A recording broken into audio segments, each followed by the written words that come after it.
caring very much. Thank you. I appreciate it from the bottom of my heart. I'm just going to get us live on. Sorry, I had to reset all of my TikTok studio stuff. So if things look a little off or you can't see anything, I just started erasing things because I was like, so like my TikTok studio stuff, like usual TikTok, when I re-downloaded it for some reason, I just had to redo all of it. So if it looks a little off, it's just because I literally in the last 5 minutes just put everything back to at least relatively where it was. Hello, Toodle. Missed you guys. Tap the screen. Let's get to 50K as fast as possible. I'm just going to make sure we are live on Twitch and I can see the chats and YouTube. And then we are going to get this party started. Oh my gosh. I was like not at all going to speak about the fact there's a new Pope. And then, because I'm always, I don't recommend anyone hang out on X. But then they located his Twitter and it's like, man, it looks like I feel like maybe all these popes, cardinals, all these cardinals elected a pope, an American pope, basically, that can't stand Trump and JD Vance, which I find hilarious. They're like, this is your problem. We're just going to elect you and you do something about these people, which I find infinitely hilarious, but also good luck. Hold on one second. Let me just make sure I finish this stuff on YouTube and then we'll get going.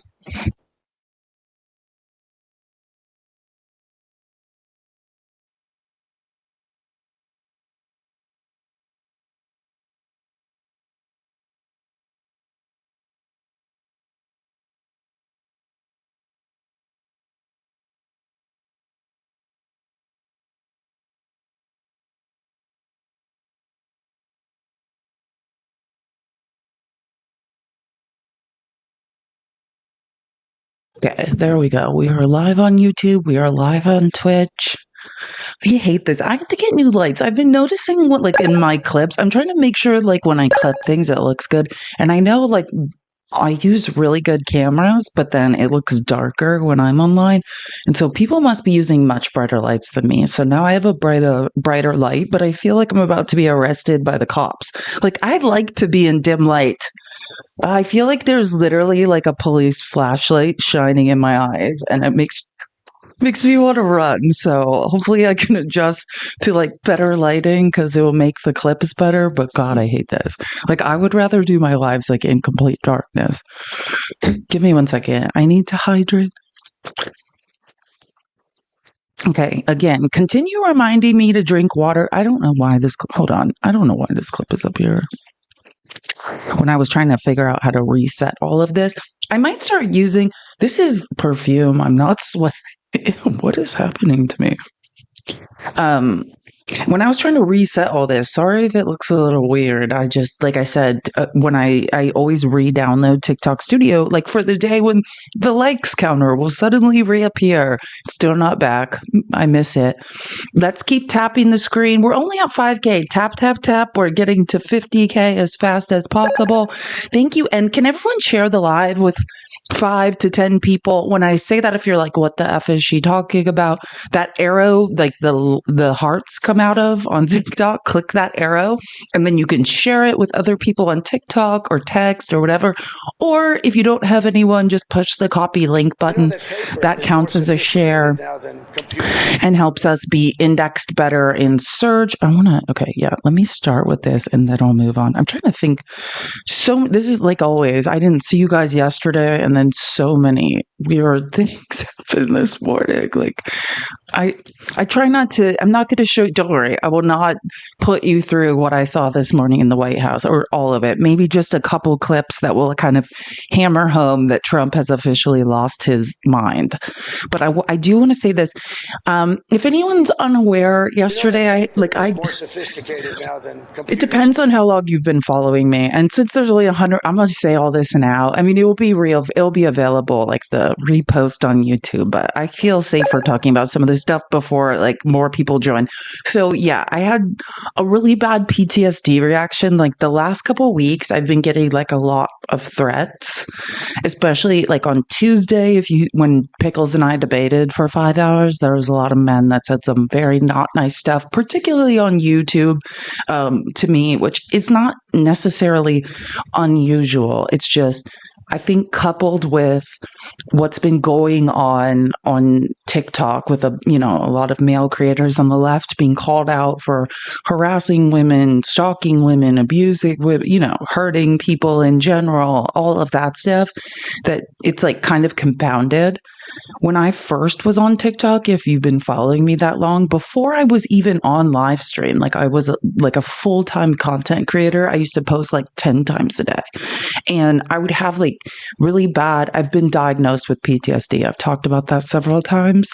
PTSD, CPTSD, and I would have these like almost irrational fears. I could remember, like, for instance, I started doing lives with RTP with Jay like December 2023, and I can remember him being like, yeah, okay, like this guy like said something horrible to you and like said he would unalive you, but like what, this seems like a disproportionate reaction. And that just comes from my childhood, right? Like when in my childhood, when men would say those things, they weren't like THREATSs. It was like, hey, I'm gonna do this, and like between the time I say it and the time it happens, maybe there's hours in between, but it's going to happen.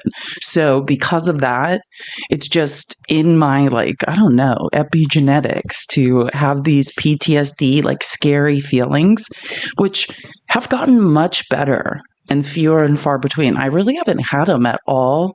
But then I think just the last couple of weeks on TikTok have built up. And I had one on Tuesday night and like yesterday. So that's why I wasn't here yesterday. If you're not in the Discord, you might have no idea what I'm talking about. If you are, then I kind of communicated what was going on in there. Join the Discord, by the way. That way, a bear. Thank you so much. That way, if I'm ever not around, I will usually explain why. But that's what I was going through. I was kind of just having a little bit of a PTSD reaction. And to the people that, like I always say this, like on the days I don't work, like if I don't work, and I mean by work, like if I'm not online doing these lives, like I don't make money. So to the people that thought of me like so nicely and sent me Cash Apps or Venmos, thank you so much. Like it's first of all, it's just all the kind words, like all the text messages, everyone that said anything to me, thank you. Because it's like sometimes I feel paralyzed and I can't communicate, but it's much appreciated. And I appreciate you all. Like I've talked about, you guys are like my family. So thank you so much for thinking of me, and thank you for the gift and for being here. Just, it's been a lot. I'm sure many women on the left feel the same way, right? Like it's just it's been a little bit destabilizing these last couple weeks. Like a lot of things have come out, things with creators that I wrote about in the Discord that have, some of those creators have done and said things to me in the past. So it's just when I hear these stories of women, especially rape victims who are being stalked or harassed, like it brings all of that up for me. So I think that's what I'm dealing with. But let's not get emotional. Let's focus on the number one essayer in the country, the person fell liable of essay. Let's stick to that. But yeah, I just want to be as honest as possible, because I think there's probably a lot of women on TikTok who have felt like they put their trust in certain creators or people, and then that was broken, and then you feel like it brings up stuff from your past right there with you. I really thought I was over this. Like, it's so funny because like probably a month ago, other male creators were like, oh, remember like when we would debate like 2 years ago and you would have panic attacks all night long, and like I would have to stay on the phone with you after because you were freaking out. And I was like, yeah. It's like, oh, I thought I was over that. But it's just, you never know when things that are happening in people's lives can bring it back up again. So just to say, like, if anyone's feeling like that, like there have been breaches in trust, like they're lost, like what's going on, just you're not alone. Like, I think a lot of people are feeling that way. Yeah. And who said that? Candy Corn. And thank you, Candy Corn, for the lovely gift. And also, awesome name. I suggest everyone come up with a weird name on Cash App and Venmo. It's probably safest. But yeah, Candy Corn in the comments just said healing isn't linear. And that's like me. I see the world in patterns that I like when they're linear. But yeah, if there's one thing, it's like 2 steps forward, 5 steps back, then 10 steps forward, then 14 steps. Like, that is so true. So it's like, but overall, I can tell year over year, if you had known me, I always tell this story. I say, like, I used to be a full-time content creator. I was on TikTok for an entire year where I would not speak out loud. I would post like information with like, text, but that's how scared, like I could not speak in a video. No one heard my voice, like barely any. I think there's like 2 people that even remember that version of me. For a year, I would just post information and like text, but could not get the courage to say words out loud. So you never know. Look at me now. Like men are like, I'll pay you to shut up. So you never know how far you can come in just like 2.5 years. Cause literally I could not speak out loud when I first joined TikTok. So anyways, I just want to be as honest as possible because I know it's relatable. And I think that's super important. I was really not going to talk about any Pope stuff, but then, like I said, it just became the more I looked into it, it just became fascinating. So let me just I just want to show you guys a few things about, most fascinating thing. Can I just say, MAGA has no idea what Roman numerals are or what they mean. I have seen on X at least 27 different interpretations of what XIV means, none of which were in fact correct. We know MAGA can't count in regular numbers, but I just want to report that MAGA can also not count in Roman numerals. I don't know if we should be surprised by that. We should not. But I mean, I can't tell you the number of people I saw incorrectly identify what XIV means. That's X is 10. V is 5. When I is before 5, it means -1. Like, it's just amazing. Of them like arguing with each other about who is right in comments, and then they're all wrong. Bless them. They don't get it. And then they're like, but this isn't the 14th Pope. Like, what? Don't explain to him, no, it's the 14th Leo. Like, you just no one correct them. If anyone witnesses this, let them struggle. I think that it will help them learn if they just struggle and argue with each other. Nobody explained to them that it's not the 14th Pope. Just let them struggle. I think that's the nicest thing we can do at this point. They're beyond help. Oh, I'm trying to find.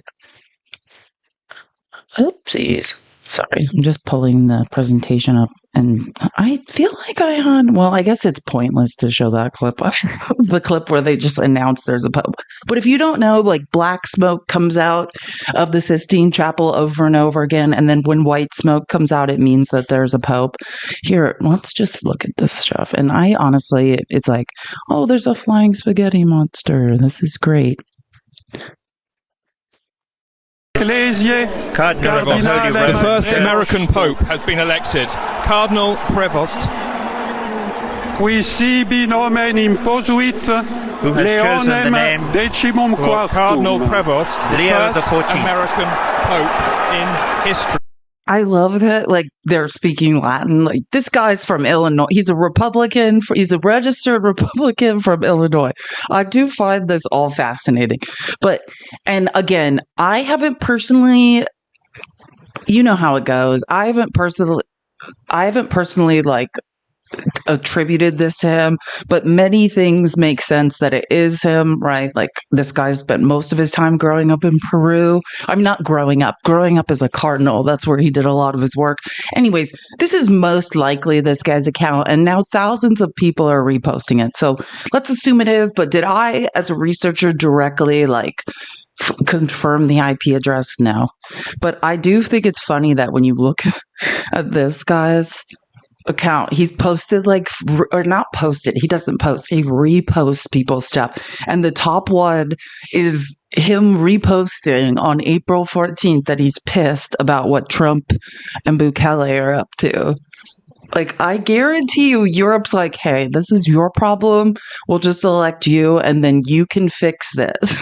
Well, yeah, hundreds of Pod Save America, they're all sharing this. So, whatever. But I always say that whenever there's pew pew incidences or whatever, and people find the person's account, it's pretty much his account. There's a lot of things that point to the fact it is. I'm just saying, did I personally confirm it? No.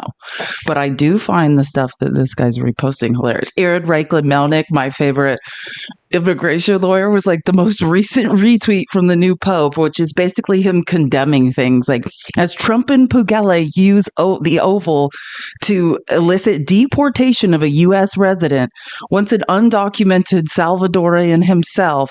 Now DC, do you not see the suffering? Is your conscience not disturbed? How can you stay quiet? This is who they chose to be the Pope, which they're basically asking an American to probably hold Americans responsible. And I don't know if you get this, and this is not for real Christians. When I was debating with Pickles on Tuesday, I was saying this, if you follow the New Testament, then nothing that's happening currently in America could you support. Not with doctrine from the New Testament, not if you are a follower of Jesus Christ. And these are just some of the other reposts, right? Thank you. We need to hear more from leaders in the church to reject racism and seek justice. Yeah, that's a good one.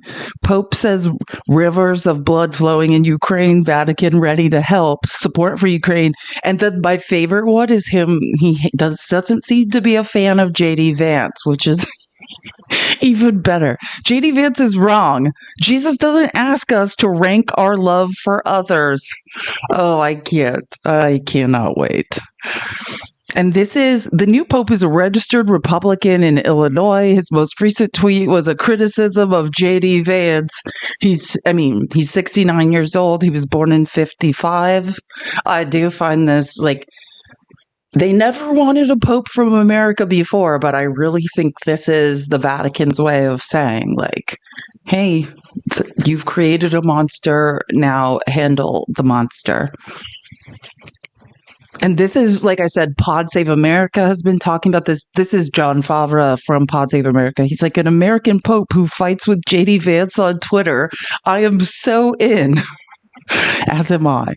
This is what Pope Francis' letter, J.D. Vance, and what the gospel asks of all of us. This is J.D. Vance is wrong. Jesus doesn't ask us to rank our love for others. Good luck, J.D. Oh, and that's the same one I already showed you. Oh, and this is Aaron Reichlin-Melnick. He replied to his own post at a couple of minutes ago and was the new pope didn't post once in 2024. In 2025, he posted 5 times. What Aaron Reichlin-Melnick, I think he's making a very good point, was this guy had no internet presence in 2024 when Biden was running the country. And in 2025, he then posted 5 times, criticized J.D. Vance's take on Jesus, posted article critiquing Vance's statements on deportation policies, retweeted the Pope's held twice, retweeted criticism of Trump and Bukele's laughter at Abrego Garcia. I think that's a great way to illustrate that this is not... It's fascinating what's going on. And this is Pope Leo the 14th.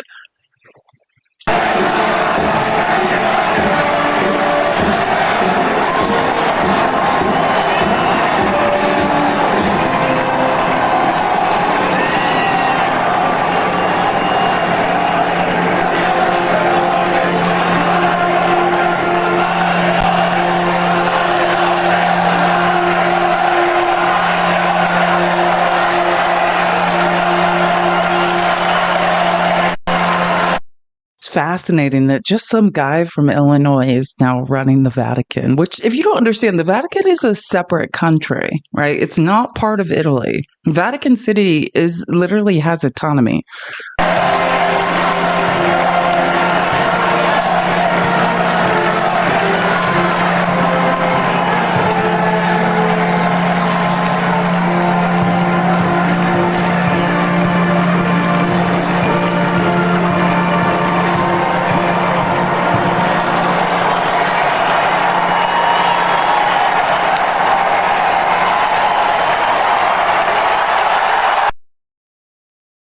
Anyways, that's him. That's that random guy from Illinois who's a registered Republican, which was so. And the only reason I thought I wanted to show that post, like, why does it matter?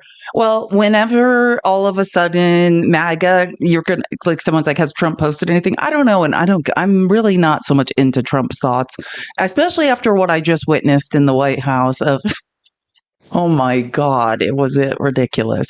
So, but. It's going to come, right? If this guy follows the New Testament and Jesus's teachings, if he has any empathy at all, if he criticizes Donald Trump's authoritarian dictator takeover, I'm sure the criticisms will come, and they'll call him what? A Democrat? But he's not, is he? Just like the people that tried to unalive Trump were Republicans, and somehow whenever we have to talk about them, it's misconstrued that they also were Democrats. It's just strange. So I just want everyone to know this is just a Republican from Illinois who seems to have a problem with some of the stuff that Trump's up to. He never had an internet presence in 2024 and then started one to basically criticize what Trump was up to. So, I mean, again, I also could provide, and this is just like, I didn't have that much time because I don't care about this personally, but like I'll give an example. That last pope, they were like, oh, this is the most liberal pope, which I guess, yeah, I do want the most liberal pope, but the most liberal popes are still bigots. So look, that's all. Because I could also probably, I'm just saying, I did a little internet search and I could find some other things he said that is like, ew, I don't know. You know what I'm saying? So again, the most liberal of liberal popes are still, living in the dark ages. So whatever. But I do find it funny that even the most liberal of liberal popes seem to no like J.D. Vance and Trump, which is the most awesome thing ever. Now let's move on to all of the awful things that have been going on, because God knows I'm so how when Doge is a bunch of grifters and it's like, and JD Vance, there are not JD Vance, Elon Musk. I mean, kind of same thing, mediocre white men who are lying for Donald Trump. When the Doge subcommittee, which is supposed to be about highlighting and turning Elon Musk stuff into law and adding it to the budget, they just abandon all of it and start having anti-trans hearings. The Doge subcommittee was supposed to be about Elon Musk's work and then incorporating it legally into the budget. Imagine what they're just like, okay, the math's not mathing, like we got to just punch down on the trans community here, which we'll get to. I'm going to start with a few other things first, but we'll get to that because Jasmine Crockett is amazing. And there were so many congressional hearings in the last couple of days since we've talked, since I've done a People's Receipts episode. My last one was Monday. There were so many congressional hearings, and you guys know how I feel about those. And watching Jasmine Crockett work has been fabulous. Not just Jasmine Crockett, Chris Murphy was amazing. So many crazy things are going on, and probably I couldn't cover them all today, so I'll just probably continue it tomorrow. We'll do a lot of what's been going on in Congress tomorrow as we get ready to force this reconciliation process through, where everyone will be robbed. All the American people are about to be robbed.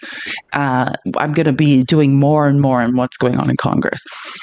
But I want to just briefly, this is just in case anyone's wondering if Trump is sane yet. No, he did. This is just something he said yesterday, or wait, it's Tuesday. I always liked Gavin, talking about Gavin Newsom. I have a good relationship with him. I just got him a lot of water. I sent in people to open up that water. We just got him a lot of water. If they would have had that water and done what I said to do, they wouldn't have had fires in Los Angeles. I know it's like, aren't we over the Los Angeles fires? I had to. I'm sorry. In case anyone thought we were over the fires. And again, in case anyone's like, why would you show this? Because it's important to note that we are moving towards summer. I live in Arizona, a border state to California. We all share, especially Los Angeles County and South, we share water. Arizona, Nevada, and Southern California, we share water in the Colorado River. So just know that water he released mainly either evaporated or went out into the ocean, right? That water is needed by the Central Valley farmers during when? Summer. That's why it was there. And he wasted what is it? It's like 2 billion gallons of water or something that farmers need. And if you don't understand like how vital water is in the Central Valley of California, that's where most of our all the American or most of American produce comes from, is the fertile Central Valley. And the reason that water was being saved up is for the summer. And so when I'm just reading this idiocy, and I've done so many, I've had water experts, I've had fire experts, like I've clipped congressional hearings to show that Trump wasted all this water, and he's still lying about it. And if we don't produce the crops we need to produce in the Central Valley of California, this is why. Just want to mention that. He also claimed that the U.S., this is, just during it was Tuesday's reality show episode in the White House. He also claimed that the U.S. was going to stop bombing Yemen because the Houthis supposedly agreed to not attack any ships. Again, that's not a thing that was going on in the Suez, which they haven't done since December before Trump's bombing began. So again, I just want to be clear. Trump has been bombing the Houthis, who he says now made a peace agreement that no one knows about but him. And they actually have not been attacking anything since before. Wait, hold on. I want to make sure I get that right. Haven't done since December before Trump's bombing began, before he was in office. So, quote, the Houthis have announced to us, at least, that they don't want to fight anymore. They just don't want to fight. And we will honor that. And we will stop the bombings. And they have capitulated. Now, why am I telling you this? Because I find it fascinating, because this is the funniest part. No one in the military knows that. Nobody knows. Nobody in the military knows that. Like, I can't remember, literally people in the military were asked for a quote about that, and they're like, oh, that's news to us. We have no idea what you're talking about. That's just something Trump said during one of his reality shows of lies on Tuesday in the White House. Oh, here's another good one. Sky News. Pakistan says it has been attacked by India in 3 locations, which I was debating on Tuesday. I guarantee MAGA has no idea that a war has broken out, nor understands. And I will advise anyone this: if this is news to you, that Pakistan and India are very much and have been at war for a very long time and cannot stand each other, look at the border of Pakistan and India and what happens every day on their border, like the weird military procedures that are going on every single day at the border of Pakistan and India. Like, this has been a hostile situation for decades and decades and decades. But I'm going somewhere with this. So again, let's just, this was Tuesday. Pakistan says it has been attacked by India in 3 locations. India says its armed forces hit Teist infrastructure in Pakistan. Yeah, does that sound familiar? Sound like Netanyahu, right? So India's bombing Pakistan and saying, oh, don't worry, it's just Teist locations. I wonder where they learned that from. They hit Teist infrastructure in Pakistan, and Pakistan occupied Jammu and Kashmir, from where Teist attacks against India have been planned and directed. So the reason I just want to share this, I just want everyone to say, the next time you hear Donald Trump say, no new wars ever started when I was president, they would never, if I had been president, then not Ukraine, and Putin never would have invaded Ukraine. If I had been president, Netanyahu never would have attacked Palestine. I just want everyone to just, let's all sit in this in silence, because MAGA, I saw a couple of you non-readers and not people not able to do basic math nor follow a line of logic in the comments. This is not me debating here. This is a place for learning. So again, don't say idiotic things or I'll just block you. But again, no new wars. If Trump had been in power, no one would ever have the guts to start a war. Can someone explain to me why India attacked Pakistan? Does anyone want to explain to me the no new wars thing again? Does someone want to? I'm confused. I thought everyone fears Donald Trump so much that nobody would have the guts to do anything if he was in office. And it's the weirdest thing, MAGA, because let me help you.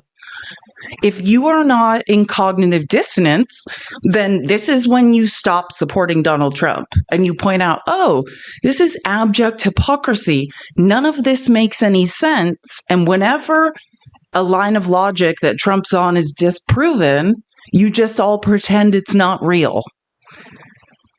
Yeah, these are nuclear capable countries we're talking about. These aren't just random places. I'm sorry, what again about no new wars and no one would have the guts to attack anyone? These are nuclear capable countries attacking everyone.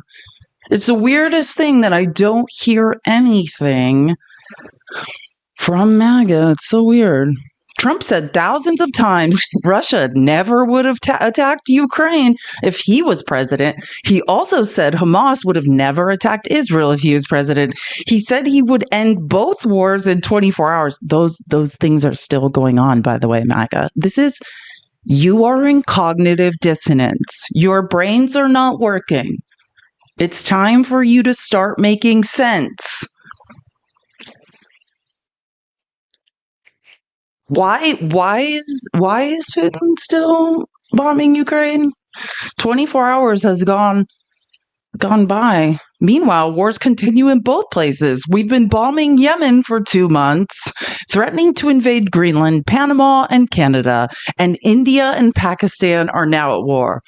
The no new wars, voters. You guys are embarrassing. The no new wars, MAGA, we're about peace. The no new wars people. You guys it's a joke. RFK Jr., which, oh my God, depending on what order I go in, maybe I will skip around, and because I do have a few clips I have to show you from Trump's shit show of lies today in the White House. Maybe I'll just show you after this. RFK Jr. fired another 200 employees of the National Institutes of Health. 50 of them, MAGA, now can you do that math? 50 out of 200, MAGA. What percentage is that?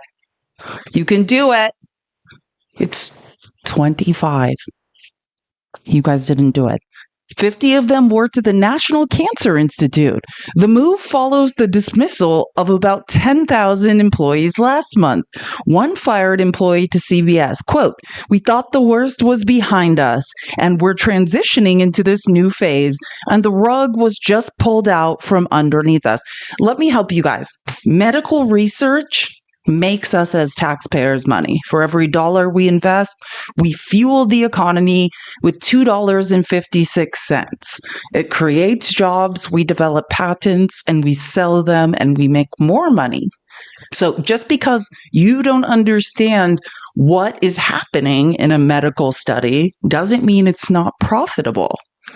And again, I will say this, our healthcare system, like that allows us to go or not go to the doctor, that's broken.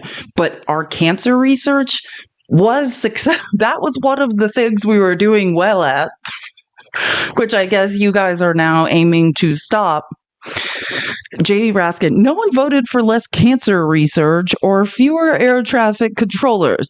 Donald Trump is taking a chainsaw to essential government functions. I know. And why are eggs so expensive? Well, it's twofold. I mean, it is the bird flu. And now we know, which we're going to get to, because I did a piece a couple weeks ago on the egg monopoly, right? That what happens, what corporations learned during things like the pandemic, where in times of crisis, we can all get together and we can fix prices and keep them artificially high. And egg prices at first were artificially high were high because of bird flu. And now the largest egg producers are colluding and keeping egg prices high, in addition to the problems we have with bird flu. And I'm going to take you guys on a trip through the potato mafia. I'm not even kidding. I wish I was kidding. I wish there wasn't a potato mafia, but it's a thing. And we will, thanks to Robert Reich, our de facto cult leader, we will learn about the potato mafia today. Kristi Noem at a press conference today. Oh my God. And Kristi Noem has had a week. She at first got ran over in the House, and then she's getting run over today, which I didn't clip at all, but I do just have Chris Murphy literally drove a truck over Kristi Noem, backed up, ran her over again, and then waited to drive and ran her over a third time. I've never seen it. Kristi Noem, I would like, next time I'm debating, remind me to start every new person that comes up with, does Kristi Noem's brain work? Yes or no? And that will be how I determine whether or not they are good faith. This is what she said at a press conference to Dear Leader. Thank you, Mr. President. Thank you so much for dreaming big dreams and doing unprecedented things. Your entire life, you have stood for doing things that other people thought they couldn't do and accomplishing unprecedented events and achievements. Now, this is not a lie. This is not a lie. I'm not saying she's lying. It just depends. Are you talking about the unprecedented amounts of corruption and constitutional violations in the executive branch? Because then I agree with this. It's just that I did see the clip, and that's not what she was talking about. So, and then I had to watch God, wait till you see these clips. Kristi Noem is having a rough go. And Scott Bessent. Oh, and okay, we're going to have to skip around. Okay, actually, I'm just thinking out loud. Should I show the Kristi Noem clips now? Yeah, maybe I will. Let's do it now, since I'm here doing this. I have so many things to talk about, sorry. But let me do some Kristi Noem clips now, because it's absolutely unreal that she exists in this world, and everyone should know what she's up to in Congress. She's under oath too, just stammering and stuttering and not knowing ever what to say, because everything she's saying is not true. So it's like watching, actually, and I will say Trump's people are getting better at not answering questions. If you remember, I showed her confirmation hearing, and she was a lot worse than at not answering questions. Maybe I'll just show one clip. Let me just figure out what the best one is. Oh, no, there's two really good ones. Okay, first I'm going to show you a clip of Chris Murphy again. This is today. She first got ran over in the Judiciary Committee in the House, and then she's in the Senate today. And Chris Murphy, someone must have yielded their time, because he had like 10 minutes of going at Kristi Noem, and it was fascinating to watch this. First it's like just him talking, and then it's like him asking her questions and her stuttering. God, I love Chris Murphy. Tap the screen. I say this with seriousness and respect, but your department is out of control. You are spending like you don't have a budget. You're on the verge of running out of money for the fiscal year. You are illegally refusing to spend funds that have been authorized by this Congress and appropriated by this committee. You are ignoring the immigration laws of this nation, implementing a brand new immigration system that you have invented that has little relation to the statutes that you are required, that you are commanded to follow. as spelled out in your oath of office. You are routinely violating the rights of immigrants who may not be citizens, but whether you like it or not, they have constitutional and statutory rights when they reside in the United States. Your agency acts as if laws don't matter, as if the election gave you some mandate to violate the Constitution and the laws passed by this Congress. It did not give you that mandate. You act as if your disagreement with the law, or even the public's disagreement with the law, is relevant and gives you the ability to create your own law. It does not give you that ability. Let's start with your spending. You are on track to trigger the Anti-Deficiency Act. That means you are going to spend more money than you have been allocated by Congress. This is a rare occurrence, and it is wildly illegal. Your agency will be broke by July, over 2 months before the end of the fiscal year. You may not think that Congress has provided enough money to ICE, but the Constitution and the federal law does not allow you to spend more money than you have been given or to invent money. And this obsession with spending at the border, as the chairwoman mentioned, has left the country unprotected elsewhere. The security threats to the United States are higher, not lower, than when before Trump came to office. To fund the border, you have illegally gutted spending for cybersecurity. As we speak, Russian and Chinese hackers are having a field day attacking our nation. You've withdrawn funds for disaster prevention. Storms are going to kill more people in this country because of your illegal withholding of these funds. Your myopia about the border, fueled by President Trump's prejudice against people who speak a different language, has shattered many of this country's most important defenses. I acknowledge that you don't believe that people should be able to apply for asylum, but you don't get to choose that. The White House doesn't get to choose that. The law requires you to process people who are showing up at the border and who claim asylum. Why? Because our asylum law is a bipartisan commitment, an effort to correct for our nation's unconscionable decision to deny entry to Jews to this country who were being hunted and killed by the Nazis. Our nation, Republicans and Democrats, wrote it into law that we would not repeat that horror ever again, and thus we would allow for people who were fleeing terror and torture to come here, arrive at the border, and make a case for asylum. My God, when a person who, this is why people are always like, why are you always reading court documents? Yes, it is because I'm a researcher and I understand their primary documents, but this is why I like lawyers. People whose job it is to understand and interpret the law. I don't know if that's not refreshing. And I also like Chris Murphy, like dark Chris Murphy. Like I haven't shaved because I don't sleep anymore. I've got nothing to lose. Remember when Chris Murphy was like clean shaven every day? Chris Murphy's like, I don't even have time. I don't sleep. I don't shave. Barely eat. I ate a granola bar in the hallway.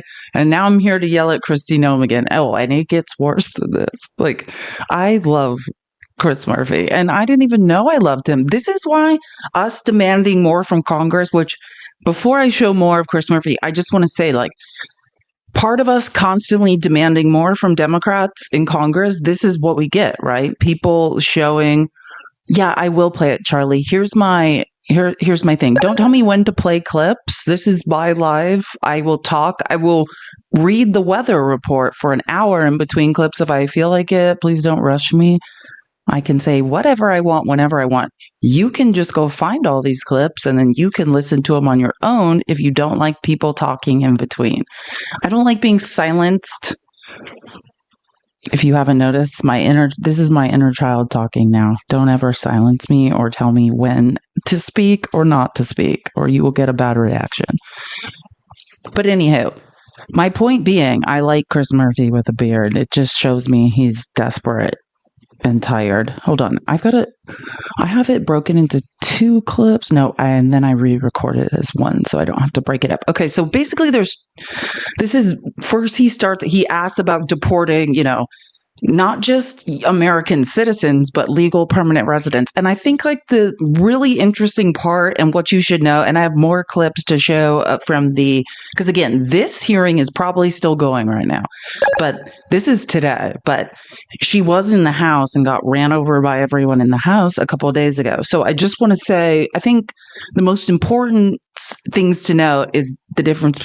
He's asking her about legal U.S. citizens, but then also there's over 1 million people in this country, I don't know the exact amount, that are legal permanent residents here on travel visas, student visas, right? Like There's a lot of people here legally who are not US citizens. And that's also an issue because our industry, like travel, travel. No, what am I thinking? Tourism. These are huge industries that are being disrupted by what Trump is doing, right? Nobody has the guts to come here. I don't know. And I didn't even clip it. I don't know if anyone caught it. I think it was on Tuesday. They held a press conference about the World Cup where they basically threatened people. People are about to spend, thousands and thousands to get a ticket to the World Cup, then to travel here. And then we have a press conference where JD Vance is like, yeah, you can come here, but you better not stay here or you're going to have to answer to Kristi Noem. Why the would anybody come here? Why? Why? And if you don't know this, I think everyone does know this, but just in case any MAGA's listening, we have detained people here who have travel visas to come to visit America. And it came to my attention recently that MAGA doesn't understand travel. We don't need to get travel visas. We can go to, we used to be able to go to like 180 countries without a travel visa. Just when you're flying to another country, you'll be like on a US plane. They hand you this like stupid customs form and you like sign your name and say how many bags you have and like when you're entering and when you're leaving. But we've detained people for days without food who just didn't have a hotel reservation. And then we took that as a sign maybe they were trying to sneak into the country. Like we've detained German residents, people from all over the world who were just trying to come here to, I think one was going to a tattoo convention. It's absurd the reasons that we've held people. So I don't know, especially the World Cup, if you don't understand football, that's a lot of brown countries who support it the most. Why in the F would anybody come here who has melanin?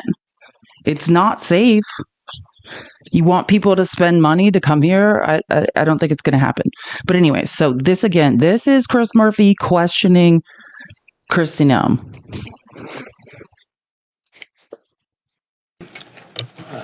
Thank you very much. Madam Secretary, AI is an enormous growing industry critical to the future economic health of the country.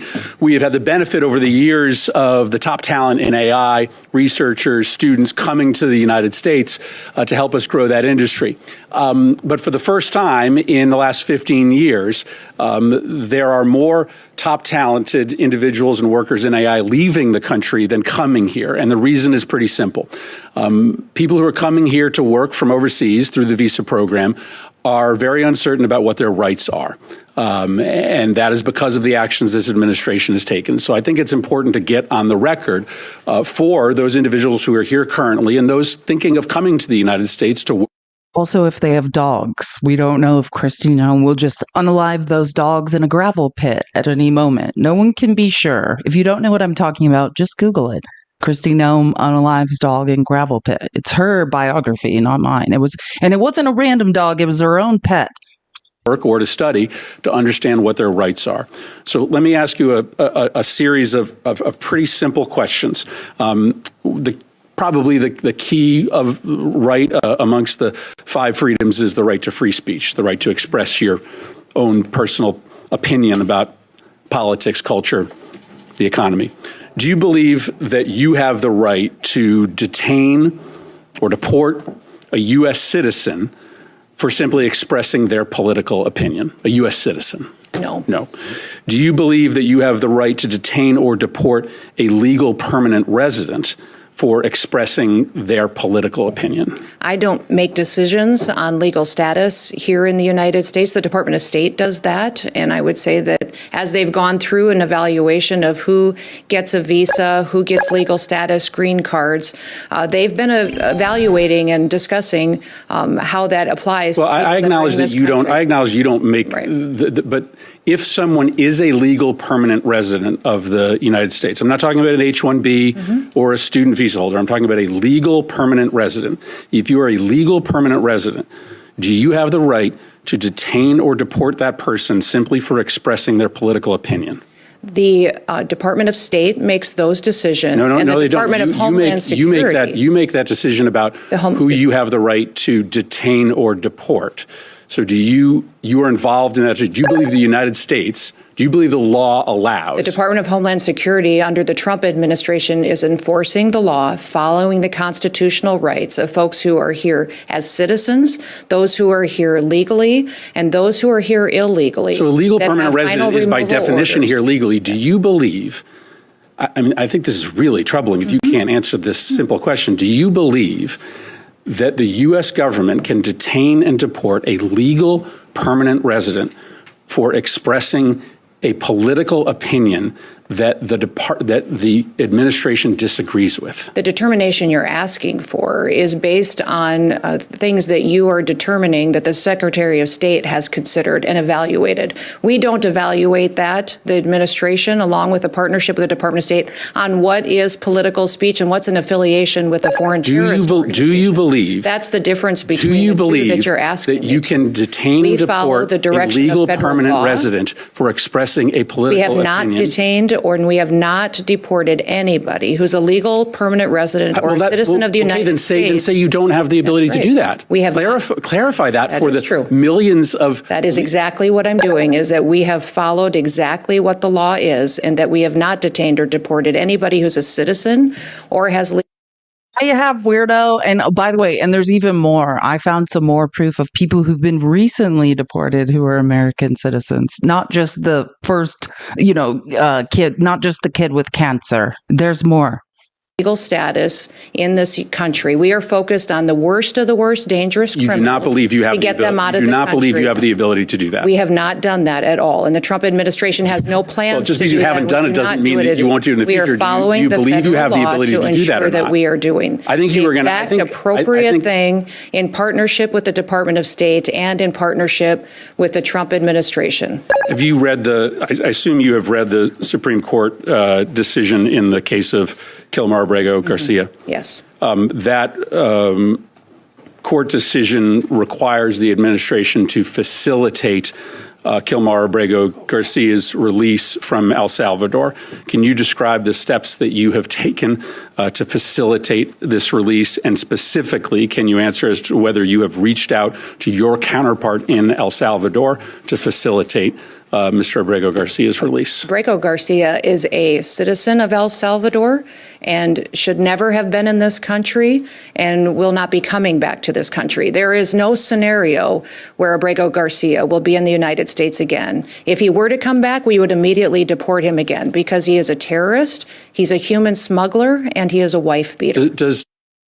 So again, I can't, sorry. And this is going to go on. And Chris, I think he lets her talk too much personally. Like, people ran her over, but I do just need to correct those lies. No. Okay. So again, if we are saying that without due process, anyone who has a civil protective order, but filed against them by a woman, should be removed from the country and put in a concentration camp in another country, I actually do support that.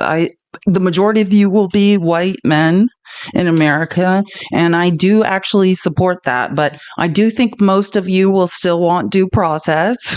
I think with it, or like, finally, like, here we go, some real justice.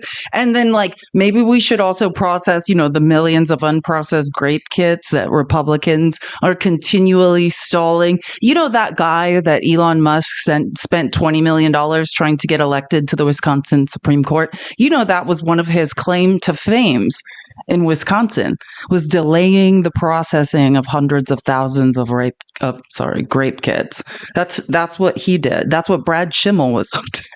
So, if you guys are saying, again, I do find it hilarious that the only time that I hear conservatives suddenly begin to care about women is when they are punching down on another marginalized community and trying to accuse them of being Tias.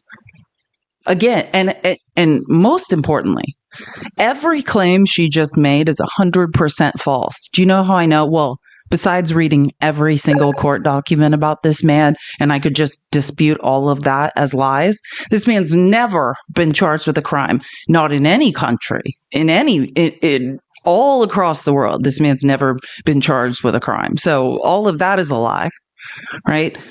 We know that the police officer, and by the way, let me introduce you to double hearsay.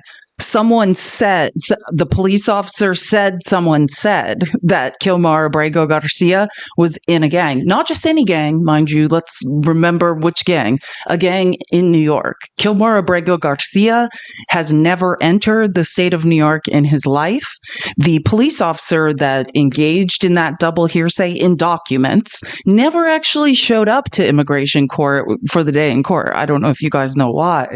He's not really a cop anymore, because it turned out he was selling information to a sex worker for reasons unknown, and was lying to his own superiors within the police department. So when Kilmar Abrego Garcia, not at a bond hearing where a judge just read from a piece of paper that a cop who was corrupt wrote that he engaged in double hearsay. He said that someone said. Yeah, that's not a thing, MAGA, but that's a nice try. Why this woman would then repeat those lies just tells you how clueless she is. But anyways, when that day in court came, that cop couldn't be there because he was no longer with the police department for, being a shady liar. But anyways, then that immigration judge determined that Kilmar Abrego Garcia has testified credibly, that his witnesses testified credibly, and was granted what people who actually can read call a withholding of removal. That doesn't mean he could never be deported. It means the only place on earth he could never be returned to was the one place he was mailed, El Salvador. So again, I'm not saying, listen, my father is a Black Hispanic man. So, and I have a huge Hispanic family in Arizona. You're never going to catch me I'm not saying Kilmar Abrego Garcia is perfect. I'm not saying he hasn't engaged in domestic disputes with his wife. I'm not saying any of that. I'm not debating his moral fortitude. What I'm saying is the Supreme Court in a 9-0 ruling said that he should be given his day in court, right? His return to the United States should be facilitated, not so he can live here forever, but so he can be given due process. Because here's the thing, it doesn't matter what color your skin is. Mine is several different hues all over my body. That's a thing about melanin, right? It doesn't matter what color your skin is, but when, we should all get due process, which is when the government points at you, or another U.S. citizen, or any random person in the United States points at you and accuses you of something, that you're just not hauled off in the middle of the night, that you have a day in court to say, I did or did not do this, and here is the evidence I have to support that statement I'm making. Oh, wow. A judge's request. I haven't seen him forever. I don't take guests usually, but it is a real judge who I haven't talked to in a long time. And he's, like I said, an actual judge. Maybe we should hold on. We have an actual person who knows things who wants to speak. Now you put all the pressure on me. Holy hell. Well, I mean, you are an actual. Go ahead. No, to your point, and this is what it's been driving me crazy, listening to people talk about due process rights as if we were just making this up, that this is something that is just new to our country. This has been going on for a long time. Plyler versus Doe in 1982, Ziadedevez, I'm going to say that so wrong, versus Davis in 2001, which goes immediately to this issue of due process rights, not detaining people indefinitely. So I get very frustrated as I listen to all this, and people forget. Antonin Scalia was asked, do undocumented immigrants have rights and protections under our Constitution? I have this clip. Yes. I played it like a week ago. Right. And by the way, they don't know. So Scalia is one of the most corrupt conservative justices of all time. He would be to the conservative movement, much like RBG is to the left. He's an ideologue. He was he's a strict constructionist, which is always interesting to me because that requires you to forego a lot of critical thinking. But he was very much a textual constitutionalist. And so what the words said mattered. And conservatives loved that. He was very much a champion to the judiciary on the right. And he even said that they have rights of due process that you cannot just ignore. I don't know what that sound is, but it's just, sorry, I'm in TikTok studio. It sounds of reaching goals, but we're not interrupting you. I'm so glad you're here to say this, and go on. This is beautiful. And so this is where I get very frustrated again by a lot of these comments that are being made by those on the right. And that is that, and you've pointed this out, that Garcia, even if, let's assume the worst. Let's assume that he did physically abuse his wife. Let's assume all these different things. That still does that give him a life sentence in an El Salvadorian prison? Part of the due process that we have, even for murderers, even for the most horrible people that we can think of, due process isn't just saying, well, we know they did it, so let's have them just sent away for a while. Due process also goes to their time in jail. How much of that time should go in jail? There's other constitutional protections that come into play about the length of your sentence. And so due process also has to do with a person who maybe unalived someone. There's different reasons why that could happen. And so justice requires that we take a look at, we don't send a woman who fought back against her abuser to prison for life without parole. She potentially could go to that, but that would be something that we play out in due process. And so let's just assume that this man is a horrible person. Let's assume it. Let's assume that he is a gang member. Let's just throw in, heck, let's not just show that he is MS-13. Why don't we just argue that he's also a member of the Bloods? All right, let's throw that in there too. Let's make it worse. And some Hells Angels. Let's just throw 3 gangs. This guy is a trifecta of gangs. He still has the rights to due process, and even that affiliation with those gangs is not a crime in and of itself. Sorry. And no, I'm with you, and I like you. This is, we're not just speaking to someone who's passed the bar. This man's a judge. I won't say where to dox you, but he's a judge sitting on a bench in a state in the United States somewhere. So, also, by all accounts, symmetrical and very good looking. I'm sorry. I'm just saying it. Are you still single? He's single too. So everyone follow him who's alone, and maybe one day. Okay, this guy's reasonable, and I'm helping. I haven't seen you in so long. I haven't. I'm sorry. I know. No, it's fine. I'm happy you're here. The rest of the details on that, but anyway. Oh, maybe you're not single anymore. I don't know. He was at one time, ladies. Anyways, but my question to you is also like, can you speak to, because this is the other thing I think, when someone who is not a citizen of the United States aggresses and commits crimes against citizens, like I always use the Zetas trial, like the cartel members who had committed so many heinous crimes and had unalived so many people in the U.S. It's not that we just disappear them or deport them. They stand trial in the U.S. Right. Right. That's the whole purpose of a lot of these people that are in jail in El Salvador right now. We don't know what crimes they did while here. Let's just say it was crossing the border illegally. What's the sentence for that? How much time do we give for that? Is it a 1-year sentence? Is it a 10-year sentence? Because right now it is indefinite. And those people, if someone were to come here as a foreign national and in our country commit a crime, they are still protected by the constitutional due process rights, right to a jury trial, right to an attorney, right to see and confront and hear all witnesses. They get all those same rights, and partly because I think we just believe that is fundamentally fair. We could deport a person in that situation prior to any criminal trial, but we'd be giving them up to another country, and they'd be free in that country because that country would lack jurisdiction to charge them with the crime for what they committed here in the United States or any particular state. So, yeah, all of that These are this is constitutional law. What just happened? Did you drop legally? Can you request again? I did not drop you, I swear. Oh, there you go again. Sorry.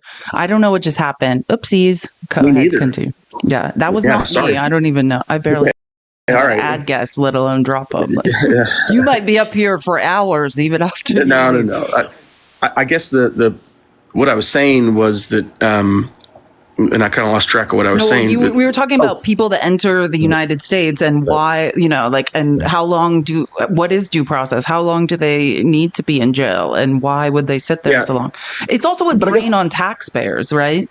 Like the reason we would release people to the interior or maybe not even acknowledge that they had entered the United States, period, is because one, I've done a lot of economic studies on how undocumented people fuel the U.S. economy, right? And help it to expand. But then furthermore, the cost of due process is. This is a non-legal argument I'm going to make here. I mean, obviously this has nothing to do with law, but if you love the free market, and if this is a free market economy that so many of the people that are complaining about these things, right, that they love that free market, why are they coming here? They're coming here because that's part of the free market of labor, that these people, that there are jobs available, and we have created a situation where we don't have people to fill in those jobs. And so it's kind of one of those, which came first, the job or the undocumented migrant. It's part of the economy at this point. And it's part of our retirement plan. Absolutely. And I couldn't agree more. And for all the MAGA who masquerade as libertarians, because real libertarians don't believe in borders and don't recognize governments, very similar to communists. That's why whenever I hear someone say they grew up in a communist country, I'm like, no, you didn't. Go ahead. And I apologize because I try when I talk with you in this setting to not bring up non-judicial or legal issues, but I like that you have real opinions. Everyone should know. Everybody does. Well, lawyers are intelligent people who also can follow lines of logic, and I think that's important to know. I'm so glad you came, and I would like you to come more because, I don't usually take guests, but guests with amazing brains are always welcome. I love you and I appreciate you, and I will DM you on the status of my status. How's that? Absolutely. Let's do. Yeah. Oh, yeah. I just got what you were saying. I was like, are you being deported? No. Anyway, I'm kidding. Have a great day. Thank you for coming. Take care. No, thank you. The status of my status. He might not be single anymore. I love how some people in the comments were like, I followed him before you said he was good looking. No, and he's somewhere in the backwoods of a southern state, being way too good looking, way too smart, and sitting there talking about everyone follow him. Legally Mormon. I met him because of, remember, I used to do lives with Jay all the time. And then we would, because I went to university in Idaho for 5 years and Jay was a returned missionary who grew up in Utah. So we would meet a lot of intelligent Mormon people. And he's one of the ones I met that we used to talk a lot more, but anyways, I'll try to have more interesting guests. Glad you got to meet him. Legally Mormon's the best. But in any case, yes, it is ridiculous what we're hearing, but just let's go back to Kristi Noem, I just want everyone to notice how also, besides how she never has an answer, how frozen her face is. I've never gotten Botox yet. See how my face moves? Maybe I should soon, but I'm just Kristi Noem's face, her lips when she talks. If you look, her top lip doesn't even move anymore. That's my worst fear. Is how do you speak if your top lip no longer works? Her bottom lip barely moves at this point. I'm observational, but I'm concerned. You've read the Supreme Court decision. Does the Supreme Court decision not require you to facilitate the return of Mr. Abrego Garcia? The Trump administration is complying with all court orders and judges' orders. Does the Supreme Court order require you to facilitate the return of Mr. Abrego Garcia? Is a citizen of El Salvador. It is up to the president of the El Salvador to make the decision. You're a defendant on in if the he case. is coming back. It's been a big topic of conversation. And that's just a short thing he said, but listen, it's a lawsuit, right? Like, that's how things get to the Supreme Court. Kristi Noem, her own name, not the Department of Homeland Security. Kristi Noem is a defendant in the 9-0 Supreme Court decision. And she's like, I don't know what's going on. Yeah, you do. Yeah, you do. You are a defendant in the 9-0 Supreme Court decision for you to facilitate his return. Between all of us, between the country. When the president visited the United States of America, it was discussed and talked about there. The president has been very clear on this issue, as the Secretary of State, and I have as well. Abrego Garcia is not a citizen of this country and is a dangerous individual who does not belong here. I will say something. For everyone in this country who's never, ever been accused, indicted, or cited with a crime, that's how dangerous he is. Which I would say you can still be a dangerous person because, yeah, like, I mean, if we've learned anything, just because you've never been accused or indicted with a crime, it doesn't mean that you're not dangerous. But I'm just saying, like, for everyone without a criminal record, I committed a crime once.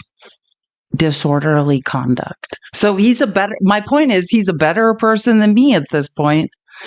Sometime I've never even gotten a speeding ticket. And one day soon, I will tell you guys about the one night of my life and one interaction I've had with the police.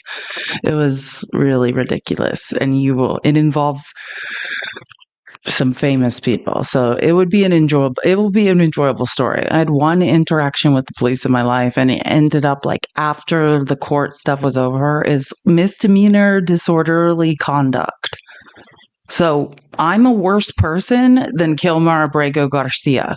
And I'm just pointing that out. Like, what do you mean? None of that makes any sense, Kristi, she looks like what are those dolls that you put? Is it not a marionette, but like a ventriloquist doll or something? That's what she looks like. Like, only her bottom jaw moves.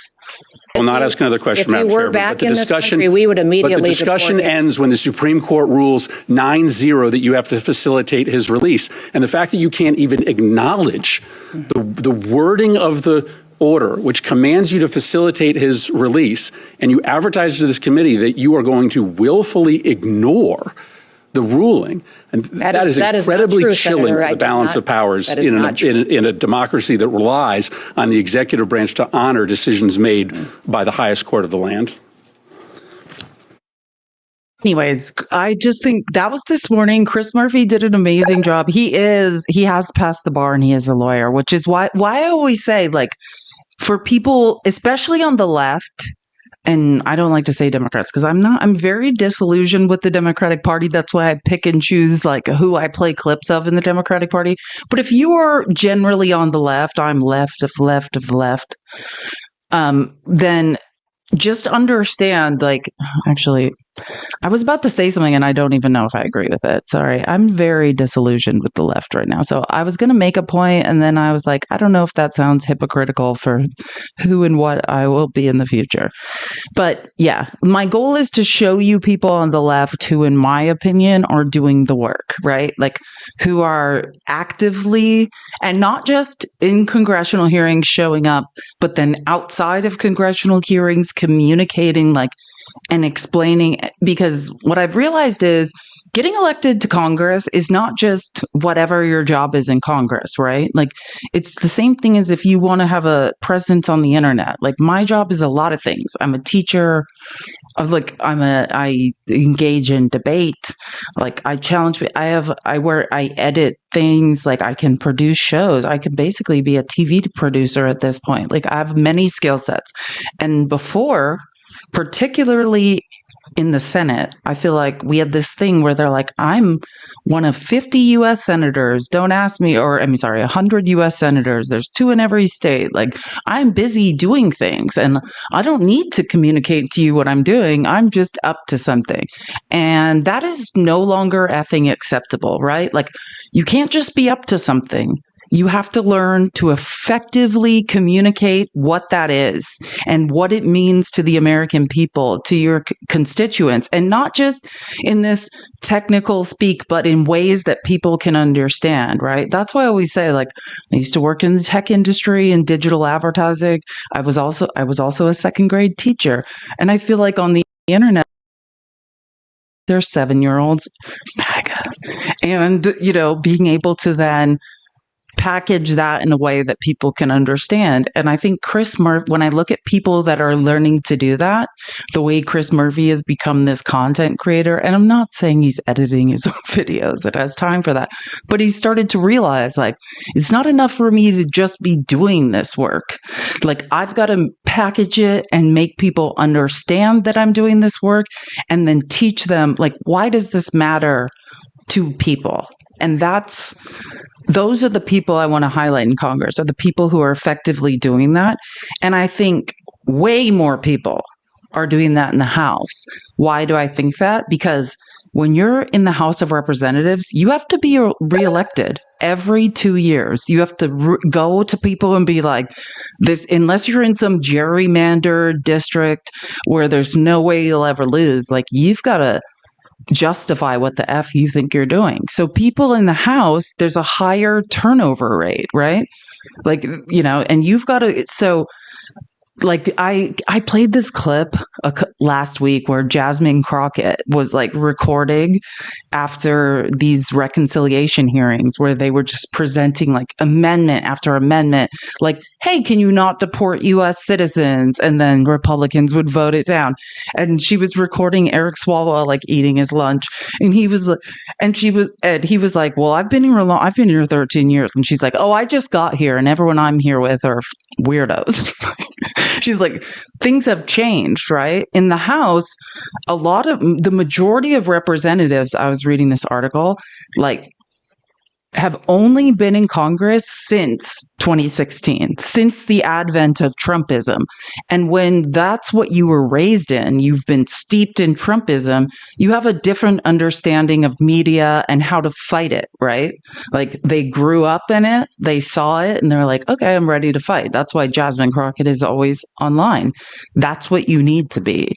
And then we have these, and I'm blaming Democrats, and Republicans are 1,000 times worse. So if you're listening to me and you're a Republican, then you should understand these people are fossils who can barely use their own cell phones.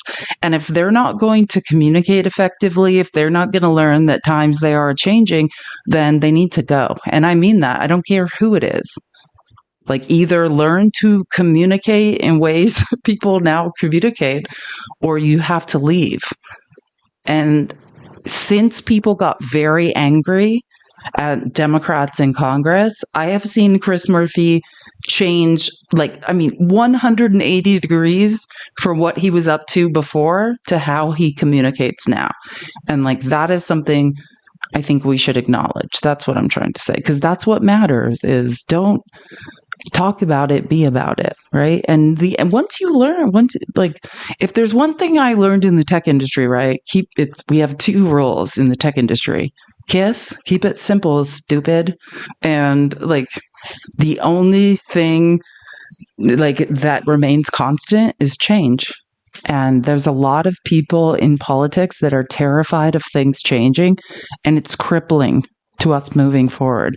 So if people are too scared to embrace change, then they're going to have to go. And I don't know how else to just say that, but that's the reality. Okay, I need to show you guys, I need to figure out when this starts really quick, because I'm not going to read all of this, but I need to.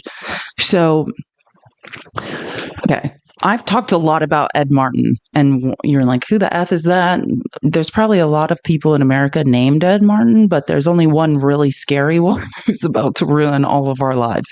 He is poised, or they're trying to force him through as the U.S. attorney for the D.C. office. Like, basically, he is going to oversee the DOJ D.C. office, which is terrifying. And I've provided many different pieces of evidence that this guy was at January 6th, that he supports January 6ers, that he's a white nationalist, that he supports nonprofits who are schmaltzy sympathizers, that he...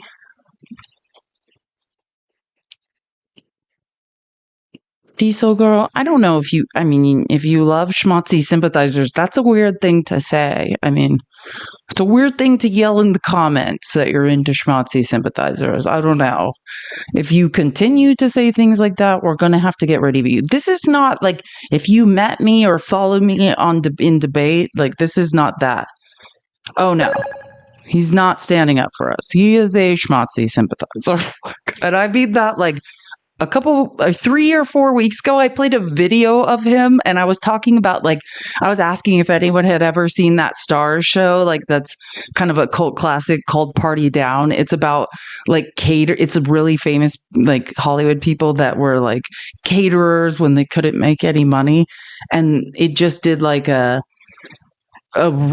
just did another season with Jane Lynch and all these famous people now. And one of them is they're catering, like, this schmaltzy sympathizer event.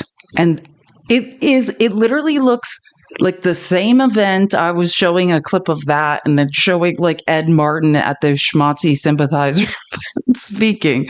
This guy is out of his mind. Here, let me just show you, like, here, just to... I know I usually provide receipts. Here.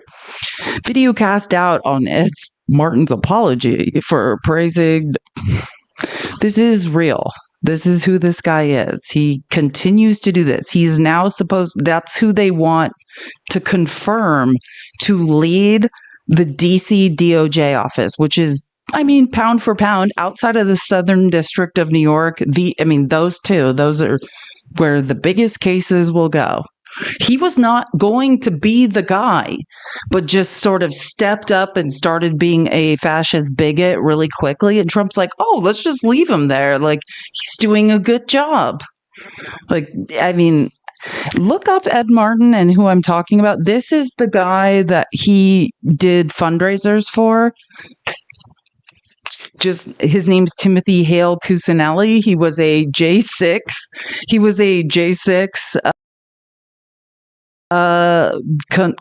convicted of entering the Capitol on J6. Ed Martin has done hours of podcasts defending the man. He was part of a nonprofit. He was on the board of a nonprofit defending this man, and then recently resigned. This is what I'm talking about. This is the guy. And it's not the reason they might be backing off his nomination, which I'm trying to figure out, like, the right way to talk about this, is not because, like, the Democrat, like, people are seeing sense. It's because Tom Tillis, Republican Tom Tillis, Senator of North Carolina, was like, I'm not voting for this guy. Like, what the... Like, he just went on a Christian nationalist podcast, and I guess someone made Tom Tillis listen, and he was like, oh, this man's an insane person, so I don't think I should vote for him. So Tom Tillis is the senator from North Carolina. So, like, one Republican senator was like, it's recently been called to my attention that this man's an insane person, so I don't think I'm going to vote for him. So, I mean, what happens now is we don't know, but I just want to show you an example of what I'm talking about, because, I do love me some receipts. This is unearthed audio. Trump's nominee for U.S. Attorney Ed Martin tells a white nationalist podcast that he's a big admirer of what they're doing. How you doing, Ed? Hey, James, I'm doing great. Great to be with you. And I love talking about Phyllis, but also especially about her books and her writing. So it's great to be with you. Big admirer of you all and what you're doing and VDare. And so I'm excited to be together. Yeah, this is really exciting. I mean, I think in terms of the one conservative activist who probably accomplished the most, it was definitely Phil Schlafly. I can't think of anyone else who has a legacy even partially comparable. Well, I think you're right, and I'll tell you, you and I are friends. We're friends of hers, and I worked for her, and so we're not impartial. But I will say, if you look at the long, the length of her career, it's a little bit like Benjamin Franklin. I mean, he lived so darn long, and he was so talented. He ended up accomplishing more than others. Phyllis was active in American political life, public life, from about 1945 until she passed away in September of 2016. And along the way, she was at the heart of, 3 or 4 of the biggest moments in American history and world history. She was at the center of the Soviet communist fight. She was at the center of the founding of the pro-family movement. She was at the center of the modern Republican Party in many ways we talk about. And then, of course, she was an early and articulate backer of Donald Trump and his agenda. Yeah, that's a fellow schmaltzy sympathizer that he's talking about. I just think it's important to mention that. Let me just read through this because I'm not going to go through like every clip of it, but this is Timothy Hale Cuccinelli was one of the first Capitol riot defendants, and one of them, the first to enter the building through a smashed window. Court filings outlined his history of alleged anti-Semitic. I showed you the photo. And I have all. Oh my God, love it. I have all the court. I have all the court. I printed out the court filings on this guy because it's so gross.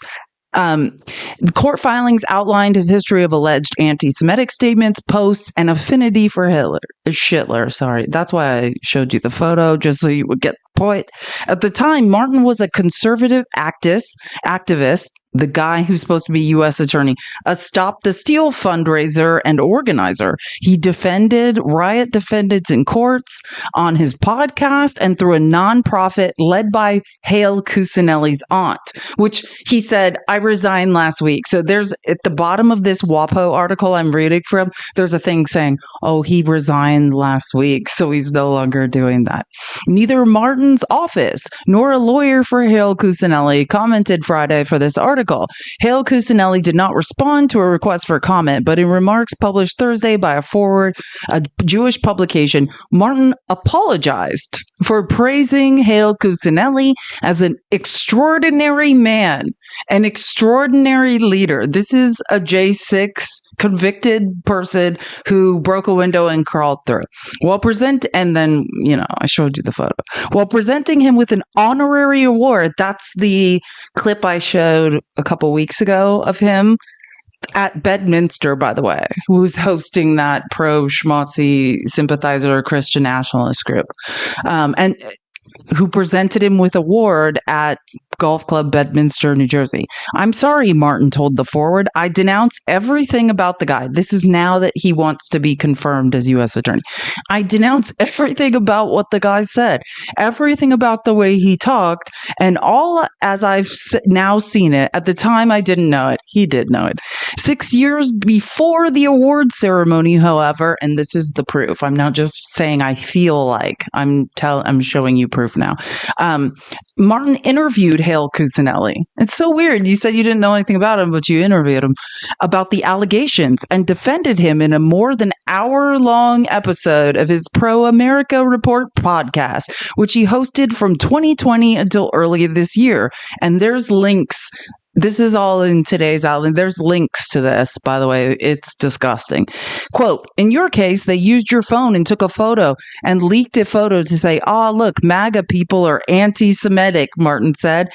Quote, you had like a mustache shaved in a way that you looked vaguely like Mustache Man, and that's the photo I showed you, and making jokes about it. Again, not your best moment, but not illegal. This is allegedly the party that's saying they are in support of Israel, and they're deporting brown people who have opinions of, protect the people being unalived in Palestine. But this is fine.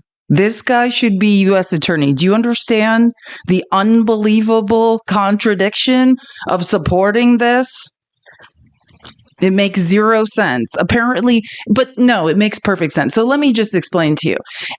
If you are brown and you have opinions that, brown children shouldn't be unalived or starved to death, then you can be removed, even if you're a legal permanent resident or a student in the United States, for those opinions. But if you are supporting Mustache Man, apparently that's fine. That's the Republican Party. Hale Cuccinelli defended himself, noting that his mother has some Jewish ancestry. That's the same as I know a black guy. We're at I now know a black guy. I'm not an Aryan like the government would allege, he told Martin. Hale Cuccinelli told the FBI he was not a schmutzy or white supremacist.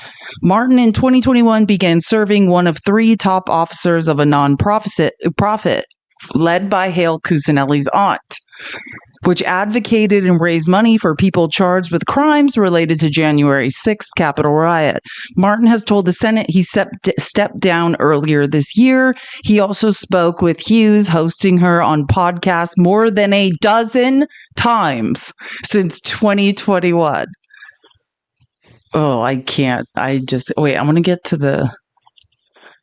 Here, I might not have included it. I'm reading from a Washington Post article, and I want to find really quick the stuff about Tom Tillis, because I know I have it somewhere, or I know where it is. I can find it. Let me pull up today's outline and find the article, because it's important. Because I guess if Tom Tillis, for whatever reason, which I'm sure is worried about re-election, is the reason. But whatever the reason, hold on, puzzle piece. Let's do support Tom Tillis in finally growing a conscience for whatever reason it's happening right now. Let's do support him. Where are my screenshots? Can we all, and by the way, we should be at 250, almost to 300K. Sorry, I know I haven't been encouraging tapping as much as usual, but let's do tap the screen. Where are I know I took these screenshots. Sorry, it's just, I have so many that are all, okay, these have to be them. Yeah, these are them. Here we go. Let me just find the right ones, and then I'll show you.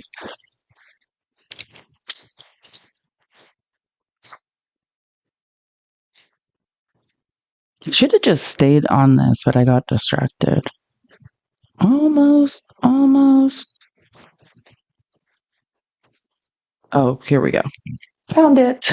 I know I have things. I just can't always find them. It sounded like Ed Martin's nomination as DC U.S. Attorney is not going to happen, as his confirmation hearing was left off the Judiciary Committee calendar this week. It was supposed to happen now. It's not happening, which makes it virtually impossible for him to be confirmed before his interim appointment expires May 20th. CNN asked Chair Chuck Grassley why Martin wasn't on Senate Judiciary schedule. Quote, Chuck Grassley, that's, the man who came to Congress on a covered wagon, represents Iowa, and has never left since, a Republican.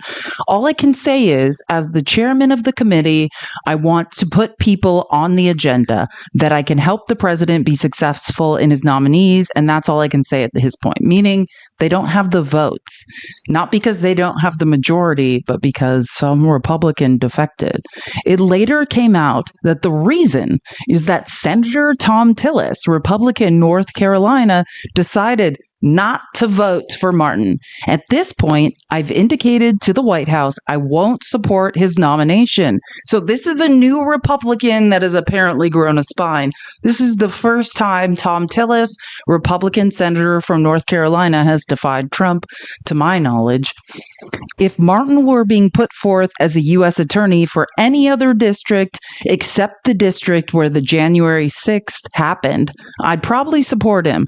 He's saying, if he was just a Mustache Man supporter outside of D.C., it'd be different, but not in D.C. where the J6 stuff happened. And it's true. There are, like I said, 11 podcasts in support of this guy, of a guy who was pardoned, who is a schmutzy sympathizer. Yeah, it's ridiculous. but not in this district. Martin represented several J6 defendants in court and made a number of inflammatory statements about Capitol Police, along with many other crazy things, also referred to his office as Trump's law firm.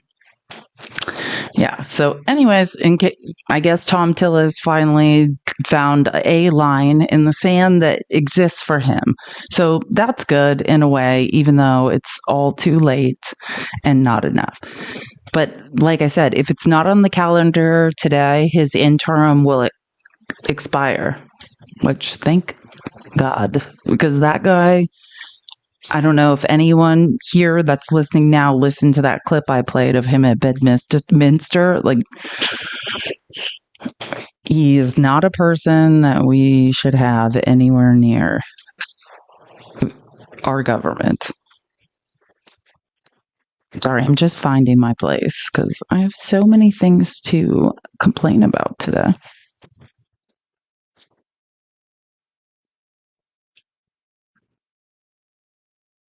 Oh my God. I'm sorry. I'm scrolling through my presentation and I'm getting disturbed for myself. Okay. Yeah. Now I remember. And you guys know every once in a while, I would like to update you on what the Christian nationalists are up to and why. Yeah. So anyways, Christian nationalist Andrew Womack declares that there was a quote unquote demonic power operating in America that has now been broken by Trump's election. There was a change in atmosphere. This is...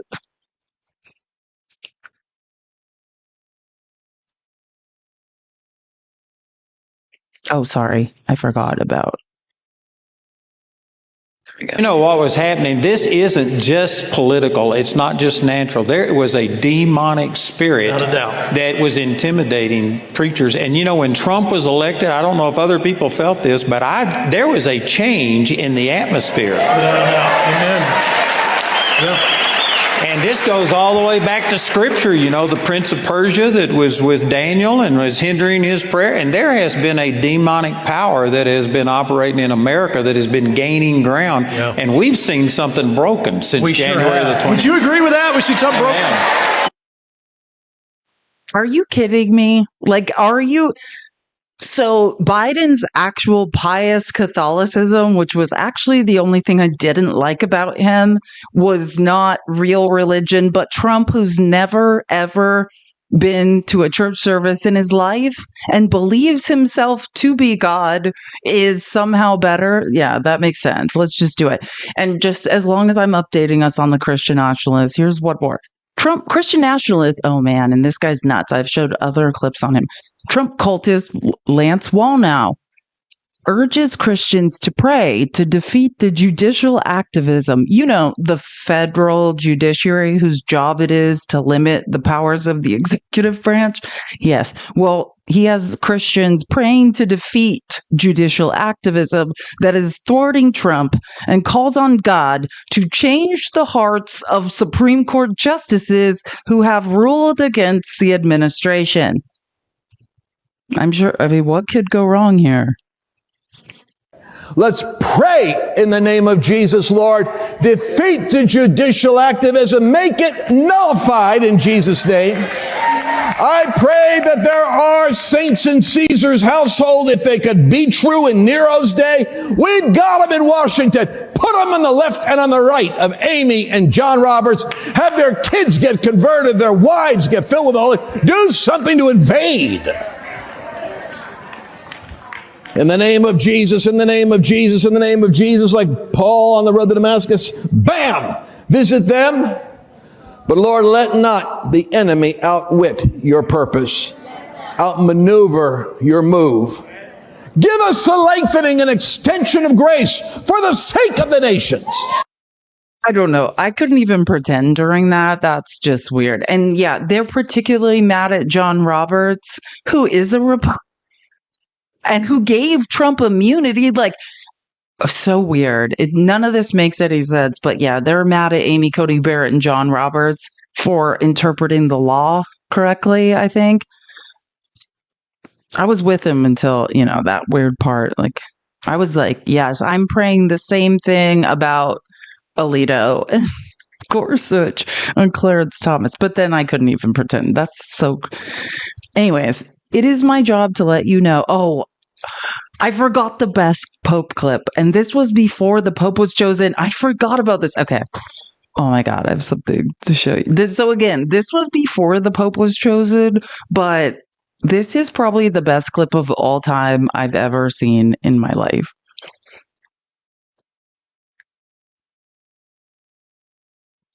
One thing to understand is that all of that takes time. You know, we imagine in the conclave that there's all this charged political debate going on. No, inside the Sistine Chapel itself, virtually the entire time that the cardinals are inside is given over to the ritual of the balloting. Each ballot takes about an hour and a half, and with this extraordinary number of electors, it'll probably even take a little longer. So they sit the whole time? They don't stand up and most of them will tell you that while that's going on, they're sitting reading their breviary. That's a book of prayers that clergy have, or praying a rosary, or doing the one thing we know they're not doing is checking Instagram, because their devices have all been confiscated. I believe the kids call it raw dogging it if you're going to go through a long period of time with no electronic device. Yeah. Oh, right. Well, they're of a certain age, so they might be used to I do. That is what the kids call it, but I don't think we should call it that in relation to the Cardinals select. I know. Is that not the funniest thing? Can we just hear that last part again? I believe the kids call it raw dogging. No, most of them will tell you that while that's going on, they're sitting reading their breviary. That's a book of prayers that clergy have, or praying a rosary, or doing the one thing we know they're not doing is checking Instagram, because their devices have all been confiscated. I believe the kids call it raw dogging it if you're going to go through a long period of time with no electronic device. Yeah. Oh, right. Well, they're of a certain age, so they might be used to I do believe that is what I call it. I don't know if that's what they're calling it. That was the best clip that came of the selection of the new Pope that I saw. It used to also mean other things, but I mean, who knows at this point? That's hilarious, though. And I want to show you also, because Bernie showed up on Fox News this week. And I always say, there's so few people on Fox News that are still real reporters. And I will say, like, this is one of the only one. Well, I'm not saying he's always doing real reporting, but when he wants to, he is capable of it.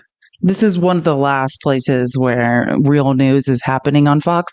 But I just want to show you how, like, he was trying to do a gotcha on Bernie, which Bernie's not even a Democrat. So it was a weird type of gotcha. And then it just goes to show you, like, when I start on Tuesday, when Pickles and I were debating, the first person that came up was like, I'm about to do a gotcha. And I have someone recorded this. And I'm like, this is super weird. And he's like, you guys are Democrats, right? I was like, I can't not. He's like, you speak for Democrats? I was like, hell no. Who speaks for Democrats? It's such a weird thing to say or accuse people of, but I am so glad Bernie showed up and was there to really, I think this is an example of when billionaires start to realize, like, oh, actually, I don't agree with Donald Trump. Like, this Fox News Corp is owned by Rupert Murdoch. And later in this live, I'm going to show you some exclusives from the Wall Street Journal. I feel like Rupert Murdoch's like, I guess, or Lachlan. What did I do? I just got like 3. I don't know. I would say I got a violation, but I'm pretty sure it was like 3. So I don't know exactly what I said. Let's just tap the screen. Can we get to 300K as fast as possible? We all love TikTok Shop. I'm not sure exactly what I did. It might be related to that Ed Martin stuff. I actually don't even recognize like 2 of those violations. I've never seen them. I really don't want to be banned, but whatever. I got banned on Monday. Anyways, let's watch this clip of Bernie Sanders, because I think this is an example of why more Democrats, Bernie is not a Democrat, he's an independent, should show up on Fox. The Democratic Party is now at 41% favorable. Why is that? Why is it so underwhelming? And the Republicans are a whole lot better. A little bit better, but not a whole lot, I agree. I'll tell you why. People understand that the political system in this country is largely corrupt, both parties. Why is that? You know the answer. The answer is that you have billionaires in both political parties determine what legislation gets to the floor and who is the candidate. Right now, let me give you both examples. You're in the Republican Party, and you say, you know what? I don't like this Trump idea of giving massive tax breaks to the rich and cutting Medicaid and education. You get up and say that. What happens to you? The next day, Elon Musk says, I got unlimited amounts of money. We're going to run a candidate in a primary against you. Democratic Party side, what happens if somebody says, you know what? Maybe it's not a good idea to fund Netanyahu's war machine, which is creating starvation for children in Gaza. I'm going to vote against that. Next day, AIPAC is going to be running against you. We have a corrupt campaign finance system. Billionaires in both political parties are calling the tunes. The American people understand that. You mentioned. Oh my God, I'm so sorry. Sorry, I was about to mix his first and last name. Jamal Bowman is a great example. One of the most expensive elections in the last election cycle was primarying Jamal Bowman in New York, right? AIPAC spent millions upon millions upon millions upon millions of dollars. And that's why the only thing I think when I debate that people on the right will agree with and people on the left, as long as this is the reality. And I just want to be clear, individual billionaire donors in the 2024 election, 70% were on the right. And the difference is also, you have to recognize on the right, these people are giving money to get a result, to get pardons, to get direct legislation, right? Billionaires who have donated money on the left do not get the same. So it's important to make that distinction, but also still on both sides, as long as AIPAC gets to influence and drive this type of and inject this type of money into elections and into primaries, I don't know what we expect will happen. And exactly like Bernie's saying, forget the elections. Let's just say whoever is elected, which is absolutely a lie. But then legislation that comes to the floor, if you don't understand how it works, if you accept money to be elected, then you have to vote against any legislation that those people oppose. You have now been bought. And that's why AOC is one of the only uncorrupted people. Bernie Sanders is one of the only uncorrupted people, because everyone else has accepted money from these types of lobbyists or billionaires, and they're expected to vote accordingly. And that is why, like, here's my best example. If you don't know, people are like, oh, who cares about the Affordable Care Act? That was universal health care. That's how it started. And then the insurance lobbies and the hospital lobbies and the pharmaceutical lobbies got involved. And that's what it ended as, the Affordable Care Act. It was at one time a real single-payer healthcare bill. And that's what it looked like when it came out of Congress. That's what lobbyists, that's what money does. And if we can ever agree on anything ever again and when I say this, I'm not talking to you moderates in the middle. I'm not talking to the Republicans in the middle. I'm not talking to the Democrats in the middle, because you are the people who are voting for people who are bought. I'm talking to the fringes, MAGA. You don't want, well, I mean, it's weird you support Trump, but you don't want money in politics? Let's get it out. You don't want congressional people in Congress placing stock trades? Either do we. But it's the weirdest thing. I keep hearing Ted Cruz running on that. I keep hearing people saying that they're running on that. I keep hearing people in Congress running on term limits. And then when it comes down to it, they keep running again. They keep placing stock trades.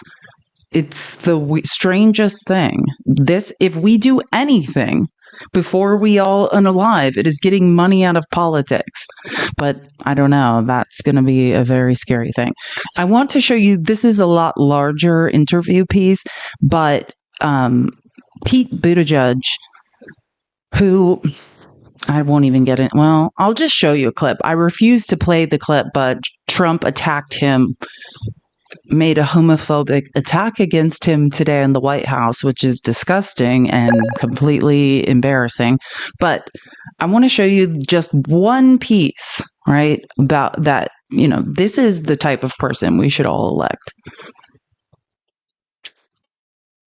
We have got to make sure that our opposition and everything that we're against, and obviously there is a lot to be passionately against right now, but it has to travel with a clearer picture of what we are for. Because there are a lot of voters who, for whatever reason, and Democrats might be shocked by this, but for whatever reason, did not find any of the things they've seen so far about Donald Trump to be disqualifying. And what that means is there's something else that, it doesn't mean they necessarily loved him, but they need to see something more. This is not a question of accommodating things that we don't agree with or watering down or changing our values. It is a question of making very clear to everybody how your everyday life is different if we're in charge compared to if they're in charge. What your life could be like if wages went up the way that we propose that they be raised. What we would do with the money if we successfully stopped the tax cuts for the wealthy that are at the core of Donald Trump's economic agenda. What we think could happen in a country where we had paid family leave and some of the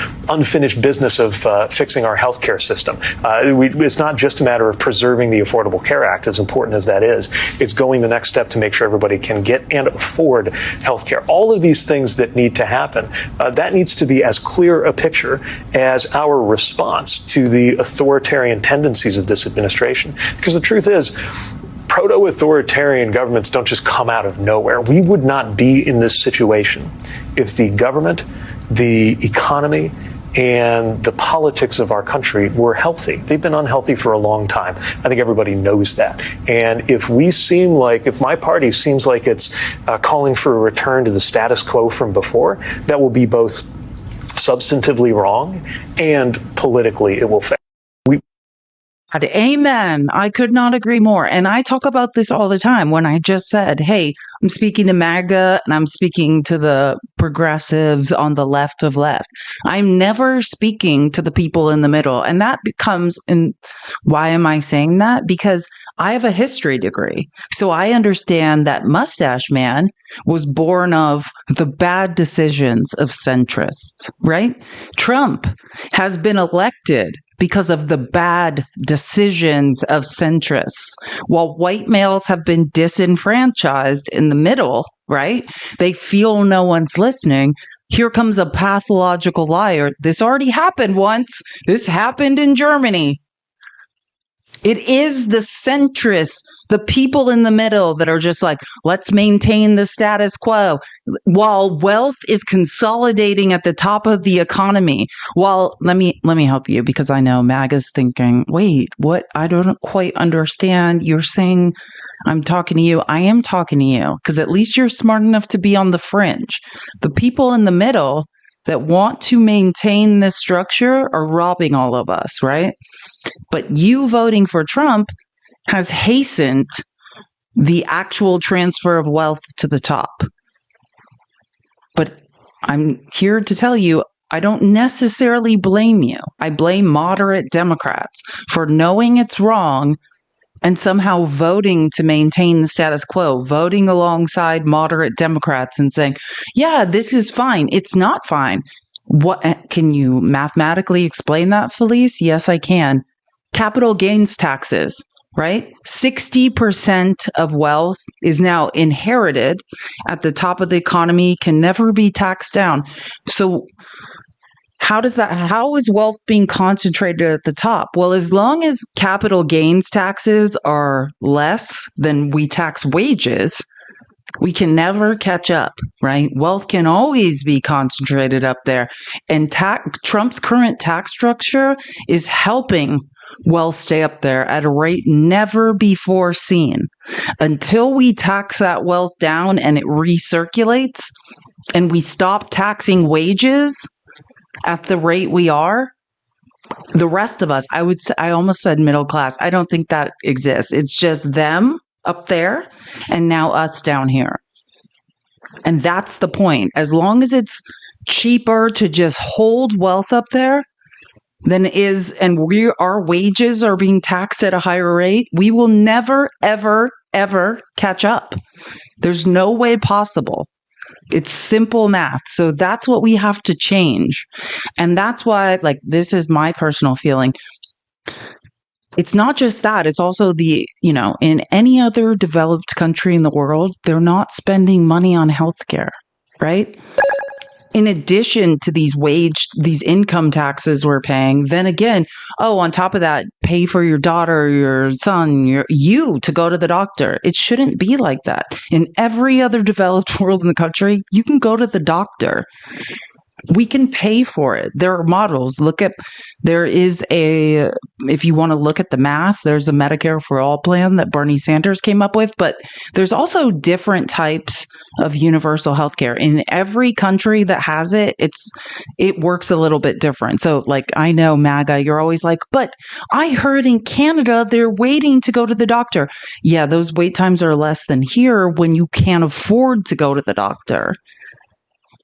I know people that have not been to the doctor in their 20s and they're now 32. They haven't been to the doctor in 12 years. Is that a wait time because you're not allowed? And then when they finally do go to the doctor, they will be in stage 3 or stage 4 of an emergent illness, and that will cost us. We pay for that. Understand that. Right? I wasn't even thinking about pickles, but yes, we should encourage Pickles to go to the doctor. That actually, so funny. That is true, Brooke. Pickles has not been to the doctor. I mean, we may need to encourage Pickles to just get checked out. I was not personally thinking about him, but that is true. He did tell me that. And I was like, please go to the doctor. But that's the reality. We should all be able to go to the doctor, and there's a budget where it all makes sense. We're not going bankrupt. It's fine. We can pay for it. We just need everyone to pay their fair share. And I'm not talking about us down here. We are. Our wages are being taxed at a higher rate of money that they're just gaining. They're making money on money and being taxed at a lower rate of us who are laboring. Do you understand? So all we need to do is fix our tax structure, close a bunch of loopholes, grow the size of the IRS. I know Trump duped you and convinced you that it was to come after us. We have nothing. There's nothing to come after. It's to go out to do high-level forensic audits of Trump and his basis shifting friends. If you don't know what basis shifting means, look it up. One of the tax studies that's being used in tax law in universities is about Trump and stuff he did around the Trump Tower. There's a ProPublica article on it and how many hundreds of millions of dollars he owes to the U.S. government. It is a literal case study in tax law. It can be a case study of holding someone accountable, or it can be a case study in basis shifting and never paying your fair share as a rich person. We can decide what that is. We can all have what we need. We just need to tax the people up there. It is never trickling down. That's what we all need to recognize. Since 1980, when you first heard the trickle down lie, from 1980 to 2022, $50 trillion has trickled up. Nothing has trickled down. One of the largest transfers of wealth was during COVID, when we all had nothing. Every time we all go bankrupt, buy low, sell high. If you don't understand how capitalism works, I can explain it in more detail. This is actually, I was going to be like, I don't want to read a bunch of things, but I think I need to. This is something everyone needs to understand is going on. This is a Washington Post exclusive that came out 2 days ago. Trump is trying to deport people to war zones, to active war zones. This is real. And there's more examples of this, but this is a Washington Post exclusive. I think everyone should read if they have the chance. This is not just, hey, let's put people in concentration camps. It's also, let's deport people to war zones where they can't possibly survive. What the? Anyways, the Trump administration earlier this year urged the Ukrainian government to accept an unspecified number of U.S. deportees who are citizens of other countries, not of Ukraine, according to documents reviewed by the Washington Post. An extraordinary request of a nation at war and dependent on American military and financial support for its survival. The documents do not indicate how officials in Kyiv responded to the late January proposal. And by the way, I've also done a lot of research on this. It's not just Ukraine, it's all sorts of countries, like third world countries, and Trump is looking for anywhere to drop off people. But this, I would say, in a war zone, would be the most disgusting. Relayed by a senior U.S. diplomat that called for sending third country nationals to Ukraine amid Russia's deadly, devastating invasion, and despite the absence of a functioning airport there because of continual air attacks. A Ukrainian diplomat informed the U.S. embassy only that her government would offer a response once it formulated a position, according to the documents, which show that similar proposals were issued to a number of other countries around the same date. Ukraine has not accepted any third-party nationals from the United States, and there is no indication that Kyiv seriously considered the American proposal. Two Ukrainian officials familiar with the matter, who, like some others, spoke on the condition of anonymity to discuss interactions with the Trump administration, said the topic never reached the government's highest level. One of the officials said he was unaware of any political demands made by the United States regarding its desire for Ukraine to take deportees. The State Department said in a statement that ongoing engagement with foreign governments was vital to deterring illegal and mass migration and securing our borders. Now, none of this Anyways, yeah, I just want to be clear. Trump is contacting not only countries in war, but I think Azerbaijan was one that's accepting deportees from like neighboring countries. Oh, here, let me find it, because everyone's going to be like, now you're just making shit up, Felice. Let me just find it.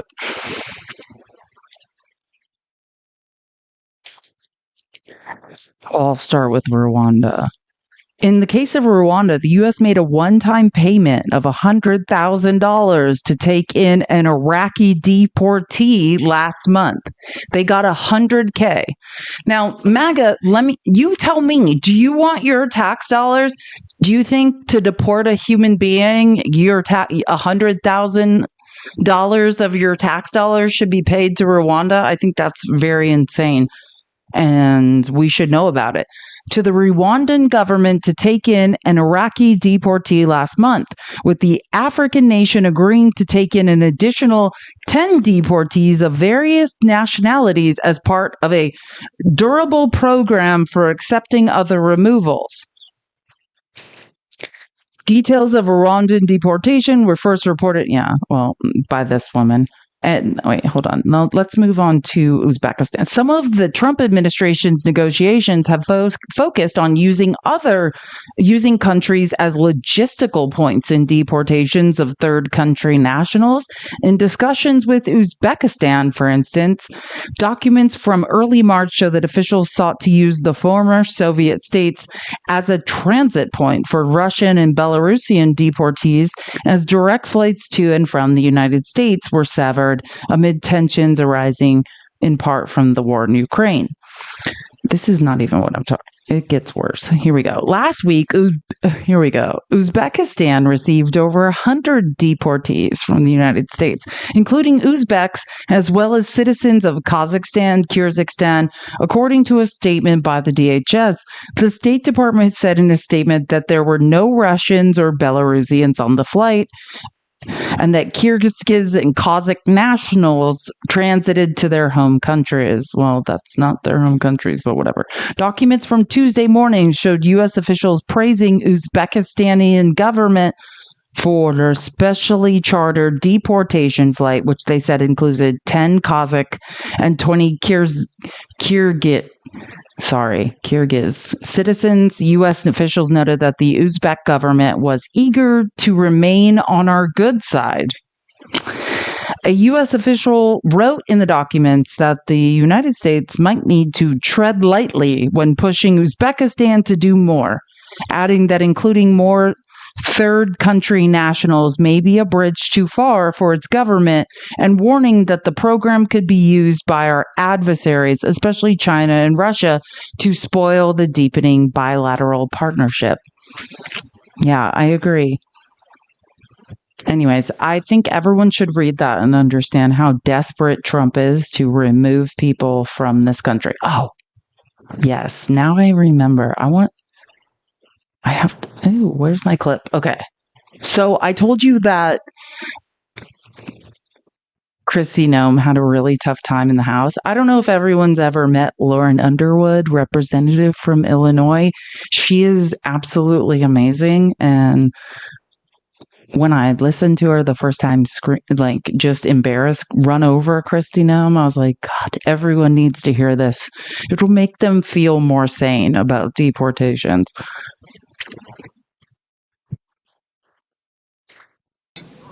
Thank you, Mr. Chairman. This weekend, the president made the remarkable statement that he, quote, doesn't know whether he has to uphold the Constitution. You, however, have taken a different position, both in your confirmation hearing and when you took the oath of office. You said that you were committed to complying with the Constitution. Do you still stand by that statement? Absolutely. I believe President Trump Excellent. as well. Let's start with Article 1, which gives Congress and only Congress the power of the purse. No money She's like, shut it, weirdo. Shall be drawn from the Treasury, but in consequence of appropriations made by law. But this administration is freezing, terminating, and even clawing back federal grants and awards that were already signed into law. These are taxpayer dollars that were appropriated by Congress for the specific purposes that we laid out. So, Secretary, let me ask you, do you believe the administration has the authority to subvert appropriations law to freeze and terminate congressional funding? The administration and the Department of Homeland Security used our authorities that we have to evaluate every grant that was in front of us and made statutory requirements. Thing she is saying has anything to do with Trump violating appropriations law. Trump's violating the Constitution, and Kristi Noem either doesn't understand the Constitution or is just rambling. But also to make sure that they were being spent appropriate. So, of course, the president is within his authorities. Make sure Ma'am, this is my time. Thank you so much. Of course, the president's within his authorities to drive policy decisions within the bounds of federal law and the Constitution. But that's not what you've been doing. What I'm asking is whether you believe you have the authority to ignore appropriations law. Do you believe that the Constitution gives the executive branch unilateral authority to withhold funds appropriated by the legislative branch? We have evaluated grants to make sure if they're being spent appropriately, and work that is underway and was authorized has continued. Other grants that have not been started and have not been authorized or obligated, we have reevaluated. And I think you're talking specifically about grants potentially within FEMA that were non-disaster related grants. I'm talking broadly, ma'am, and Article 2 does not give the executive the authority to withhold funds, period. And multiple courts have weighed in to agree. Multiple courts have ruled in agreement. Congress controls the power of the purse. That is a fact. That's not a question. That is a fact. And so if the president disagrees with certain spending, Congress passed the Impoundment Act to create a legal process to seek rescissions, and we expect him to follow the law. This administration is not just ignoring the constitutional power of the people's elected representatives. It is also violating the fundamental right of individuals.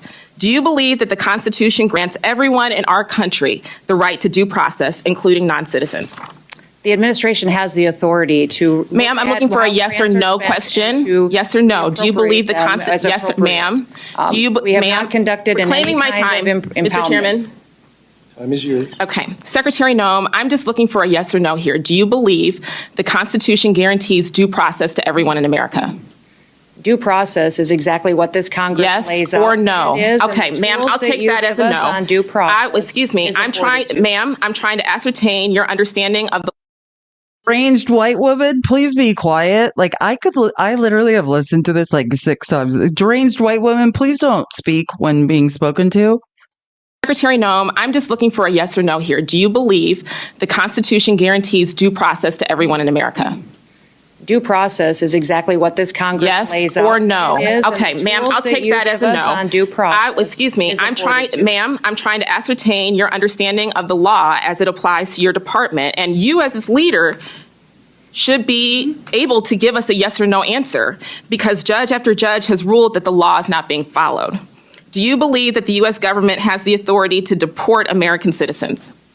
No, and we are not deporting great. U.S. citizens. I'm so happy to hear that you do not believe that the law gives you that authority, because the federal government has no authority under U.S. laws to deport any American citizen. And as I know, everyone viewing this hearing today knows that several American citizens have been deported to date. That is Secretary Noem, that was not a question. Secretary Noem, that oath that we both swore before taking office was to protect and defend the Constitution of the United States, not the president, not a political party, the Constitution.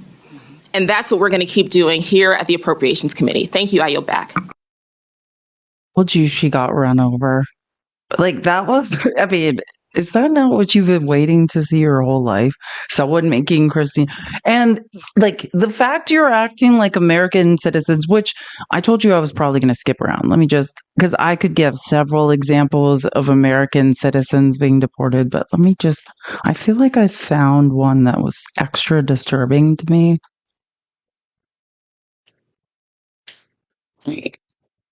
Sorry, so many things to scream about today, which we'll probably just have to extend to tomorrow. Is this the right one? Yep. Ew, I'm sick just looking at it. Okay.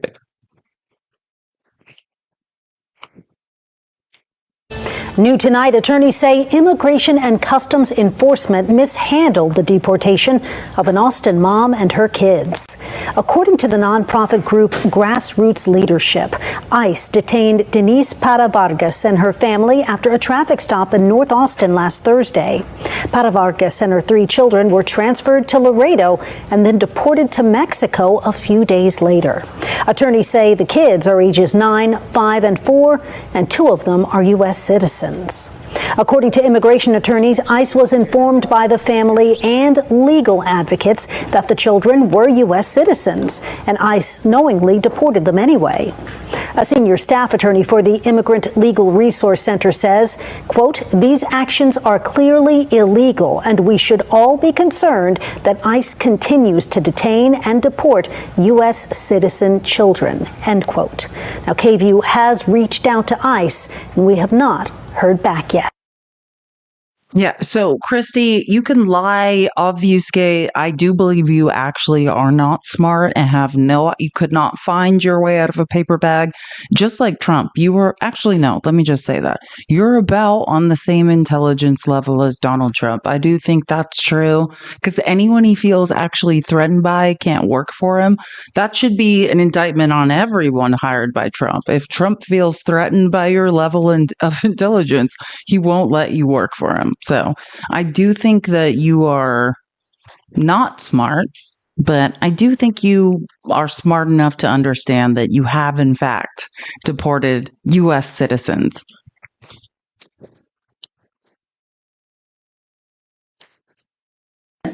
First, one of the first topics I want to talk about is what President Trump said recently: homegrowns are next. And I'd like to enter into the record an NPR story. Homegrowns are next. Trump hopes to deport and jail U.S. citizens abroad. I was happy to hear your acknowledgement that that is not legal, but I am curious about the reconciliation bill and the appropriations requests that you will make. Will any of the funding, either through appropriations or through reconciliation, be used to execute this policy idea of Donald Trump's, which is deporting U.S. citizens abroad?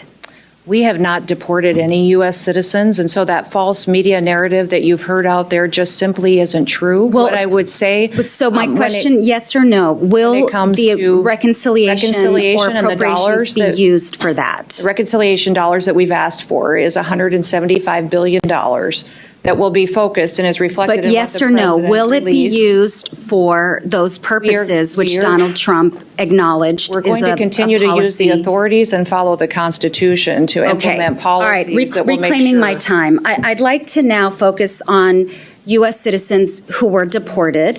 In fact, 3 children so far, likely more children. One of those children with cancer who was deported without the medication necessary to address that child's cancer.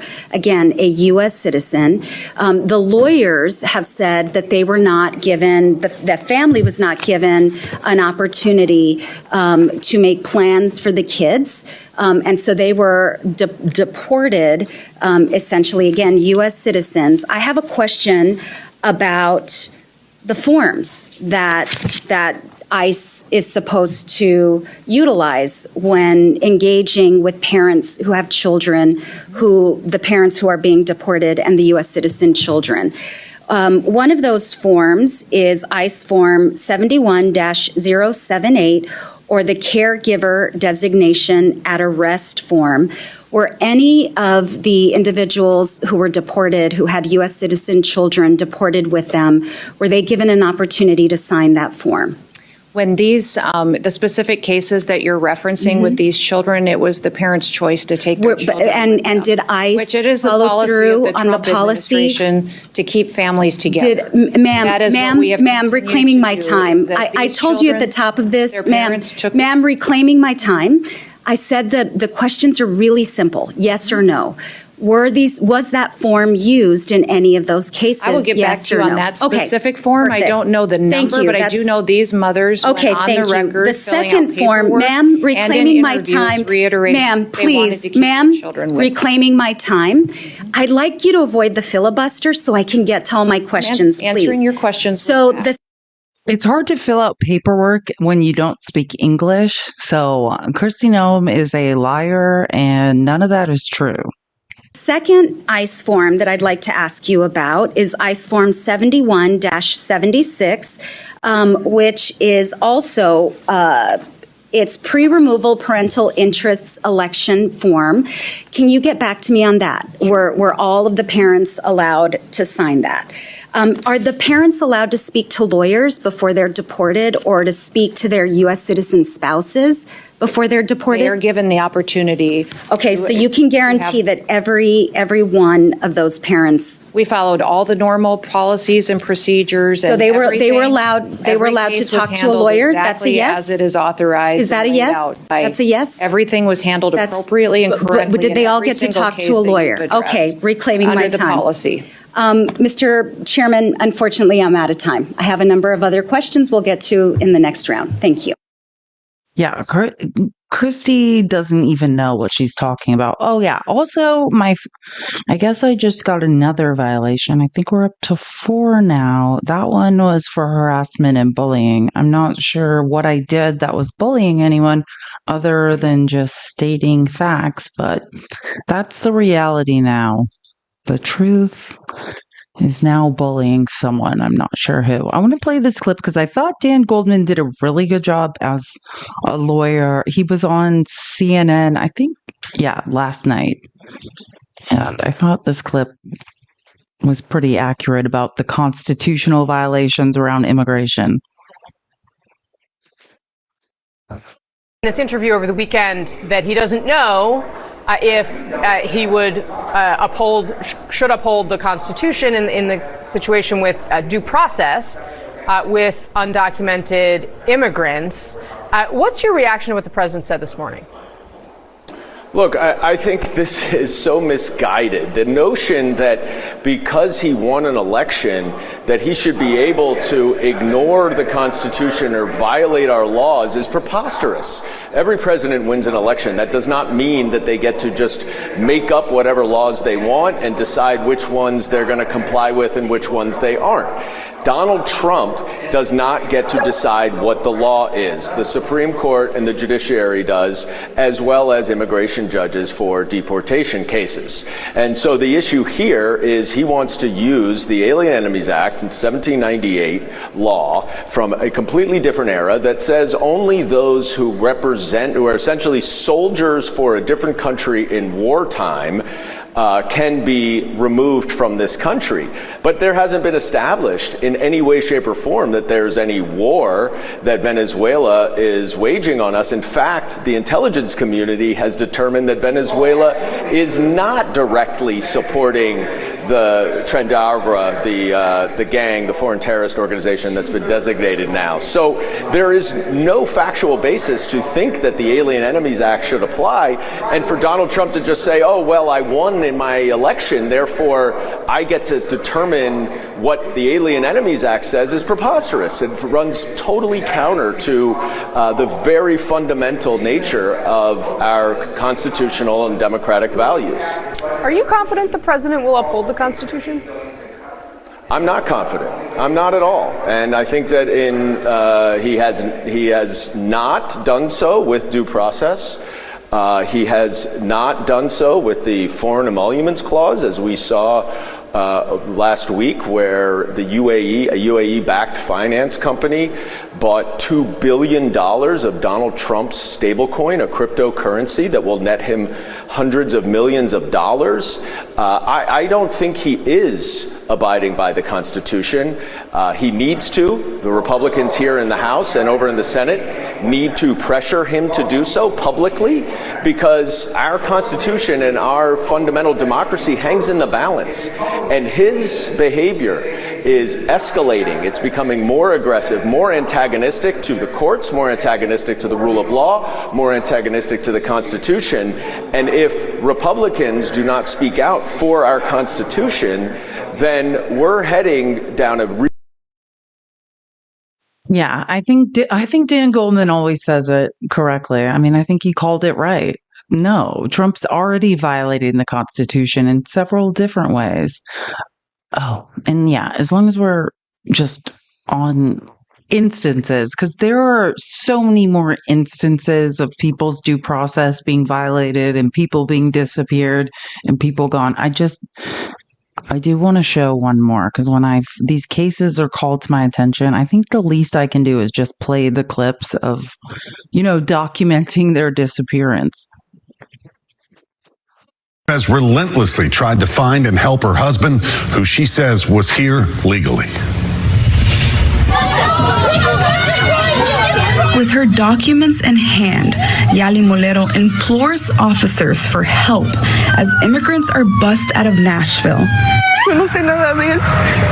I don't know anything about him, Yali says. On Sunday around 5 a.m., she discovered her husband, Leogene Romero, was missing. It wasn't until she saw a social media post about ICE activity that she saw him being arrested. My husband is not a bad person, says Yali. She says he was stopped after leaving his 12-hour shift at Walmart around 1 a.m. Yali says he was carrying a valid temporary license with him. She describes feeling anguish and despair, trying to find out if he's okay. Fleeing political persecution in Venezuela, Yali and Leogene arrived in the U.S. 9 months ago through the CBP One app, a Biden-era program for migrants to legally be in the U.S. for 2 years. After the Trump administration announced it was ending the program, the way, because I like to always point this out. And MAGA, you can look this up. I know you can't read, but if you could look this up. TPS was granted to Venezuelans by the first Trump administration when he was leaving office. They granted temporary protected status that these people are now here under. It was Donald Trump, because he did a fake coup and he interfered. He devalued their currency. Poverty is the number one driver of crime. They were all fleeing here. And the Trump administration, granted them temporary protected status that Biden just said, okay, I'll continue Trump's temporary protected status for Venezuelans. And now Trump revoked it like he doesn't know where it came from. Yeah, it was him and his failed coup that terrorized Venezuelans, drove crime up, and they all fled the land bridge to the north. That's why these people were protected. They hired a lawyer to help with their asylum case. She shows me her husband's work permit and his asylum paperwork showing his court date in March of 2027 to plead their case. We're doing everything right to have a better life and help our families in Venezuela, says Yali. He was here legally, and his next court date was 2027. Now, if you had, changed the laws and funded more immigration judges, then maybe it would not be 2027 before their next court date. That's what the bipartisan border law, which there's many things I don't like, but funding more immigration judges and officials that can make asylum decisions, that would have had this adjudicated sooner. He was here legally, awaiting his next legal court date. Her biggest fear is Lugin being deported to El Salvador. She asked the government to send him back to his country of origin. Yali says he's not a criminal, and it hurts that immigrants are being stereotyped. She plans to sell their car in hopes of hiring an attorney as Yali explores every possible avenue to help her husband. She says God is watching what is happening, and he knows who they truly are. All right, Patsy is with us still, as we've said, so many questions left. My question is, has she been able to find out where her husband is, contact him at all? No worry. I actually just spoke to her, and she's called ICE detentions in Louisiana, and they told her that he wasn't there, that maybe he was in a different ICE detention. She called there. They told her they couldn't give her any information. She was told to call the ICE hotline, and that number they didn't pick up. So she's still, right now, almost 2 days later, she still doesn't know where he is. Something tells me she's not going to stop until she finds out. I didn't even listen to that last part. It makes me want to scream. Yeah, she doesn't know where her husband is, who's working 12-hour shifts at Walmart and was here legally. Had his next court date. Donald Trump provided Venezuelans temporary protective status. And now he's rounding up the people he said could be here legally. There are no words for the unbelievable hypocrisy. Oh, wait, I do have one more because, like I said, I feel like it's my job to bear witness. I'm sorry for how disturbing this stuff is. Let's keep tapping the screen. I think I have gotten 4 violations this life. Oh, and Katie, thank you so much for the $7 on Cash App. If you would like to support me, tips, this is my Cash App and Venmo, just like my name. All of this research I do and prepare for these shows is dependent on your support, so please do. And I know I haven't updated I'm going to update everything in a second. It's just... Sorry, I'm a little bit exhausted, but just one more of these because it's important that we listen. This is about a 19-year-old and her father as well. The family and friends of a 19-year-old student from Dalton say a traffic stop landed her in an ICE detention center. Thanks for joining us. I'm Kim Chapman-Whitfield. And I'm Josh Rowe. This is Jimena Arias Cristobal. Arrest reports we obtained show Dalton police pulled her over on Monday for not following a no-turn on red sign. That's right. Well, they took her to the Whitfield County Jail, where authorities say they determined that she was in the country illegally and moved her to that ICE center in Columbus, Georgia. The Whitfield County Sheriff's Office entered into a jail enforcement model agreement with ICE back in June of 2020, which allows them to do that. However, people who know the teenager, who is a star runner and an active member of her church, say she is not a criminal and does not deserve to be deported. News Channel 9's Mary Beth Mangrum leads us off tonight. My mother, because we had to pay a lot of stuff, and I've been helping her out because she doesn't know English, and it's just a lot of weight on us both. my little sister, well, she can't help a lot because she's only 9. Dalton police say they pulled over 19-year-old Jimena Arias Cristobal for making an improper turn at this traffic light, and they discovered she was driving without a proper license. And then Monday, when she was arrested, we were all just blindsided. Just 2 weeks ago, Arias Cristobal's family tells us that they went through a similar situation with her father. They tell us that he was exceeding the speed limit here in Tunnel Hill and when he got pulled over during a traffic stop. And during that traffic stop, he did not have a driver's license. When my dad left, well, it was only her and my older sister to help out with the family, and now that they took her away, it's only her. Arias Cristobal and her father are now both at the Stewart Detention Facility near Columbus. She and her parents came from Mexico City back in 2010. They came as illegal people. They came like other people to make a better future for my little sister. For my older sister when she was 4, and they came in with no papers or anything to be here. They tell us her dad tried to secure a work visa, but had difficulty. My dad has his own company, and they called a lawyer to see if they could get a job permit or a visa, and they said that they hadn't hit that status to get one yet. Arias Cristobal was 4 years old at the time. Her family says the Deferred Action for Childhood Arrivals, or DACA program, stopped accepting new applications before she was eligible.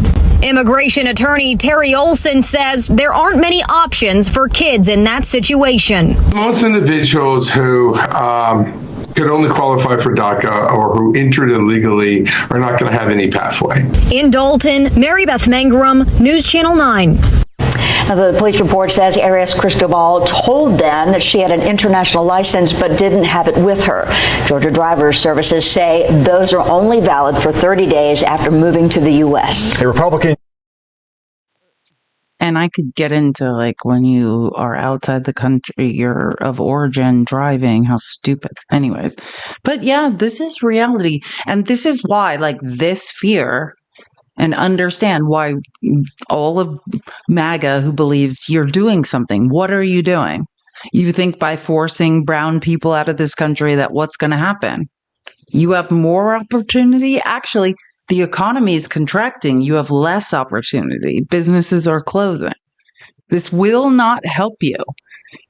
And it's just the fear even. Let's just not talk about the actual deportation numbers. The fear of it will not help you. It will cause the economy to contract.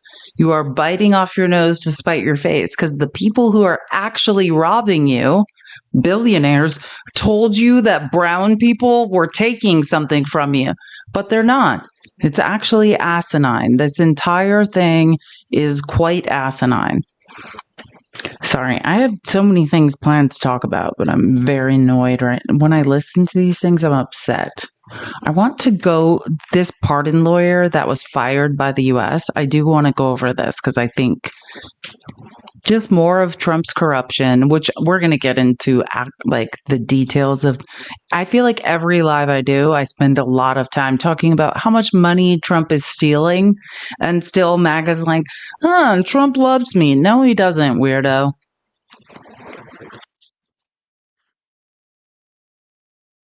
Stephen Miller hit a new low of depravity last week, and barely any of us took notice. His think tank, the America First Legal Foundation, filed... Oh, and this wasn't even the thing I was talking about. Wait, I got this out of order. This is not the pardon lawyer, so this is different. This is something else. And my doorbell just rang. I'll be right back. But this is...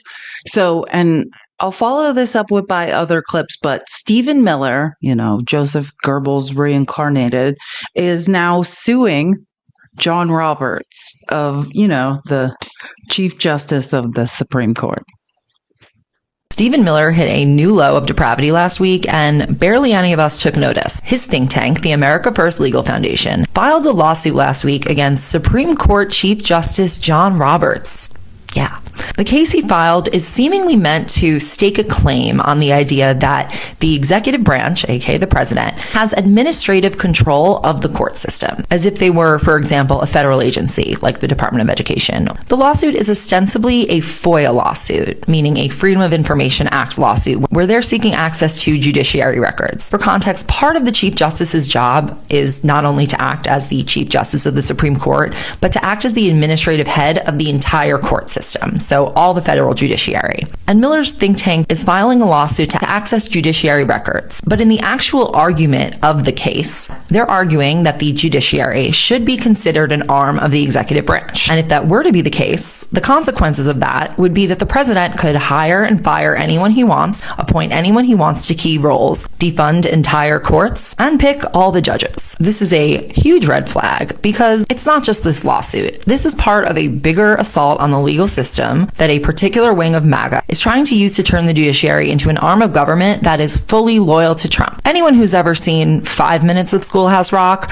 knows that if anything is clear in the Constitution, the idea of 3 branches of government meant to check each other. That's kind of the whole point. That is something that Trump and his allies like Stephen Miller are trying to actively undermine using the legal system. Because all this comes along with the fact that aside from flat out ignoring a Supreme Court order to return Kilmar Abrego Garcia from El Salvador, Speaker Mike Johnson has also threatened to defund the courts through Congress. And if you remember when Doge sent out that mass email asking the whole government for 5 things they did that week, those emails also went to judges and other employees of the judiciary. And behind the scenes, it seems that judges have some very real concerns. They're concerned that the president could use the U.S. Marshal Service, which is an executive agency that is specifically tasked with protecting judges and court orders, but Trump could tell them to stop doing that. I always thought one of the clearest parts of the Constitution is that there is 3 articles for the 3 branches of government, which exist for the express purpose of checking and balancing each other. So in what world does it make sense that the executive branch would have control over the judiciary?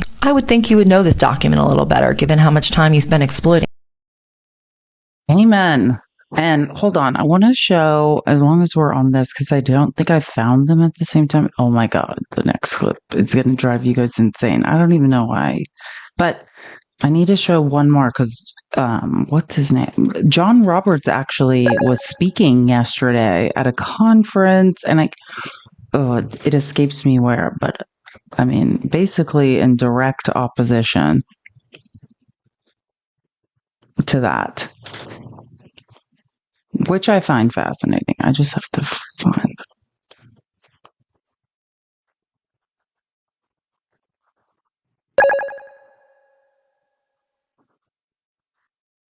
Oh, and there's the pardon lawyer clip I was talking about. But where is my John Roberts clip? I'll find it. Well, let me just play the pardon clip I was talking about Trump being a never-ending grifter, and then I'll look at my outline and find the John Roberts clip of when he was speaking yesterday, because I don't want to just search around. This is fascinating and disturbing. This is not just any pardon lawyer. Oh, by the way, Jennifer, thank you for the $40 on Venmo for my hard work. Thank you for watching and listening. I appreciate it so, so much. This is actually a pardon lawyer that Trump fired who didn't want to, participate in his pardon grift. That's what you're listening to. Hey, everybody. I have some breaking news about President Trump's pardons. Bloomberg News is reporting that lawyers are getting paid $1 million to get their clients' pardons. I'm Liz Oyer, former pardon attorney for the Department of Justice. Bloomberg is reporting that Trump has, quote, supercharged a pardon economy unlike anything seen before. This is according to 24 lawyers and pardon hopefuls, most of whom did not want to be identified.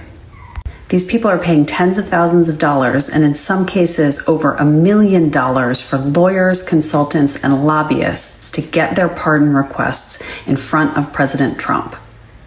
One of these individuals was Carlos Watson. Watson and his company Aussie Media were both convicted of defrauding investors. Watson was supposed to spend almost 10 years in prison and repay over $30 million in restitution to his victims. But Watson's lawyer got Trump to grant him clemency, and in exchange, the lawyer was paid $1 million. So what does the White House say about this? Well, a spokesman says the president is, quote, effectively and responsibly using his clemency authority. Welcome to hell, everyone. And I figured out which clip it was that I couldn't. Sometimes it's hard to remember all 100 clips I make every day. Here, let me find it. And I forgive you. Forgive me in advance. I don't think you're going to have to hear her speak. Oh, I thought I muted it. I don't think you're going to have to hear Mika Brzezinski speak, but I don't often clip her show, but they were playing clips of John Roberts. He spoke yesterday at a conference and they covered it. So that's why you might have to hear her speak briefly. Other news now. Chief Justice John Roberts is speaking out to defend the rule of law. He told an audience in Buffalo, New York yesterday that an independent judiciary is a key feature of America's constitutional system. Roberts said judges sometimes have to, quote, check the excesses of the president and Congress. As NBC News reports, the comments come as Trump administration officials are frequently criticizing courts that have blocked their policies. Take a listen. In our Constitution, judges and the judiciary is a co-equal branch of government, separate from the others, with the authority to interpret the Constitution as law and strike down, obviously, acts of Congress or acts of the president. And that innovation doesn't work if it's not, the judiciary is not independent. Its job is to obviously decide cases, but in the course of that, check the excesses of Congress or of the executive, and that does require a degree of independence. Pretty elementary point being made there, but important one that needs. Well, maybe think about that before you granted him the immunity of a dictator king, you weirdo. It's so... I can't with John Roberts. And now he's like, which, by the way, I'm trying to remember where I read this or heard this. It's like, oh, the lawsuit of Stephen Miller. Okay, hold on. Sorry, there's so many clips and I find them in different orders. Let me find it. Stephen Miller is suing the executive branch. And let me just find this clip because it's fascinating. It's like, yeah, this is all your fault, John Roberts. And now all of a sudden you're like, oh, just kidding. I shouldn't have created this giant problem that I created. And now I want an independent judiciary that I oversee as Chief Justice. But all of this is your fault in the first damn place. It's unbelievable that this is the world we're living in. Actually... Sorry, I don't remember oh, yeah. Okay, I don't want to go out of order. I'm actually going back to order. I don't want to make anyone more upset, but I just want to show you this really quick. When I was on X, this clip came up, and actually, obviously, my feed is mostly things that we would want to see. But this really popped up in my feed this morning and it infuriated me. And just know that like so many MAGA women and MAGA men were like, yeah, thank you for telling the truth, black guy. Literally. And I mean, like someone actually said that in the comments and I was like, and when I say telling the truth, I mean having no concept of history. I have a degree in history. And I feel like we're at a point where everyone should understand this. And sir, if you don't understand it, that's not because anyone lied to you. That's because you didn't learn anything in high school. I don't know. But this is a clip that when I was like that, I don't know if anyone understands how algorithms work, but on X, after I record something else just pops up. This is what happened to me immediately after I recorded that pardon clip. Now, for as long as I can remember, I have had the belief that the Republicans were the racists and the Democrats were the party for black folks. Of course, this was a byproduct of my own conditioning and essentially brainwashing from the mass media machine. Now, I want you guys to check this out. And I believe this may very well be the most important message that you hear, not because I'm in it, but because these facts cannot be ignored. This is what the left-wing propaganda machine that Google has turned into still cannot hide. If you type in the Republican Party, this is the very first thing that's going to pop up. And what does it say? The Republican Party was founded in 1854 by anti-slave activists. Let me read that one more time. In 1854 by anti-slave activists who opposed the Kansas-Nebraska Act, which allowed for the potential extension of slavery to the Western territories. This right here is the original Republican Party home. This is their foundation. This is HQ right here. These are their headquarters. I want to visit this at one point in my life. These are the individuals who are standing behind this movement. Now, again, most of us. He wants to go visit the backwoods of Wisconsin, which is that current area is currently known for racism and violence against black people. But go off. You go do that, sir. You go find that place. That's your Mecca. What? Even to this modern day are told that the Republicans or the conservatives are the racist party. And I'm not going to say that there have never been. If you're asking me, I don't think he has any idea. And then there are 100,000 MAGA women that are like, thank you, sir, for telling the truth, which the truth is that all of you could not find your way out of a paper bag to say. The truth is that the American education system has failed all of you, and you guys are all completely lost. But let's just let him finish. He's going somewhere, and that is nowhere. But let's let him get there. Those who have superiority complexes, those who are bigoted, those who are ignorant, and those who are downright racist. But the reality is that the cool kids club, the K, and the other K, those individuals were a conception of the Democratic Party.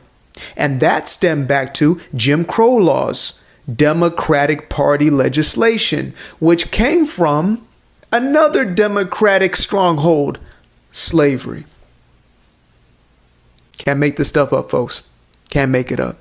So if they're willing to lie to you about this, for anybody who's on the left or in the middle somewhere, if they're willing to lie to you about something as foundational as this, what else are they going to lie to you about?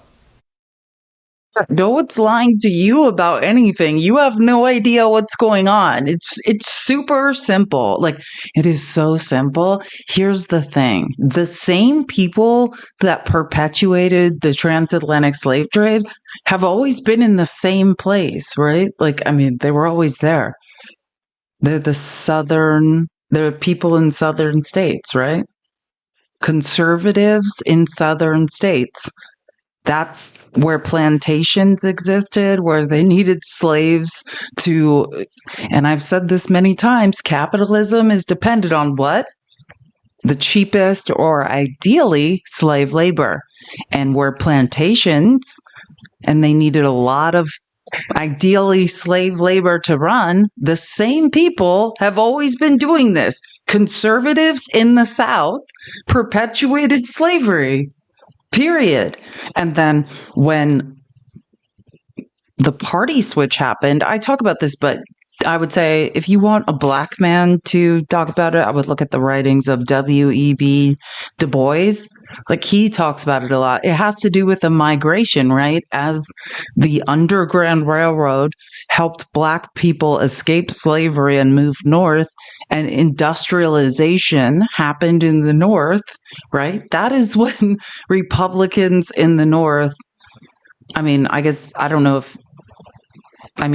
party switch happened. It's not like Republicans in the North were good people then, but as black people migrated and the Dixiecrats, Southern Democrats who were profiting off slavery, became disillusioned, then a party switch happened. But just to be clear, the people who were running an economy on slavery, they've always been in the same place. conservatives in the South. They've all, like, I can't believe that this man, like, I'm sorry, this just popped up. And then I was reading the comments of MAGA people being like, thank you for telling the truth. What are you talking about?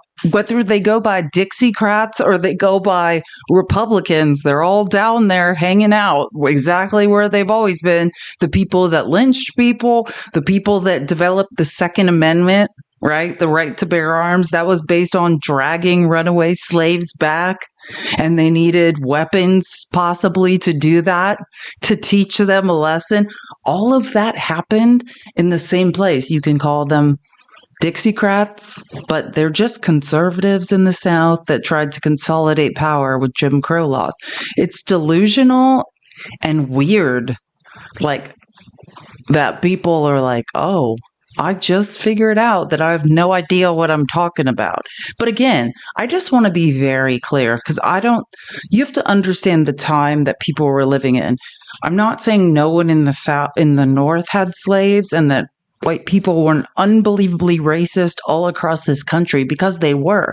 What I'm saying is, as industrialization happened in the North and people escaped slavery in the South, it became probably more advantageous to be hospitable to those people who are arriving. It was a migration of labor, right?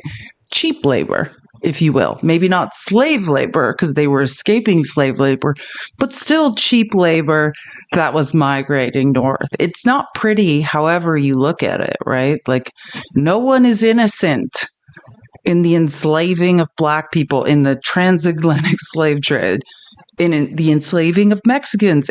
One of my historical thesis was written on the Mexican repatriation, where people were unalived in concentration camps, right? Like, look up what happened. What is the Trail of Tears? Like, all we do in America is disappear brown and Black people. So no one's innocent, but to misunderstand, like, and to think that Republicans are good, the people that ran the transatlantic slave trade and profited off of it are always, their generational wealth, it's all concentrated in the same place it always was, and that is the South.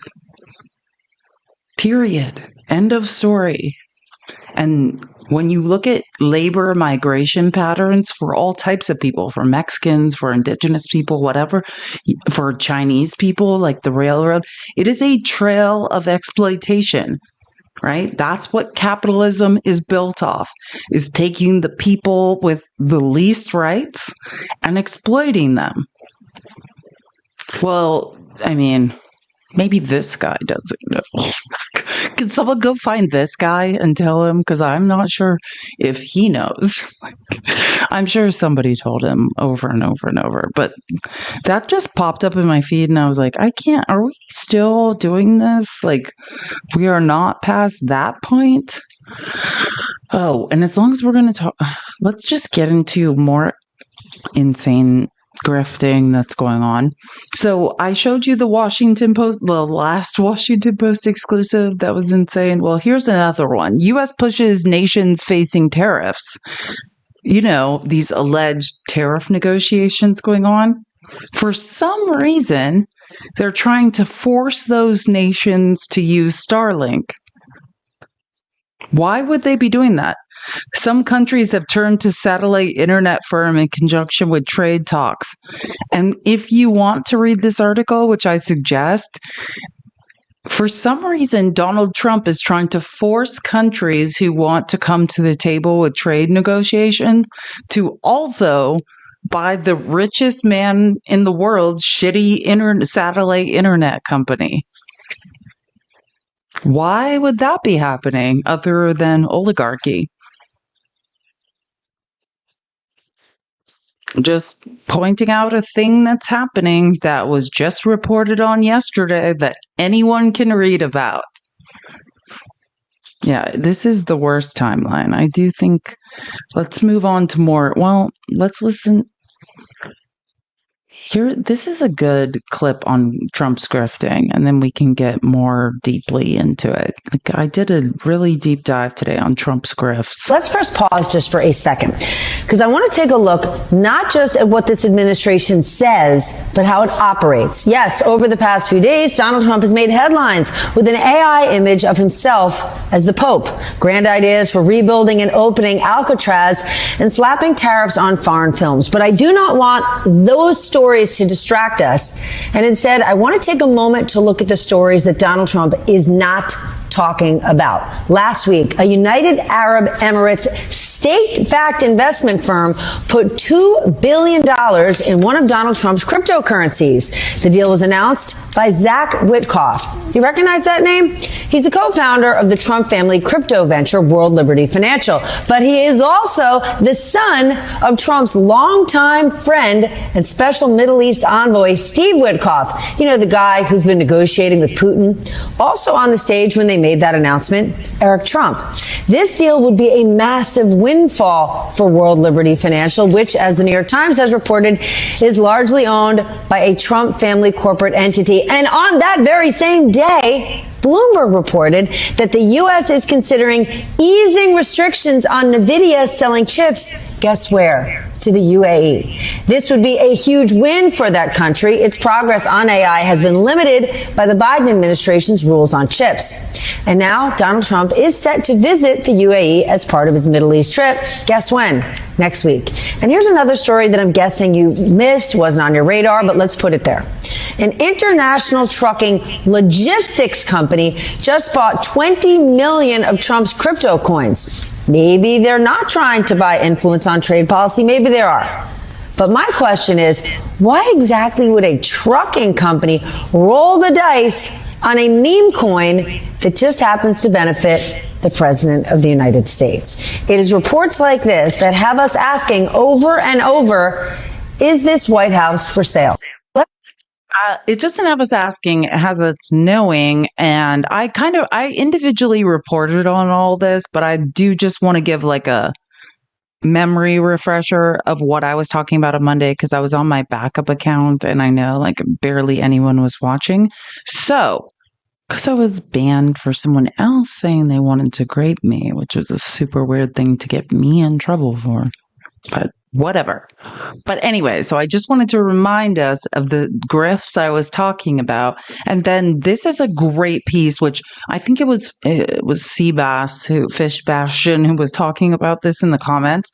And yeah, like there are 764,000 accounts that bought Trump's meme coin. 58 accounts made money. That is a grift. That's an oligarchical grift. When few people have information and make money off something and everyone else loses money. We are now describing a grift.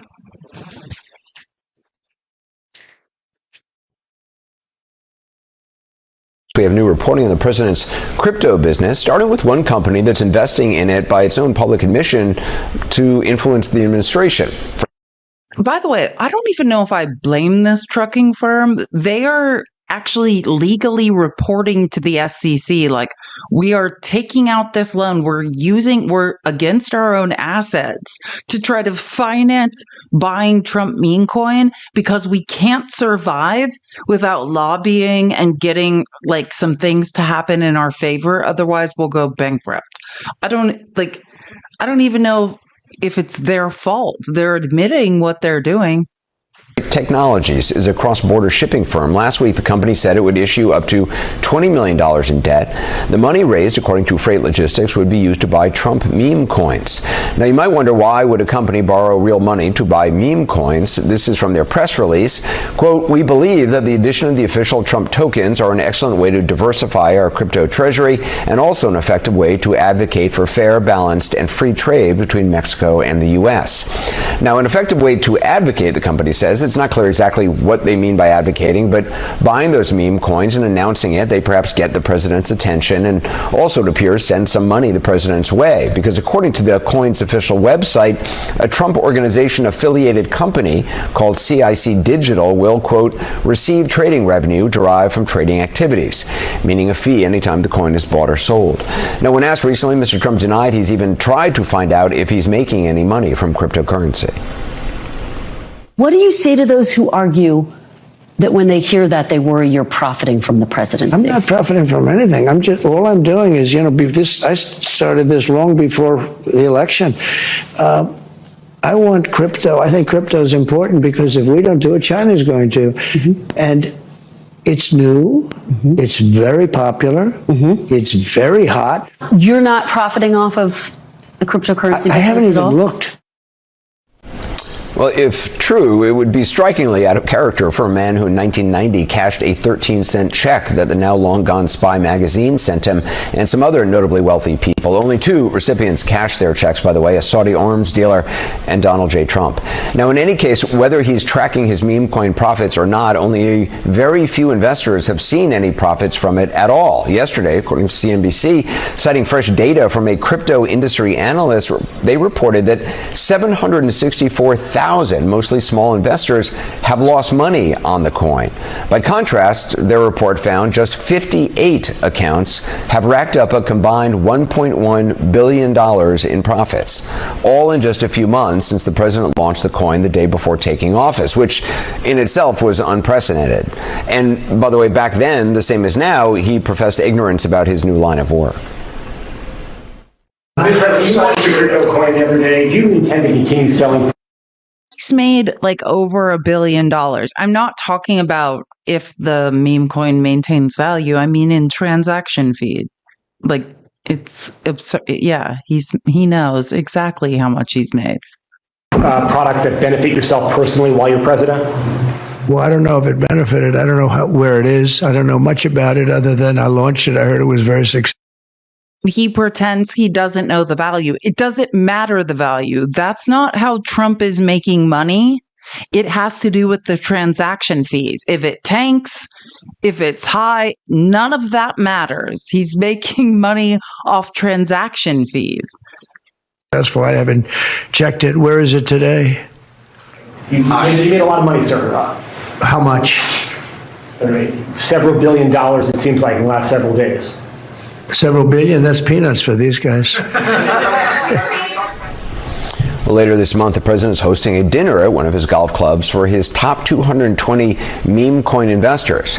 According to Bloomberg, at least 56% bought the coins on foreign exchanges not available to people living in the U.S., as did all but 6 of the top 25 investors who will attend what's being billed as an exclusive reception beforehand.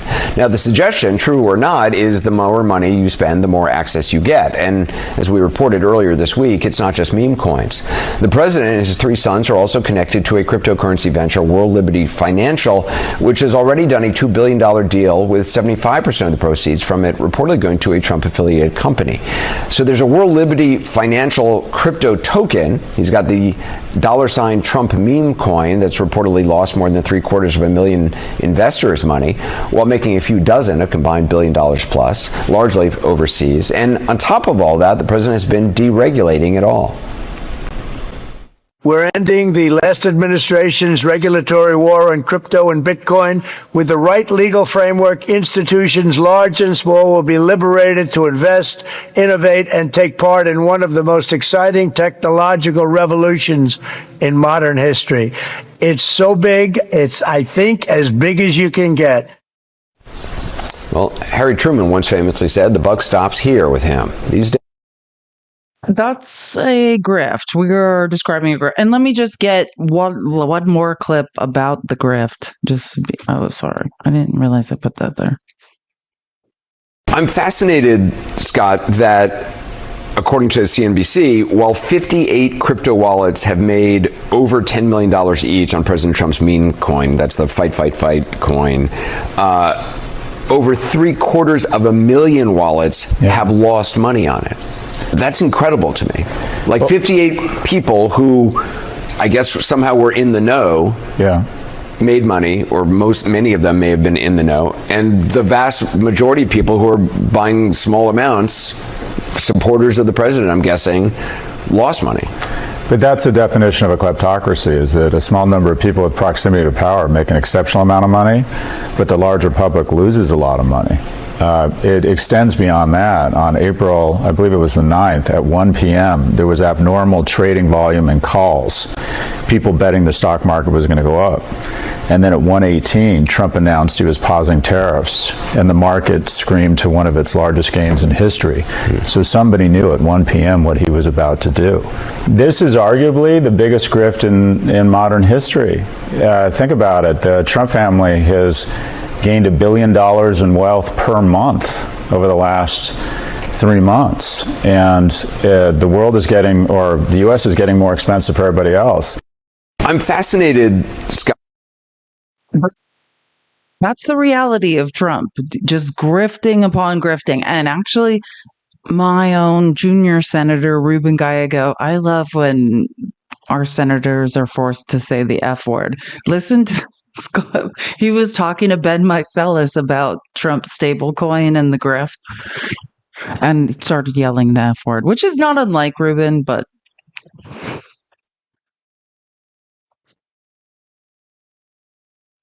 I want to talk about this crypto bill. It's not getting a lot of attention. You posted about it recently as well. I think this began as a bipartisan effort in theory to put guardrails on these stable coins, build an ethics system around it, and saying, hey, this is the wild, wild west.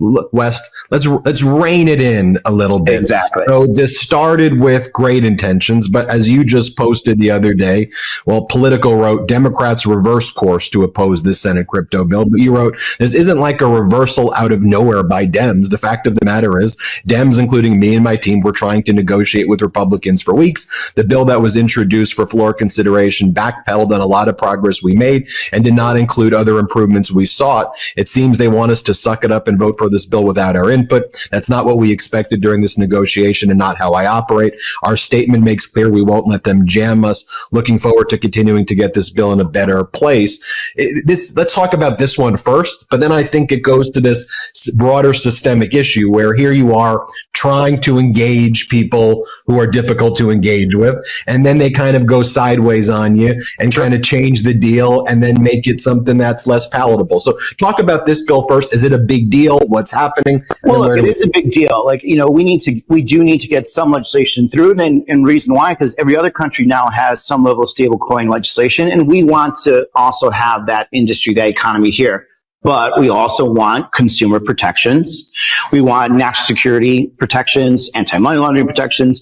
And these are things that are fairly reasonable. And I had been working with Republicans and five Democrats on the committee who had worked it and actually passed. And we said when we passed, like, there's more to do, but we want to continue in a spirit of bipartisanship to work on this. And all of a sudden, the language changed. They backtracked on some of the stuff we had already approved. They weren't, even moving forward with further legislation. And then they announced the date of the first vote. And I think the purpose of that was really to put Democrats in a bad position and try to force us to vote for it. And as the ranking member on the committee, I just cannot allow them to just jam us and pass bad legislation that has, open loopholes that will create, really bad situations for consumers, for investors, all these kinds of things, especially when we're here to work. We're here to speak and try to come up with a good bipartisan bill, but don't try to fuck us on it. Like, that's not going to happen. Right. And they're trying to do these threats where, like, oh, if you do this, the crypto industry is going to say that you're anti-crypto. We're all going to label you guys as anti-crypto. And that only makes me even more intensely mad at them, because now you're just doing more and more threats. We can get a good bill. We could get a good bill that protects consumers, protects investors, brings back a lot of this innovation back to the United States. And we have the time to do it. But you can't throw us in the corner. You can't try to fuck us and then say, like, hey, deal with it. Like, that's just not going to work.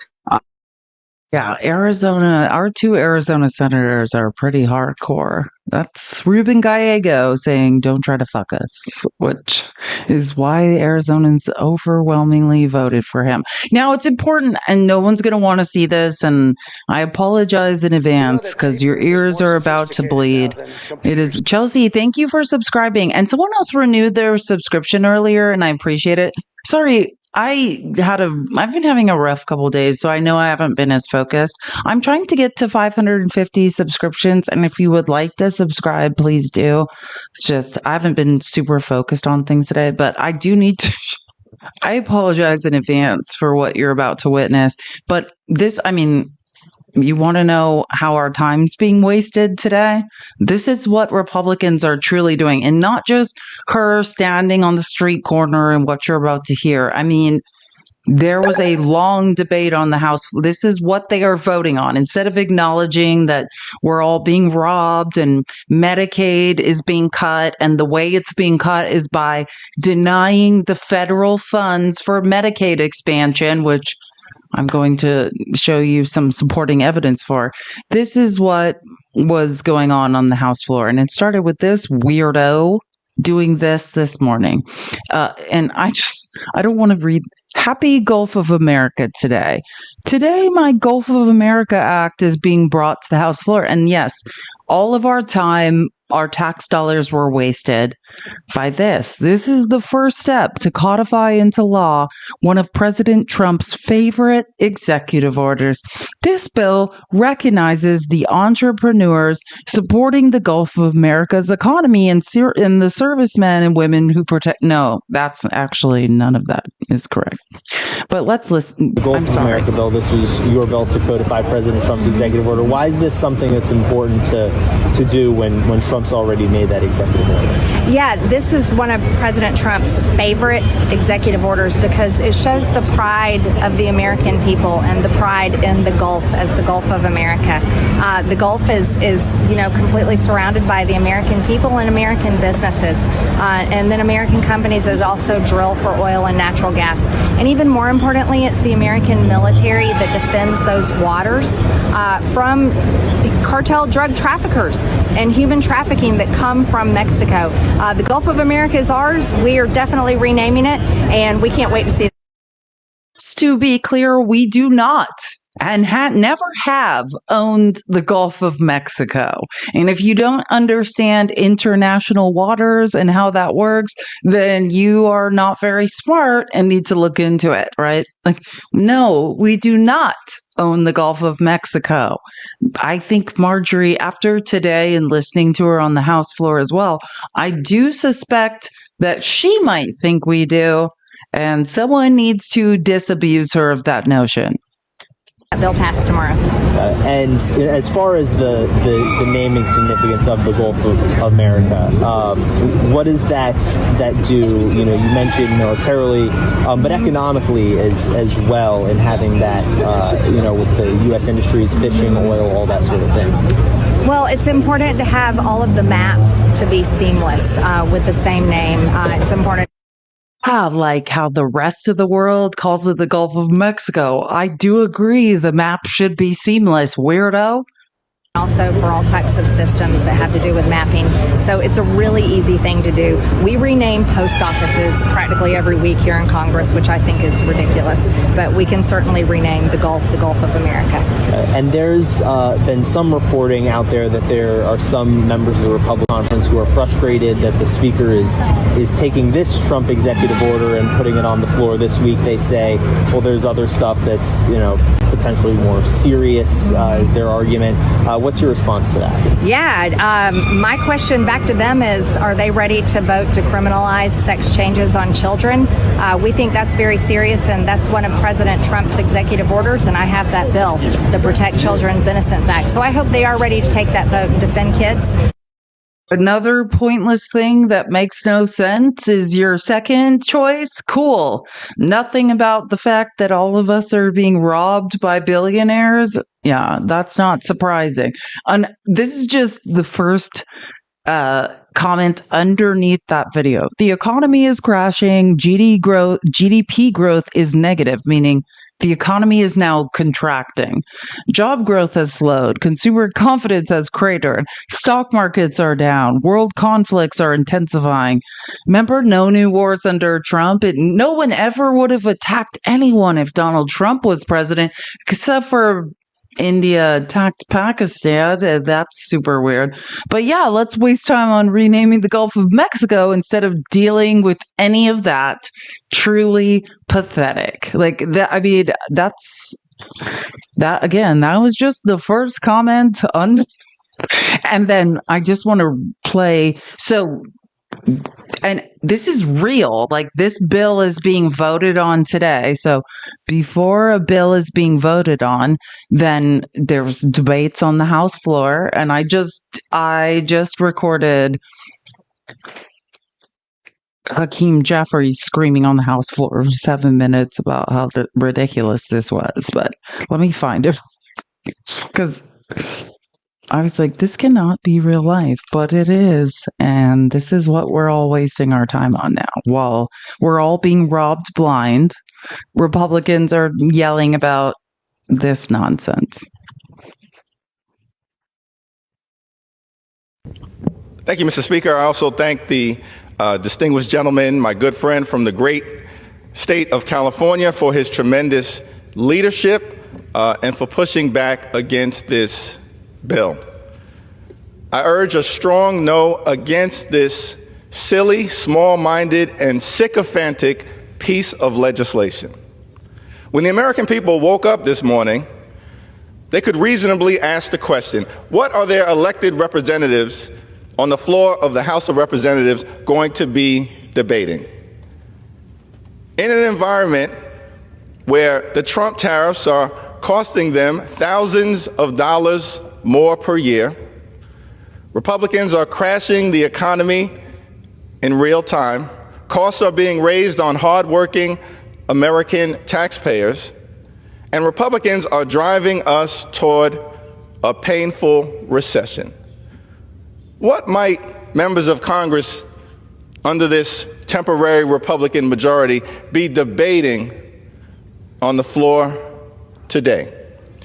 Would it be legislation about the economy, something about health care, anything about Social Security, perhaps something on public safety, maybe national security matters, anything to bring to life the American dream for hardworking American taxpayers? No, what Republicans have decided to spend this entire legislative day doing is to debate a bill to rename the Gulf of Mexico. Now, in some ways, I guess the American people can be thankful, because this week, what Republicans were going to try and do was visit upon the American people the largest Medicaid cut in American history. And because Republicans are on the run, they were forced to take that hearing down. That battle is not over. So in the absence of their ability to actually jam up hardworking American taxpayers, instead of focusing on things that would make a difference in the lives of the American people, we are here on the House floor more than 400 years after the fact, debating legislation to rename the Gulf of Mexico. And it turns out there's a lot more foolishness than this particular bill. Apparently, it's not enough simply to try to rename the Gulf of Mexico. Republicans have introduced an act of Congress to express support for the designation of the first ever Gulf of America Day. That ingenious piece of legislation was introduced by Representative Mark Alford of Missouri. At a time when Americans are struggling to live paycheck to paycheck, when we are grappling with the high cost of living, don't worry, Republicans have a solution. Congressman Brandon Gill of Texas has your back with a bill to require the $100 note to include a portrait of Donald J. Trump. No, thank you. Not to be outdone, Representative Joe Wilson of South Carolina has the Donald J. Trump $250 bill act. Really? Hard pass. Flight travel has become more dangerous. We have an air traffic control crisis ongoing this week at a major airport in the Northeast.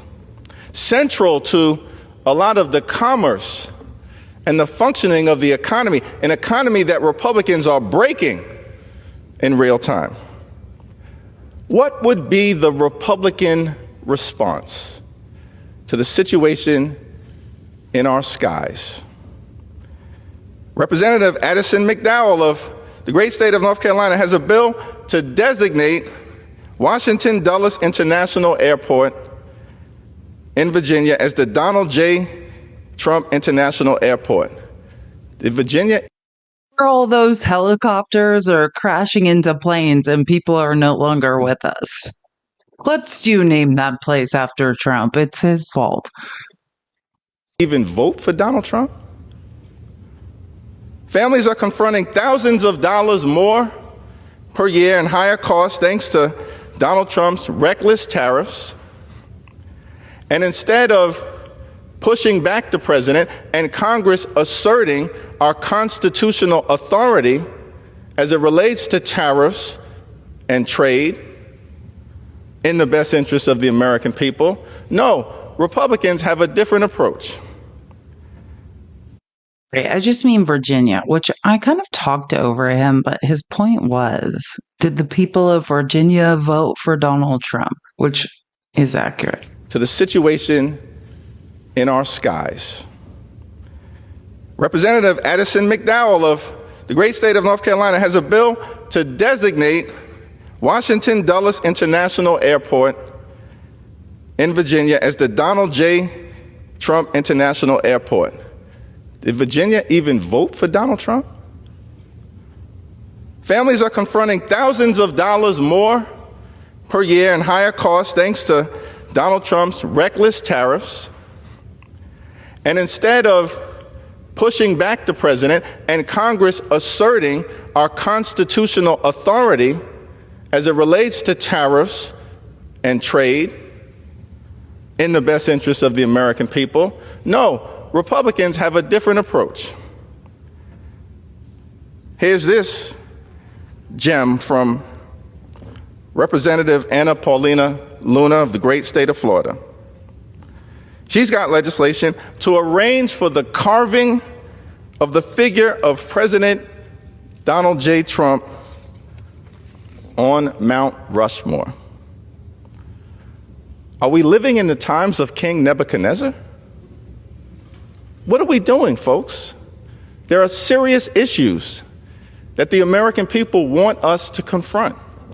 From the very beginning of this Congress, Democrats have said, we will work with anyone to lower the high cost of living, to secure the border, to fix our broken immigration system, to protect communities, to stand up for the health care, the safety, the well-being, the national security of the American people.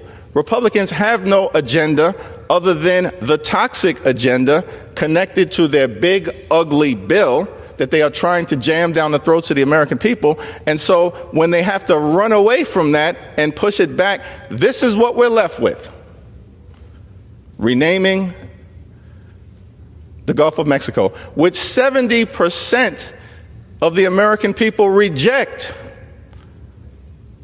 That's according to Fox News, that bastion of progressive politics. And so I'm here strongly urging a no vote against this small-minded, silly, and sycophantic bill. And I can say without hesitation, reservation, or need for clarification that America is not down with MTG. Hakeem Jeffries is a great speaker. Thank you, Steph, for the $10 on YouTube. Hi, Felice. Now I can say a brown person has my money. I hope it trickles down. Love you. Yeah, it's probably going to trickle down faster than it will to Trump. But I think Hakeem Jeffries, that is the absolute absurdity of what the day will be spent in Congress. I could give more example. I have a couple more clips, but just know that's what they are doing instead, because if you don't know, the Senate is just saying, we will not vote for this reconciliation because it's just, $5 trillion added to the deficit. There are too many Republicans are refusing, not because they're good people, but because they want to cut more from Medicaid and more from other things. But that's why they're fighting each other. So they can't push Trump's bill because it raises the debt ceiling by $5 trillion and it just obliterates the deficit. And even Ron Johnson found his voice this morning and was like, I'm not voting for this. That's how you know it's bad. And I was going to show you these examples of Trump today being a giant bigot, but I don't I guess I could, if you don't believe it happened, I guess I could show you the clips after, but I don't like to show Trump being a bigot because it encourages that daily reality show he's running. So Brian Shapiro, right? If you're who the F is that? Normally I forget his name. Look, I'm improving. Today I remember his name. He has an independent radio show he's an independent. He has an independent radio show in Las Vegas, where he takes mainly MAGA callers and screams at them. But he did a really good job this morning of kind of summing up all the things I already had all these clips and I was like, I am furious. And then thanks to the X's algorithm, which also delivers idiot clips sometimes, but sometimes also great ones. And he kind of summed it all up. And I was like, maybe this is better than me showing Trump being awful. Hey, everybody. The Donald Trump administration is falling at the seams, and I'm just going by what has transpired this morning. Donald Trump was asked by a reporter, the ports here in the U.S., the traffic is really slowed and thousands of dock workers and truck drivers are worried about their jobs. Donald Trump said that must mean that we're losing less money. No, that's not true. It means the truck drivers and dock workers are losing their jobs. No wonder why so many of his casinos filed for bankruptcy. And then he was asked earlier today in the Oval Office on his nominee for the U.S. Surgeon General. By the way, she never finished her residency and she's not a practicing physician. And his response, well, Robert F. Kennedy Jr. liked her. Oh, so that makes it all better, I guess, right? Then he made some homophobic joke about Pete Buttigieg. And he said Pete Buttigieg drives to work on his bicycle with his husband on the back, which is a very nice, loving relationship. We all know that's like a cheap shot at Pete Buttigieg because of his sexuality. And while all this was going on, Marjorie Taylor Greene renaming the Gulf of Mexico. By the way, we don't own the Gulf of Mexico. It's ridiculous, and it makes us look like clowns. And then we had Kash Patel. Kash Patel was supposed to be giving congresswomen and congressmen the budget proposal so that they can go through it, so that they could look at it. It was supposed to be due today. Not only did Kash Patel say he didn't have it, but he didn't have a timeline on when he would have it.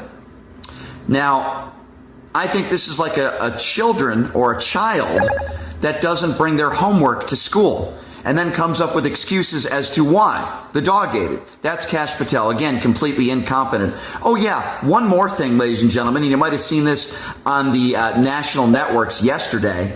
So this is what makes it even worse, because they were supposed to be in a DOJ subcommittee yesterday to talk about waste, fraud, and abuse within the federal government.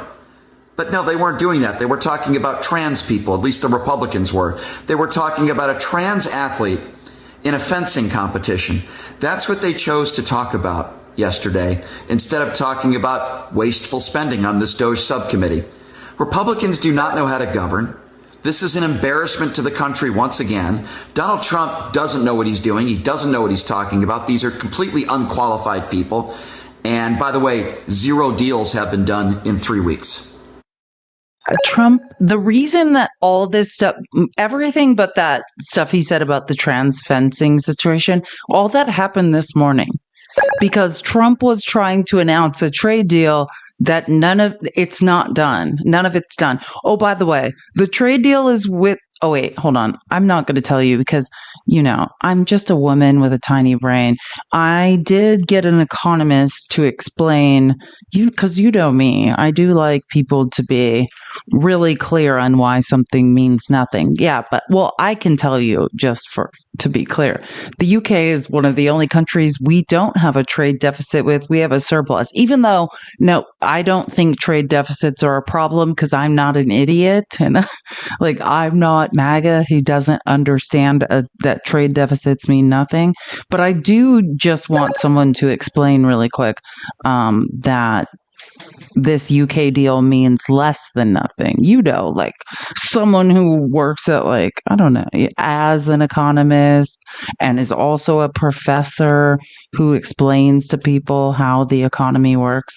And then I can move on to the trans thing, which is, by the way, we wasted our tax dollars in the DOJ subcommittee led by Marjorie Taylor Greene because now they realize that Elon Musk has saved no money and that firing people actually cost billions of dollars and that, in fact, we are now spending more money. Elon Musk has done more damage than he has saved us money. So they can't talk about that anymore. So they're like, what do we do when we can't talk about, real numbers? I'm not saying they ever did, but then they start punching down on a, marginalized community. And just to be clear, they held an entire hearing in the DOJ subcommittee about fencing, about sword fighting. And we're talking about, I just want to be clear, semi-pro sword fighting that has received not $1 in federal funding. $0 in federal funding, but we just terrorize some people that do sword fighting as a sport that none of us know anything about nor care about, nor have they gotten any of our federal tax dollars, just some random people that no one knows anything about, nor has it cost us $1. And then Marjorie Taylor Greene just subpoenaed them federally and then terrorized them. And then under oath, they were like, yeah, we haven't gotten one federal tax dollar. We don't know why we're here. It was super awkward. I have all the clips. It was insane. And I can't express to you how embarrassed we should all be for Marjorie Taylor Greene. They were like, yeah, how many federal tax dollars are we talking about that this is the DOJ subcommittee. It's supposed to be waste, fraud, abuse in the federal government. $0 tax dollars to this semi-pro fencing team that Marjorie decided she needed to attack. It was super awkward for everyone involved. And everyone's like, so wait, not $1 federal dollar? Not even one here? And she's like, she just screamed at everyone that pointed out that no federal tax dollars had been spent on any of this. She just kept getting more irate and screaming at everyone. Oh wait, sorry, I'm looking for this clip. I'm trying to fucking. Actually, maybe we'll just go right to that because I will say this: one of my favorite 5 minutes of Jasmine Crockett was during this hearing of all time.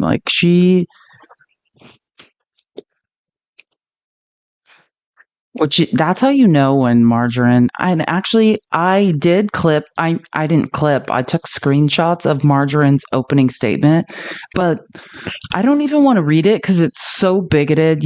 When you're a chair of a committee, you get 5 minutes to read an opening statement, and it was literally the most bigoted thing I've ever heard in my life. And I really don't want to be part of reading it out loud, but I did take screenshots in case, because I try to be fair, but I don't think at this point I can fix my lips to even say it out loud. Let's just watch this is Jasmine at this hearing.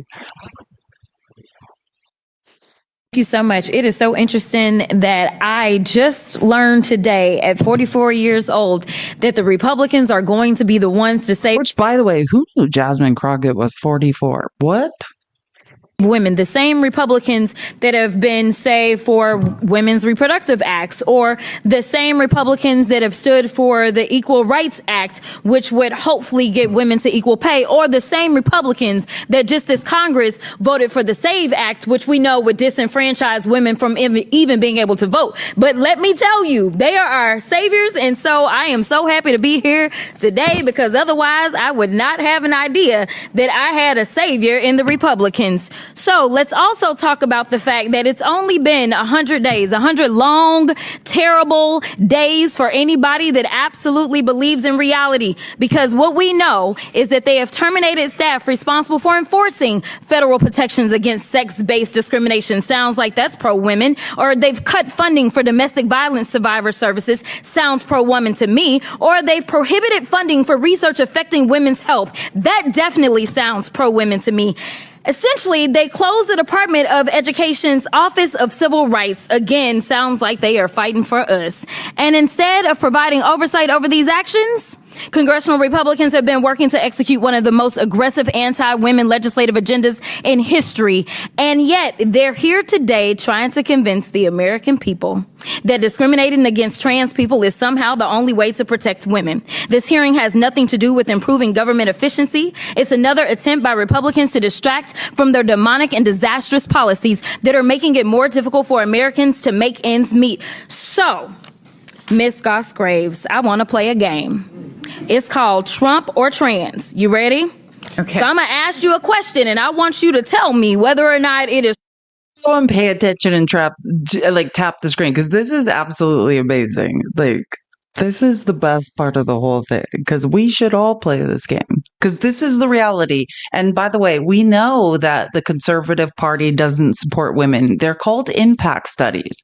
Legislation conservatives bring at the state level and at the federal level disproportionately harm women at every turn. So until statistical analysis tells us different, never say that you voting Republican in any way supports women. It is a mathematical lie.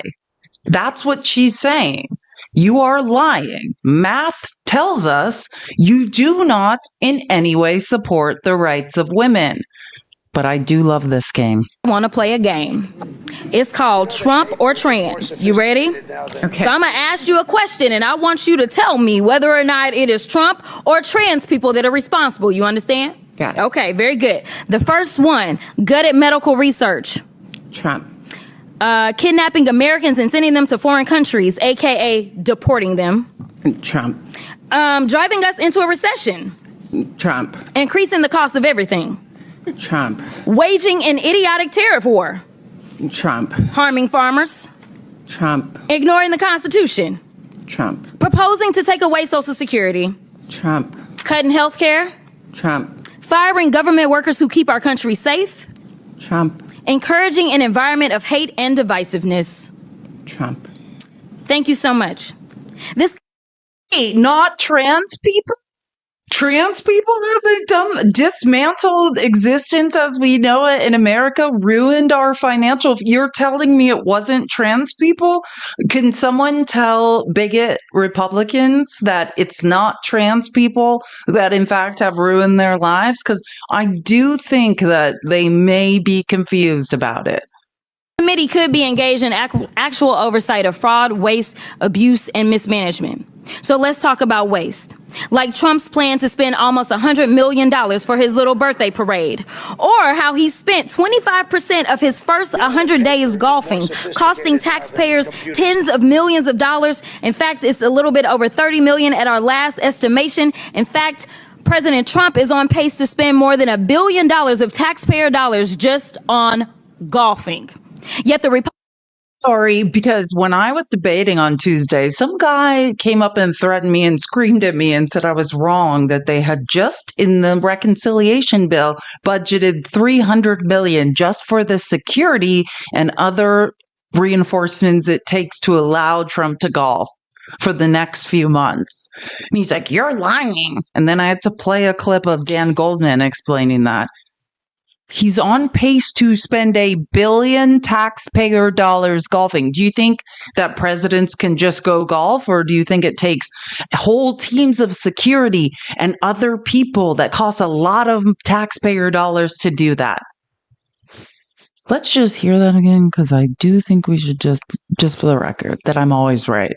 25% of his first 100 days golfing, costing taxpayers tens of millions of dollars. In fact, it's a little bit over 30 million at our last estimation. In fact, President Trump is on pace to spend more than $1 billion of taxpayer dollars just on golfing.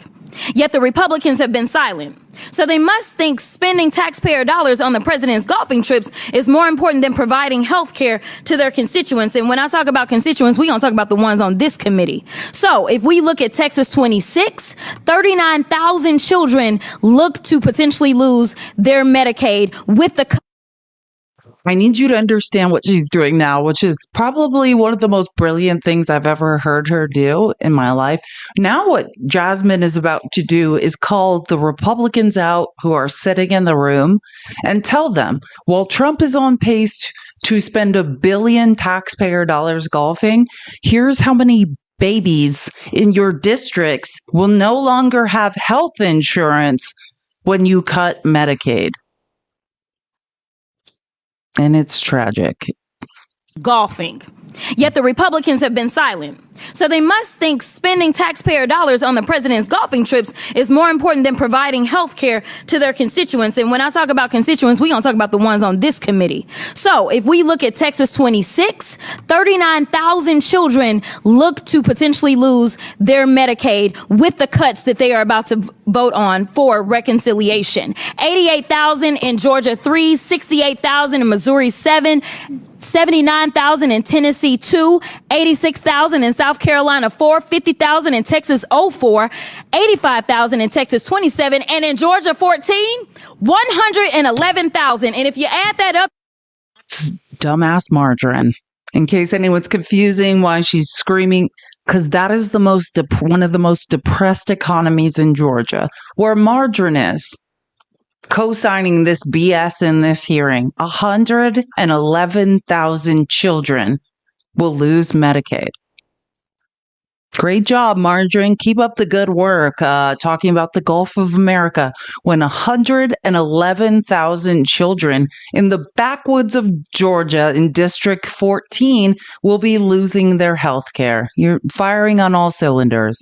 Their Medicaid with the cuts that they are about to vote on for reconciliation. 88,000 in Georgia 3, 68,000 in Missouri 7, 79,000 in Tennessee 2, 86,000 in South Carolina 4, 50,000 in Texas 04, 85,000 in Texas 27, and in Georgia 14, 111,000. And if you add that up just on this committee, we have 606,000 kids that are relying on us to do right by them. And instead, we playing these crazy games because we worried about 10 trans folk that are in sports right now in college.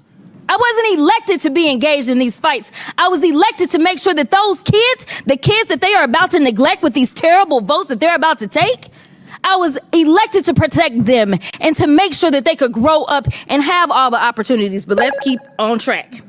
Now, when we look at how much they are spending on, let's look at fraud. We could investigate whether the White House and the members of this subcommittee engaged in insider trading and market manipulation. Maybe it's a coincidence that the chairwoman brought hundreds of thousands of dollars worth of stock the day before Trump announced a 90-day pause on tariffs. But I guess we'll never know. So finally, let's talk about abuse. Like how the Republicans have let Elon steal data of Americans and his competitors to make himself even richer. Look, don't let these hearings distract you from their destruction. This is rage baiting instead of conducting oversight over the issues that Americans actually care about. And with that, I will yield. Never yield, Jasmine. Just keep yelling. I mean, and this is the example of when Republicans tried to distract with their BS. Again, these congressional hearings cost $1 million to talk about 10 trans athletes. And this one was not about the NCAA sports. I just want to be clear. This was about a semi-pro fencing team that has never received a federal tax dollar. Congratulations that now we spent $1 million, but at least Democrats are talking about real issues of how many people are going to lose health care. Well, we are distracted by these absolute asinine issues. And I do just want to show some like other things that were going on, because I do think you should know how it wasn't just Jasmine that was fighting. Like, there were some moments. Marjorie Taylor Greene should be in prison for her nonsense. Yes. I mean, the Gulf of America stuff today is ridiculous, but I do just want to show a couple BS things.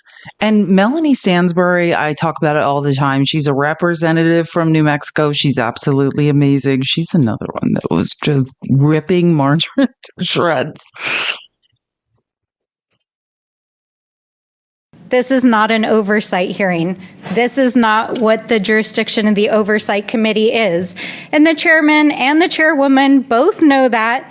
And they both know that a little over 100 days ago, when Republicans were clamoring to show Donald Trump and Elon Musk that they were going to carry their water here in Congress, they created this subcommittee to do Elon Musk's bidding. But now that he is so unpopular, that 2/3 of Americans are opposed to Doge and Elon Musk, the honeymoon is over, my friends. And so what are they doing with the Doge subcommittee? They're bullying trans kids. They're talking about things that have absolutely nothing to do with government oversight or efficiency or the economy or the reality that Donald Trump is tanking the economy and the reality that Americans are pissed as hell and are marching in the streets. And they're turning the Doge subcommittee into, apparently now, a fencing oversight committee. Welcome. We're not even going to call it the Doge subcommittee anymore. This is called the Fencing Oversight Committee. Welcome to the Fencing Oversight Committee. But in reality, we know this is all about bullying trans kids, as they are literally over on the floor debating renaming the Gulf of Mexico this week, because they have no real agenda other than tanking the economy, taking away health care, taking away food out of the mouths of children, and basically distracting the American people while they prepare the largest tax break for billionaires ever in the history of this country. Preach. We had some other people, but I mean, this is the reality of, oh shit, like Elon Musk hasn't just, and like, I don't know if she correctly stated it. I mean, I've provided the receipts. Doge is now costing us more money. It turns out when you fire a bunch of people without cause, that you cost minimum, and this is just minimum projections of 135 billion in problems for yourself. Did I not say that when this all started? Like, I don't know if you understand when you fire people and then lawsuits spring up, that what happens is you owe more money than it ends up costing. I just want to show you some of the examples of Margarine threatening people during this hearing. Like, she, in true Margarine fashion, she could not shut it. Now let's go a little bit further with this. Madam Chairwoman, your time has expired. You're not recognized, Miss Crockett. Mr. Liefeld, you wrote a blog post where you said that one day your daughter, Madam Chair, on a point of order. This is my time. Stephen Lynch. And I'm the chair of the committee. No, that was your time. Your time is over, and now we're asking, The chair has discretion to assign time. I've lost time. I have lost time. As long as we have that understanding, that's fine. I've lost time. I yield 2.5 minutes to the chair lady. Mr. Liefeld, now let's show you how crazy, like, the Democrats were like, you're not gonna say one word, Margarine, without us objecting, and whether we're allowed or not, like, every time Margarine spoke, everyone's like, can you shut up? It was amazing. The gentlelady's time has expired. I also want to acknowledge the gentlelady's time has expired. I now recognize Ms. McLean from Michigan. Point of order. Allocated you took a minute of my time, wasting my time on a non-point of order.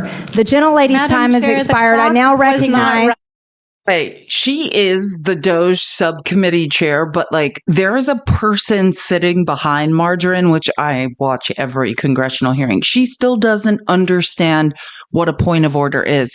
People whisper in her ear what she needs to say and when to say it because she has no idea what the rules are in Congress. Like I could run a subcommittee of the oversight and accountability and do it correctly. She can't.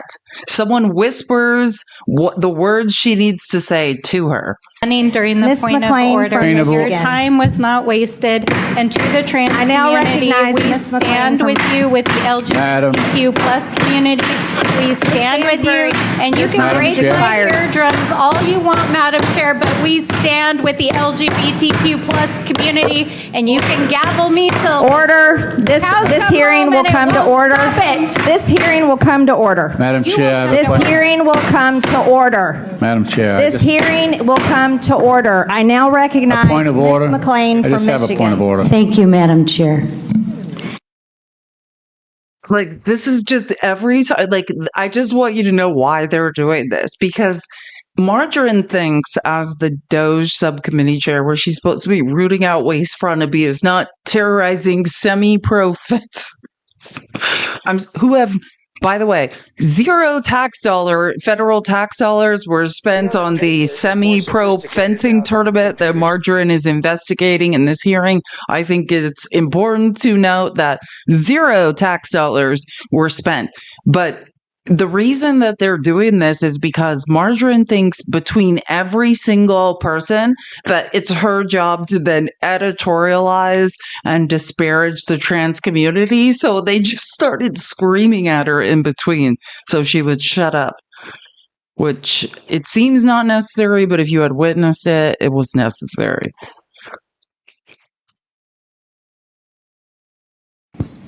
Point of order.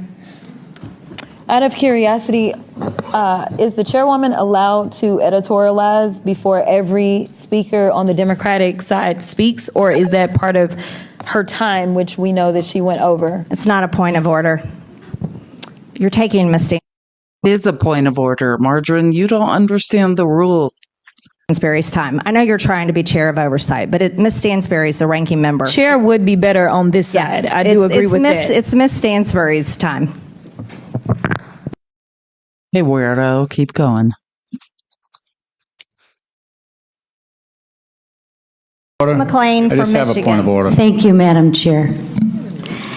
Let me tell you. Madam Chair, I had a point of order. Could we just have the timekeeper, log the time between both the Democrats and Republicans, and then we rebalance them so that we each have equal time? That's pretty basic. We will consider that. Thank you. No. You took a minute of my time. That's not a suggestion. Those are the rules. Enough. No. You're wasting your time. Look, either we go by the rules or we're out of here. We're keeping equal time. The door's open. Ms. McLean from Michigan is now recognized. Thank you, Madam Chair. My God, if you know who Lisa McLean is, she's one of the most awful people in Congress. Just, it doesn't matter how sweet her voice sounds. She's almost as bad as Claudia Tenney. She's gross. The issue that I have for the young girls is you can live in your reality. You can live in your reality. But when your reality intrudes on my safety and puts another person at harm or in harm's way, that's when I have a problem with it. You know what's weird about you saying something so stupid is that what's intruding on all of us is Trump robbing and grifting off us all, driving us into an unnecessary recession. You are describing what my issue is with conservatives. But here's the thing. It has always been illegal to go into any bathroom and be a weirdo. Just to be clear, before any of you conservatives gave up on terrorizing gay people and then realized like, oh shit, the Supreme Court ruling of Obergefell pretty much handled that. Like, now we need some new people to terrorize. And then someone told you about trans people, which have existed in not just, in all sorts of species since hundreds and hundreds of years ago. But, and then you guys were like, let's focus on those people.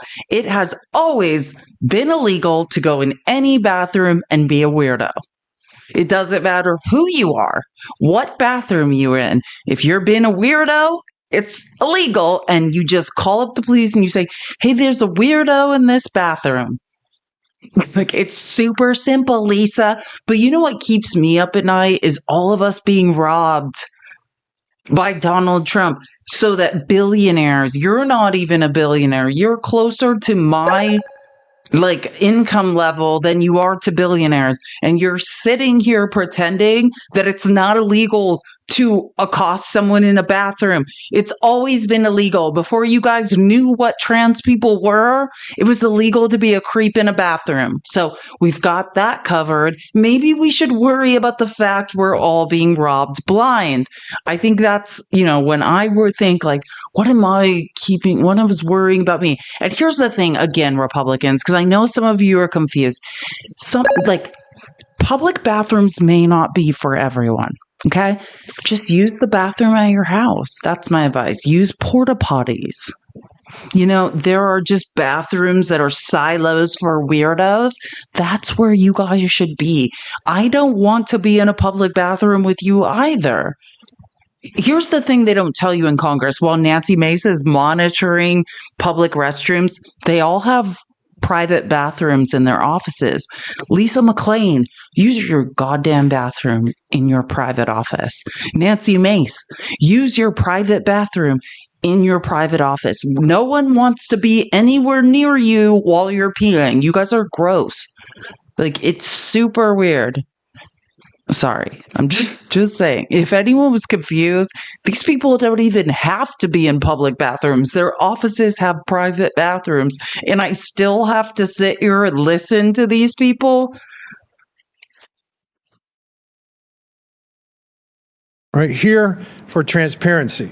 Let's go. Did you recently change your social media profile from public to private? I did, sir. Okay. Was that before or after you got wind that you might end up being here today?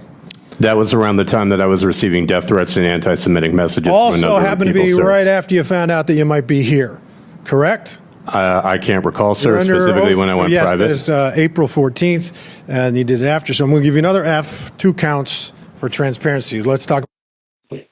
They are terrorizing a semi-pro fencing coach who's never received a dime of federal taxpayer money after he received death threats for setting his profile to private.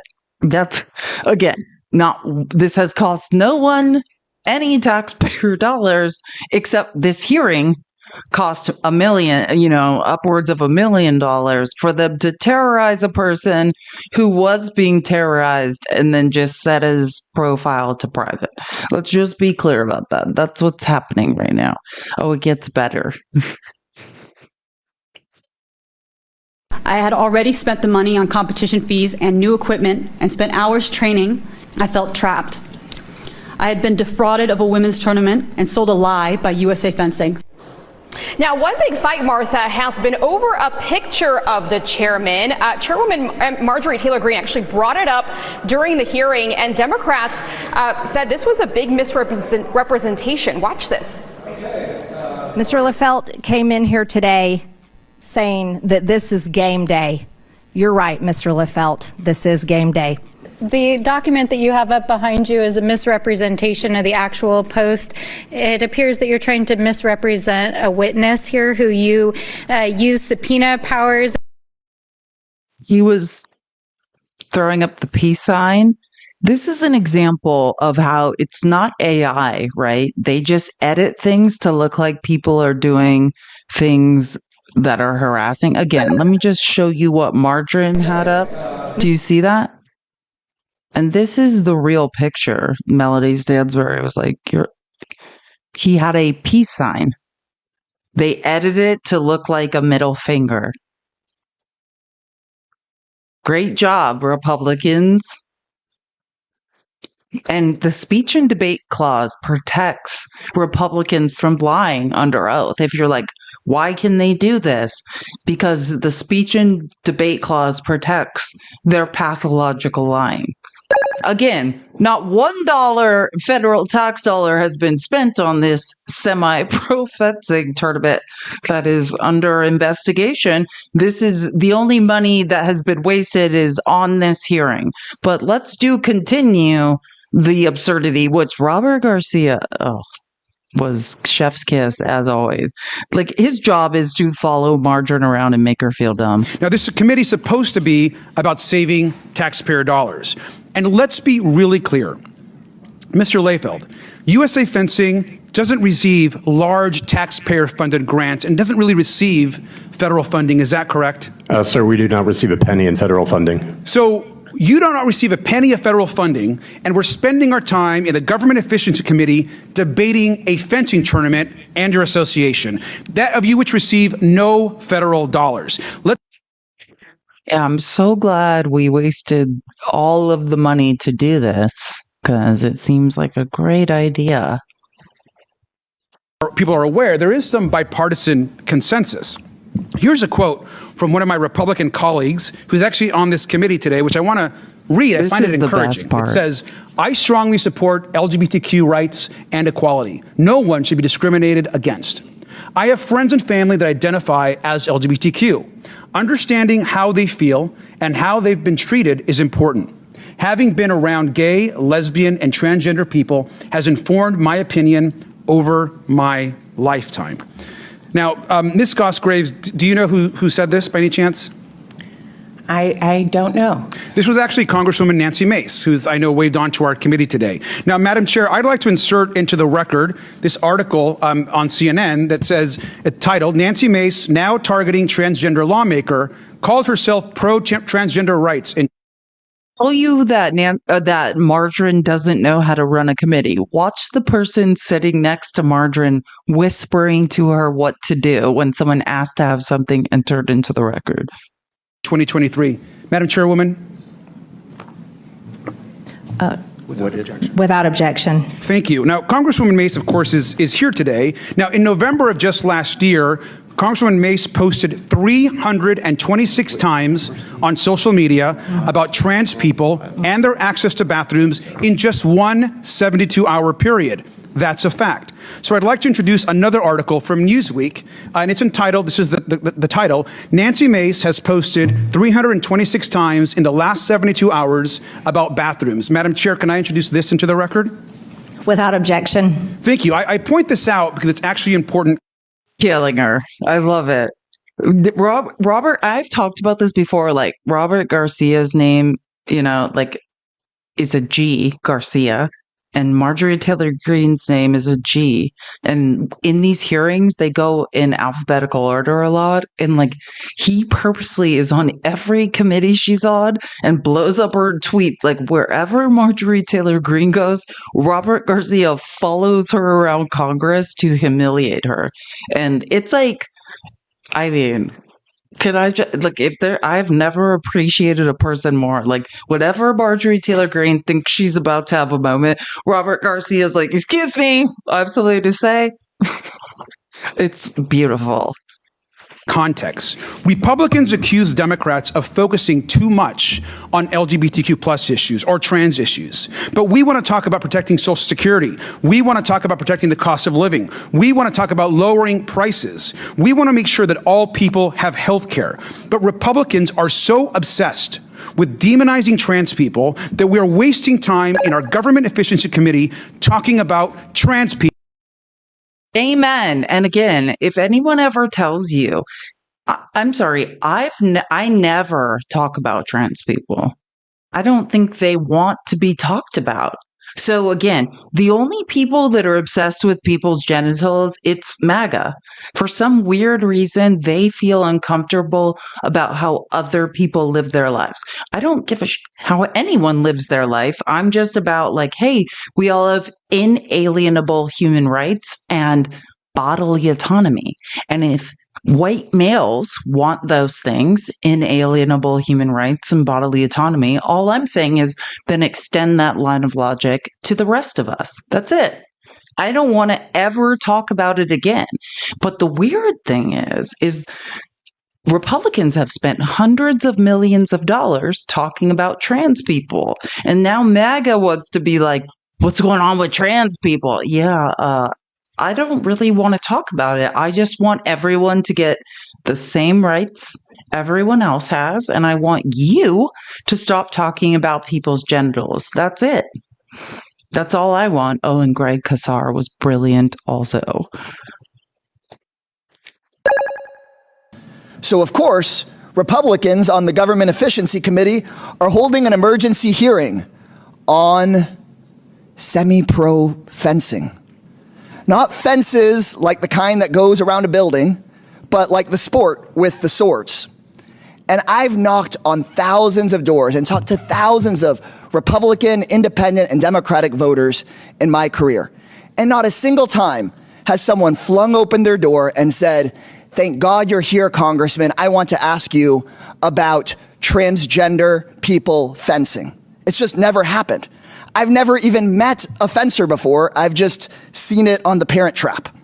I'm sure it's a great sport, but what the hell are we doing here? Seriously, we're here because Chairwoman Marjorie Taylor Greene thinks that if she picks on vulnerable people like trans folks, she can avoid having a discussion about the allegations of insider trading against her.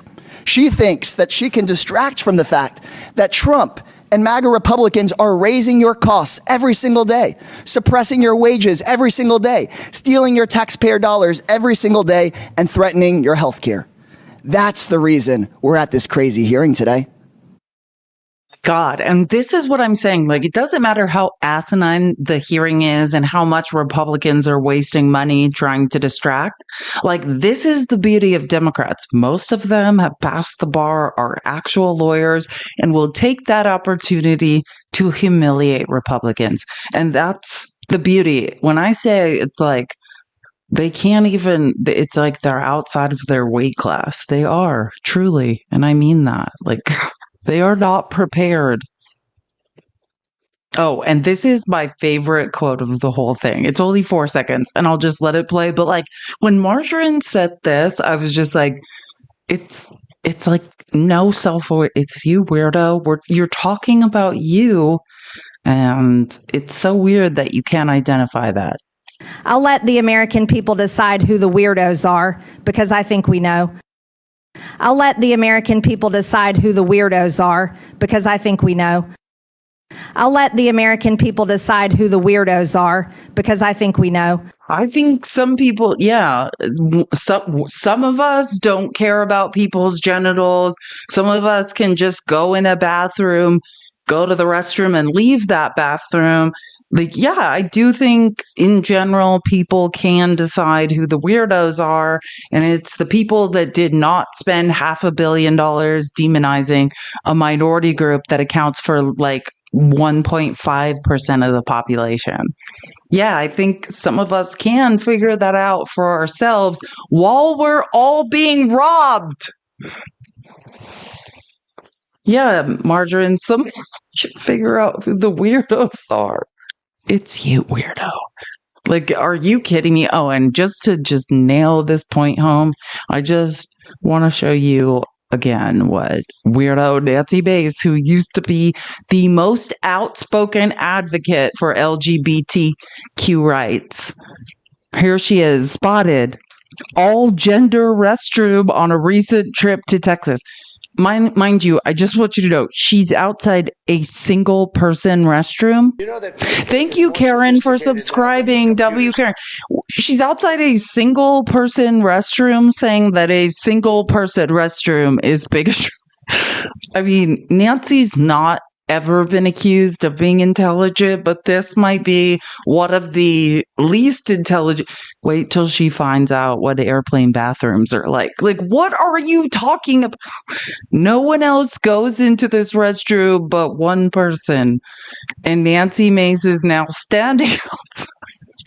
Like she's on to, like she is breaking investigative news. I love, like, she did get, I'm not saying this as like I discovered it. Look, she got community noted. This is a single occupancy ambulatory toilet, which is a lockable door. These are also known as disabled toilets in the USA, where they are also typically gender neutral due to being a single stall with a lockable door. This is on Elon Musk's X. So keep it up. Keep up the great work, Nancy. Firing on all cylinders. I don't know how anyone could ever question your intelligence or if you, in fact, should be reelected. You're standing outside a single stall restroom doing what? No. She's on to something. Don't worry. That's our tax dollar. Somebody elected her. South Carolina won. Keep up the sad work.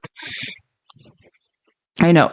Air report. Wait until Nancy Mace takes her first trip on an airplane. Are you going to stand outside the airplane bathroom and say you are on to something, you weirdo? Oh, and it just... Again, on Right Wing Watch, I did find one more clip. I'm sorry you have to hear this, but just to hammer it home how Nancy Mace is not very smart. Thanks, Eve, for resubscribing. I just do want to just point out, this is Nancy Mace. No one will ever. It's happening everywhere. Thinking. The first, it was the University of South Carolina with 13 genders on a dorm application. And then come to find out a few weeks later, I was wrong. Clemson had 15 genders, and none of the 15 genders on their form had male or female. They had like something like cisgender male, cisgender female, and I don't even know what that means. That's not science. That is precisely science, Nancy, and your inability to read does not make it not science. I'm so worried for the future of America. I mean, Nancy's brain is not doing so good, everyone. Bless her. And I mean that, like, truly. Nancy Mace is not okay. Like, what the... Okay, I want to show you guys another... Because I knew this, and then again, this is just something the X algorithm brought to me, and I was like, oh, great, someone made a video about Trump being an idiot. Perfect. So Donald Trump took to Truth Social and he is pissed. Oh my gosh. Who allowed Canada to control this electricity in the United States? Oh my gosh. Who could have done it? Let's look at this. Why would our country allow another country to supply us with electricity, even for a small area? Oh my gosh. Wait a second. Can you imagine Canada stooping so low as to use this? And he ends this with, who did this? Who could possibly have done such a horrendous thing? Who do you think it was? Who did it? Who signed the deal? I'll give you 3 guesses, and the first 2 don't count. It was Trump himself. Trump himself. Take a look. In 2020, it was him. And he was bragging about it at that time, how wonderful it was going to be. And he doesn't even remember that it was him. And now he's railing about the deal that he made. It's kind of like how Nancy Mace doesn't realize she was like an outspoken advocate of the LGBTQIA, and now she's like a professional, like single stall bathroom monitor. It's, it's fascinating to watch these people. None of your brains work. Are they going to start working, or like... Is this a weird thing? Is this like a pantomime act you're doing? Or is this like a forever situation we should all be concerned about? That's what I'm confused about. Like, what is going on with your brains? Oh, and I want to show you this guy just because whenever I see a person show up to a city council meeting and just like be like, hey, I just did some research and I would like to embarrass everyone here. This guy showed up to a city council meeting to talk about DEI and just be like, none of your brains work, so I'm here to just explain some basic facts about DEI. And when people do that, they should be recognized.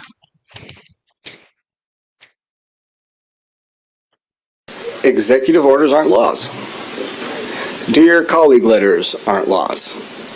And these misguided threats to remove funding based on a false, hyper-propagandized interpretation of diversity, equity, inclusion that many of you are overly eager to capitulate to are now subject to several legal injunctions. In short, because they're too vague and probably illegal. I've read Policy 5-4, and nothing in it provides or denies anyone anything based on their race. So even if these were valid directives, there's no reason to suspend the policy or gut it like you intend to do, unless you really do have a problem with a diverse, equitable, and inclusive society. I've heard a lot of people say they don't understand diversity, equity, and inclusion because they're colorblind. What they're blind to is the clearly visible inequities in our society. But it's okay if you say you can't see color. I can explain this to you in black and white. You see, in black America, the unemployment rate is higher and the average wage is lower than it is in white America, regardless of your education level. The median net worth of a family in black America is less than 1/6 of the median net worth of a family in white America. In black America, you are more than twice as likely to live under the poverty level. You are more than twice as likely to die giving childbirth, more than 3 times as likely in some states like Virginia, and you are more than 5 times as likely to be imprisoned than you are in white America. For many, the American dream, fair chance for everyone, is still just a dream. And while myself and others would awaken that dream into reality, you would have us roll back over and pull the blankets over our eyes. But I will say you're right about one thing. DEI is not about being colorblind. DEI is about opening our eyes to the sometimes bright, sometimes dark, but always colorful truth that is America. DEI is about acknowledging where we can become better and about becoming better. This colorblind 1950s television perspective only helps you ignore problems that could be fixed, and that only hurts everybody. The American dream is not in black and white. America dreams in colors. And he did that. He was not reading that unless there was someone holding up cue cards in front of the city council people. That guy just said all that. Which actually the maternal mortality rate for black women is you are 4 times more likely to die in childbirth, especially in maternal health deserts, and 5 times more likely if you're indigenous. It's even worse for those people. But yeah, like, I mean, and someone said, who is this? I think this guy, that was an Instagram clip, but this is his name, which it's being tagged on. So I assume it's his name across the internet because it's being tagged on X too. So that's his Instagram name. That's also his X name because it's blue because he's able to be tagged. So my guess is he might be able to be found on TikTok as well. Or, you know what I mean? So people are like, who said that? Like, everyone who can recite some sort of thing like that and show up to a city council meeting and embarrass people, please do. And then send it to me and I'll play it here. Because, like, let me help you, MAGA, if you're listening. I know you're not listening, but there might be some of you lurking in the shadows. This could be your chance to learn something. Like, you could receive information right now. Nobody has ever been less qualified. Remember when you said DEI, like your concern were that people who weren't qualified for jobs were being hired? The people who Trump has hired in his administration, they're not qualified. And I know that because Biden's administration, these are the most qualified people to ever be hired. I looked at their resumes. because I once was going to put together like a whole live where I just compared Biden cabinets like resumes to Trump's, but there's not even a point. Let me help you. There's no comparison. If you're looking for the unqualified hires, the only qualifications to be hired in Trump's administration is to either give him millions of dollars or credibly cover up SA. He loves that. Like, he absolutely, you credibly covered up a grape or SA? That counts. That's it. The guy running the Navy, his name's John Phelan. Look him up. It's Phelan, Phelan, but I like to call him Phelan. You know what his qualifications are? Well, he's an art dealer, and he once ran a 5-person office, placing trades for Michael Dell, the computer billionaire. That's it. Never even applied to be in the armed services, and now he's the Navy secretary. I don't know if anyone's seen, but you remember how we used to care about waste, fraud, and abuse, or Trump said he did? Well, 2 $67 million fighter jets have slid off of aircraft carriers into the ocean. What about that waste, fraud? Is anyone going to point out that 2 $67 million jets slid off an aircraft carrier into the ocean? But we're not going to audit the military. We're just going to increase. What is the increase in the budget? I'm going to get it wrong, but it's between like 13 and 18%. They just fell to the bottom of the ocean. They just slid on off. No one don't ask questions. Just $67 million each slid off into the ocean. Actually, I do have a little video about that, I do think, which I'm probably going to get a copyright violation for. But if we don't laugh, I don't know how to survive. Like the absolute idiocy we are now dealing with. Not one thing you guys are claiming Trump is doing mathematically makes sense. That's what you need to know. And again, the next time I debate, the next time you catch me with pickles, if any of you are listening, and you can just say, hey, I have a mathematical argument against something I heard you saying, then yes, please bring it to me. But I promise you, if there's one thing I'm sure of, I never say anything unless I'm right. I'm a woman. There wouldn't be anyone listening to me right now if I was ever wrong. I'm not allowed to be wrong. Men can be egregiously wrong all the time and embarrassing and stupid, and you guys are given chance after chance. I can never be wrong. If I'm going to say something on the internet, I quite literally have to be right. So again, you're not going to find something I'm wrong about. But again, if you can create a mathematical argument that Trump's not a lying grifter who has robbed us, I'm willing to listen to it. It's just not going to be correct. And it's going to end in you being embarrassed. But I do welcome you trying. Thank you, Love and Light, for subscribing. Welcome to the party. Okay, and I'm probably getting a copyright violation for this. Again, because I'm live on Twitch and YouTube, and the copyright violations there are severe. But we all need to laugh.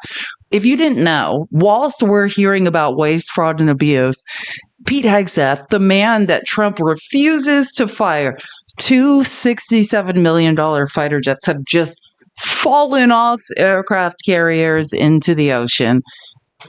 But let's not talk about this type of waste, fraud, and abuse. We have the world's most competent, powerful, competent Navy full of competence operating right now at the top of their competence. The Navy Secretary has never been in the armed forces. He's an art collector who gave Trump millions of dollars, who places trades in a 5-person office for the billionaire Michael Dell. But he's got this. I'm sure he knows why those jets slid into the ocean. He's got it, you guys. It's fine. Don't ask questions. For the second time in just over a week, U.S. fighter jet falling off an aircraft carrier and sinking in the Red Sea. The $67 million F-18 Super Hornet crashed into the Red Sea last night and was lost. The pilots managed to eject safely. Just over a week ago, another Super Hornet fell from the same ship. Not to get all doge over here, but I think we could save some money if we stop dropping fighter jets into the Red Sea. At some point, one makes sense. Don't point out that whilst 67 million jets are just falling off aircraft carriers, maybe that's the waste, fraud, and abuse we should doing.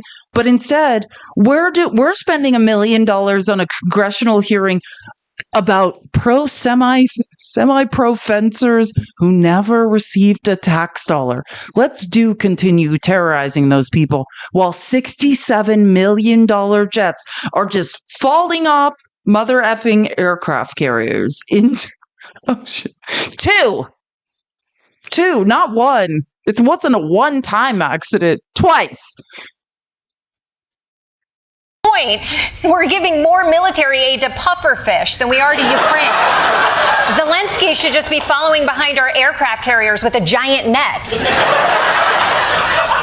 I know this is all a little concerning, but don't worry. Pete Hegseth has ordered a top-to-bottom review to determine if there were any rainbow flags on board that might be to blame.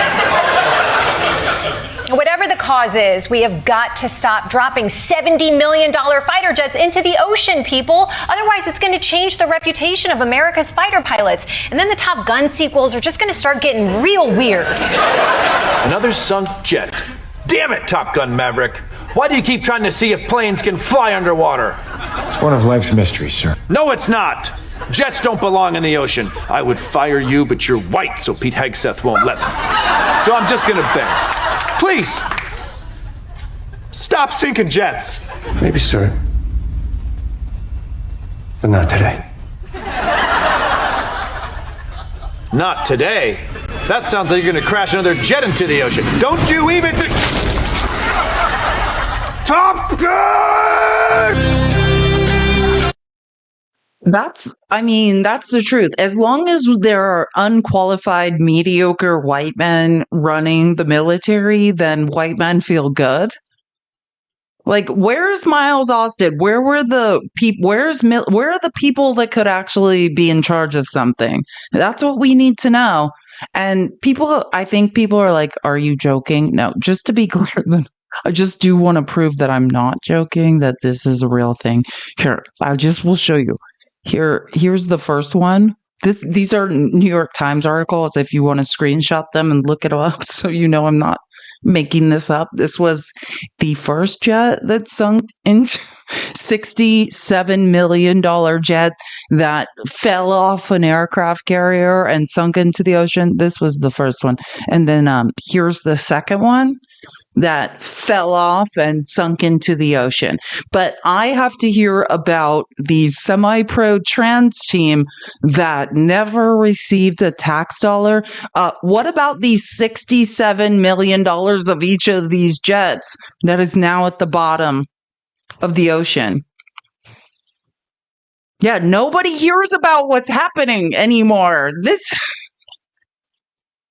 These are where our tax dollars are. They're now at the bottom of the Red Sea.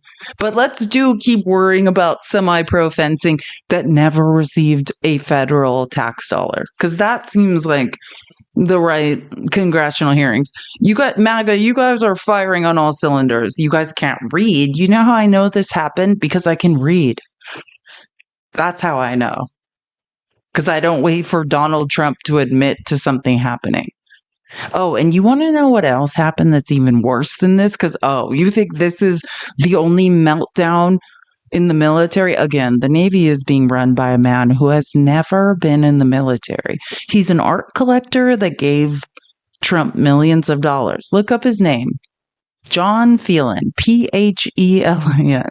Never been in the military. Maybe that's why $67 million jets are sliding. I mean, it happens once, but how does it happen twice? Can somebody, because only the best war fighters, you got rid of the trans people, right? The trans people are gone. So couldn't be why these jets are sliding. Only the best war fighters are on these aircraft carriers. Super weird that these jets could still slide on into the ocean. Just the best war fighters are there, right? You guys are embarrassing. Your own you reek of insecurity. But let's just go to the worst part. I mean, no, that's pretty bad. That's a lot of money, admittedly. Not saying it's not.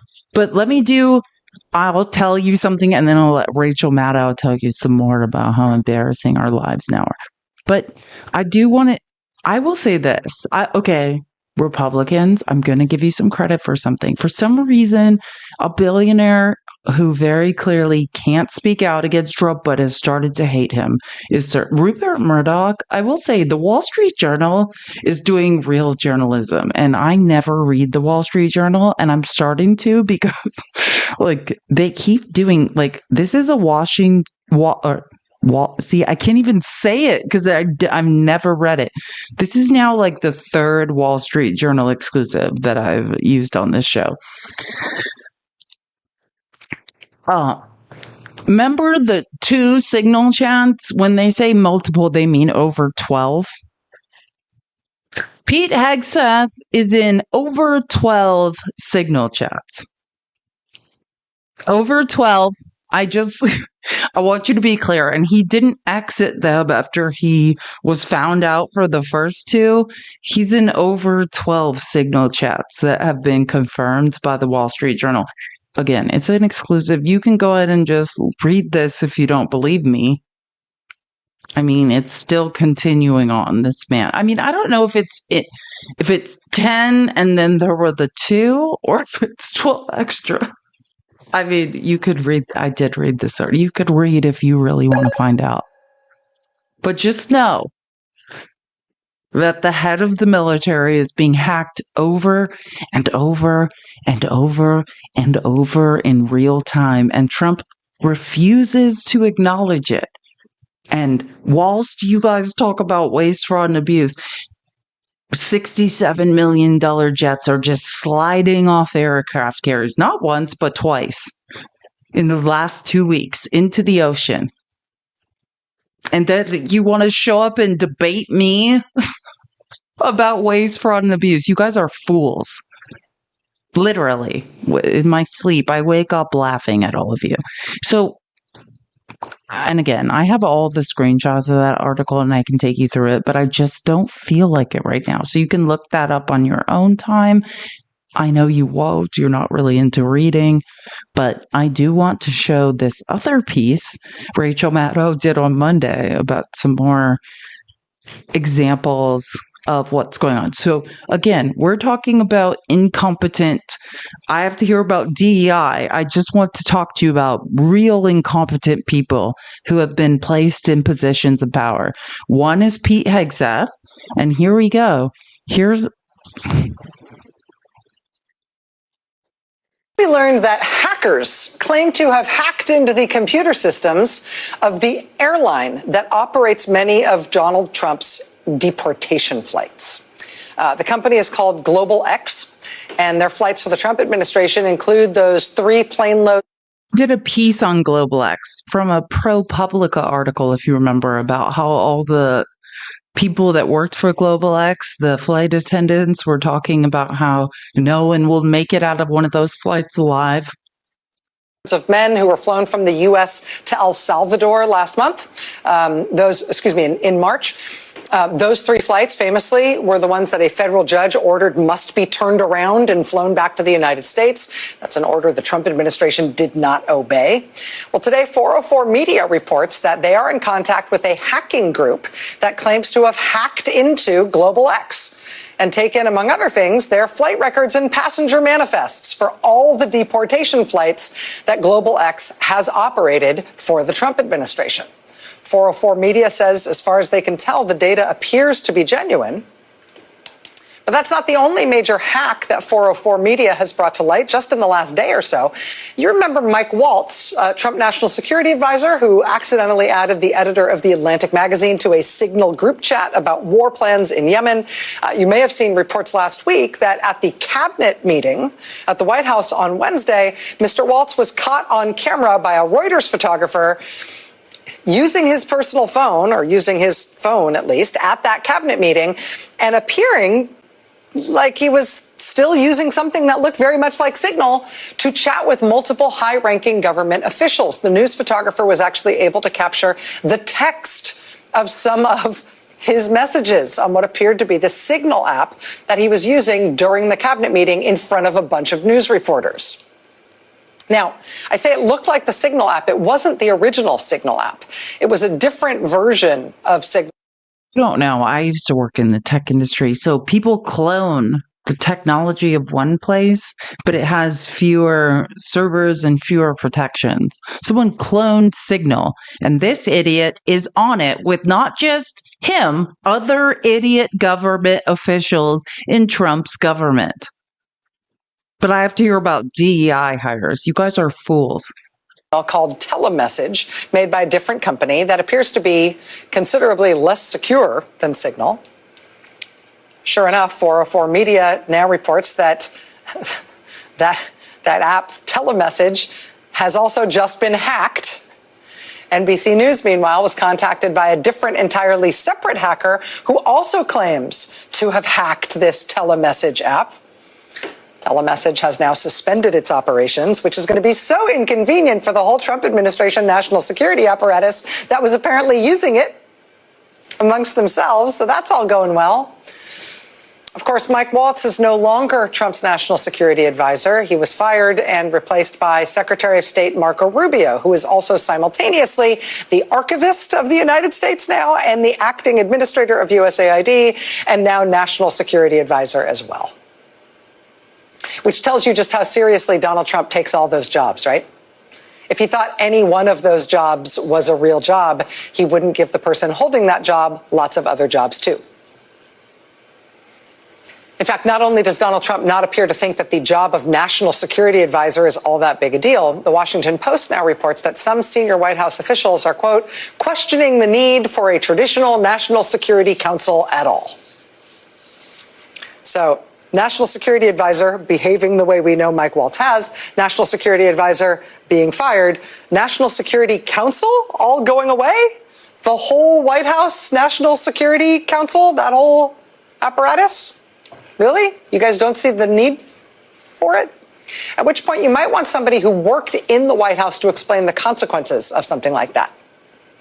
Well, luckily, your new 9 p.m. Eastern host here on I don't really need to hear Jen. She's talking about Jen Psaki, who, if you don't know, Jen Psaki is going to take over, like Rachel used to do 5 days a week in the first 100 days. And now Jen Psaki is going to do the subsequent 4, but whatever. And I'm just saying whatever because she doesn't say anything that useful. But I'm just telling you, like, please miss me with the BS of DEI, incompetent people. You guys are a group of clowns who revere another, possibly less intelligent group of clowns as your gods. It is fascinating to watch. Never accuse someone with melanin of being unqualified for anything. I don't care what the job is in Trump's cabinet. I am more qualified. I am more intelligent. You guys are a joke. Wandering around in the dark. We got jets, not 1, 2, falling off an aircraft carrier. No one knows about it. Sinking to the bottom of the ocean. You guys are fools. I don't know how else to say it. And by the way, Ave, thank you so much for the $10 on Cash App if I didn't say that. You guys are fools. Following other fools. You guys are embarrassing. I don't, like, how do you look yourselves in the mirror? Are you like, oh, firing on all cylinders today? Like, I mean, I hope you wake up and you're like, God, I should be ashamed of myself. Like, I am following an actual idiot into my own demise. I hope that's like what you feel every single day, because I can't imagine what else you could possibly be thinking other than, man, this could be the beginning of the end for me. I should probably take another look at things. I don't know. Just, whatever. Maybe just keep going, though. Whatever. Just drive us all. We're all in the same life raft, sinking together. And actually, on that note, I was going to say I was going to end this live, but I can't, because I do need to just say a few things about the budget. Oh, sorry. That's how my brain looks. I do just need to say a few things about the budget, as long as I have you guys listening. You guys are not smart. And I'm embarrassed to be around all of you. And unfortunately, we're all sinking on the same ship. So I do think, like, in service of that, I should try to make sense. I should try to help you guys understand that even though for some weird reason you think that, because I don't know, is it your white skin? What is it that makes you think that Trump cares about you? I can promise you, the math's not mathing, but I do just want to just go over a couple things about the fact we're all being robbed together. This is your chance to just receive information. You can do it. I have faith. You can do it. You can learn something. The Trump tax cuts were a huge scam. Donald Trump's biggest legislative achievement, if you even want to call it that, was the 2017 Tax Cuts and Jobs Act.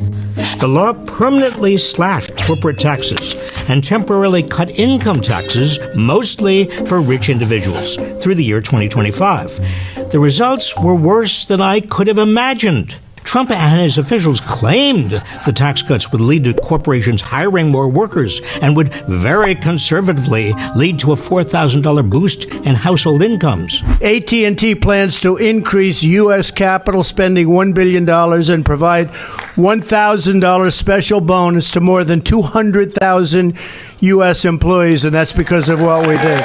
What actually happened in the years since? In AT&T's case, the company saw its overall federal tax bill drop by 81%. It spent 31 times more on dividends and stock buybacks to enrich wealthy shareholders than it paid in taxes. Meanwhile, it slashed over 40,000 jobs. That was par for the course with Trump's tax cuts. Like AT&T, America's biggest corporations didn't use their tax savings to increase productivity or reward workers. Instead, they increased their stock buybacks and dividends. Many of them, including AT&T, even ended up paying their executives more in some years than what they paid Uncle Sam. Those executives, along with other high earners, then got to keep more of their earnings because Trump's tax cuts for individuals were heavily skewed toward the rich. The lowest earners, they got squat. And many middle-income families saw their taxes go up. And those supposed $4,000 raises, did you get one? The bottom line is that Trump's tax law fueled a massive transfer of wealth into the hands of the rich and powerful. Corporate profits have skyrocketed. U.S. billionaire wealth has more than doubled since 2018. The tax cuts have also added $2 trillion to the national debt so far. But that hasn't stopped Trump and the so-called party of fiscal responsibility from doubling down on renewing them. You're rich as hell. We're going to give you tax cuts? If Trump renews the expiring tax cuts for individuals that primarily benefited the rich, this would cost $4.6 trillion over the next decade, more than double the cost of the original tax cuts. Trump has also threatened to lower the corporate tax rate even further, from 21% to 15%, which would cost another $1 trillion. All of this would cause the federal deficit and debt to soar, which Republicans will then use as an excuse to cut spending on government programs the rest of us rely on. It's trickle-down economics on steroids. I know, because I'm fear when some of you still hear trickle down, you think something has trickled down. Since 1980, when that term was first coined, $50 trillion from 1980 to 2022 has trickled up. There's no trickle down. And you're like, who's that guy? He drew pretty pictures for you. I thought it would help. That's Robert Reich. He's former labor secretary. He is a professor at UC Berkeley. And actually, I don't want to say this, but I think if you want to look into this, because I know some people love Robert Reich who are listening, there's a documentary that's premiering on June 13th in DC. I'm considering going, and it's 40, I want to make sure I get this right. 42 years after Robert Reich's first lecture as a professor, it's his last lecture. And it's a documentary, like you can look this up and there are tickets available and I'm thinking about going. And it's like a documentary around it. He's brilliant and a brilliant teacher. I know. We should all go on June 13th and say, Robert Reich he's still teaching. It's like, I was a teacher, but am I teaching now? Like, Robert Reich is still teaching. Like, you're teaching us every day. Stop acting like you're stopping teaching. Like, just because you're not, going to be teaching lectures doesn't mean you're not teaching. But I know. I think I want to get a ticket and go because it's brilliant. We should not let that go unmarked. 42 years of that guy teaching. That's pretty cool. Anyways, I thought I took screenshots of it, but I think I did, but I don't know what they are. I didn't add it to this presentation, but just saying, I'll find them later and kind of go into it. And I have more things to go on wealth and inequality, and I'm not going to have time today because I've been live for almost 5 hours, but I'll get to it tomorrow. I have more things from Robert Reich on wealth inequality and more things to talk about. Actually, I want to find one more thing. I talked about the potato monopoly, and I know that sounds ridiculous, but what we need to start recognizing is that when Trump creates these artificial, which they're not artificial, but Trump created an artificial economic crisis, right? Biden handed a bull market and an economy that was expected to expand. And when Trump decided to crater it, now we have all of these corporations in certain industries colluding to rob us all. And that's what we need to understand. I did another piece, which I never would have done. And it wasn't a video, but I got the information from Robert Reich. And this is a video he made on the potato monopoly. And I think we need to start recognizing that. I also showed another video Mr. Global made on how, because convenience store prices and the, luxury, any goods bought in the convenience store when you get gas are a luxury when you can't afford anything. So they are keeping gas prices high because convenience store sales are plummeting. These are price fixing. This is what Kamala Harris said as the former Attorney General of California that she was going to fight. And I just think we need to start paying attention to this and looking at the math of when we're being robbed. Is a potato cartel spiking the price of your spuds? According to a recent lawsuit, 4 of the largest potato processors in America have been accused of running a rotten potato price-fixing scheme. This Tater Trust, which controls 95% of the frozen potato market, allegedly colluded to raise prices on all sorts of potato products you probably buy regularly, like fries, hash browns, and tater tots. According to the suit, prices rose by 47% over the past 2 years, even as their input costs dropped. That's no small potatoes. This sort of scammy price gouging happens frequently across the entire U.S. food chain, and it's largely due to a lack of competition. Like the potato cartel, just 4 companies in the United States control 85% of beef processing, 82% of fertilizer production, 80% of corn seed distribution, and 69% of grocery sales. These companies don't have to worry about losing customers because those customers have so few choices. The result? Corporate monopolies get rich and we pay the tab. If we want to get to the root of high grocery prices, we must take on corporate power. I used to talk about the grocery cartel whenever that billionaire used to show up, Tony Boyardi, and talk like ConAgra, Heinz, like these mergers that happen. This is Trump deregulating, getting rid of antitrust laws, and letting corporate monopolies rule. The less competition in the market, the easier it is to price fix. This is the opposite of the free market. This is very rich people consolidating power and agreeing to charge us more to make them rich. All of these are transfers of wealth to the top of the economy we'll never see again. 60% of wealth is concentrated at the top of the economy and is inherited, never to be seen again. So I just want everyone to think about this. And I mean it. If any MAGA are listening, this is not, I mean, yes, you guys are in a cult, but if you can do math, think about it. What are we going to do to break up these monopolies? Legislation conservatives bring does the opposite, right? They're taking bribes and allowing these monopolies to further consolidate power. However we do it, we have to break up corporate monopolies. And I'm saying I don't love capitalism. Capitalism will always exploit us as workers. That's the reality. I don't think that's the answer. But if we don't regulate it in some way, then we are literally slave laborers. There's few companies who control all the wealth, and we are just slave worker bees fighting for the right to possibly go to the doctor or for our children to go to the doctor. And everyone needs to think about, how do we stop this from happening? Anyways, thank you guys so much for hanging out and listening. I appreciate you guys all. Thank you for 500K. Thank you for tapping the screen.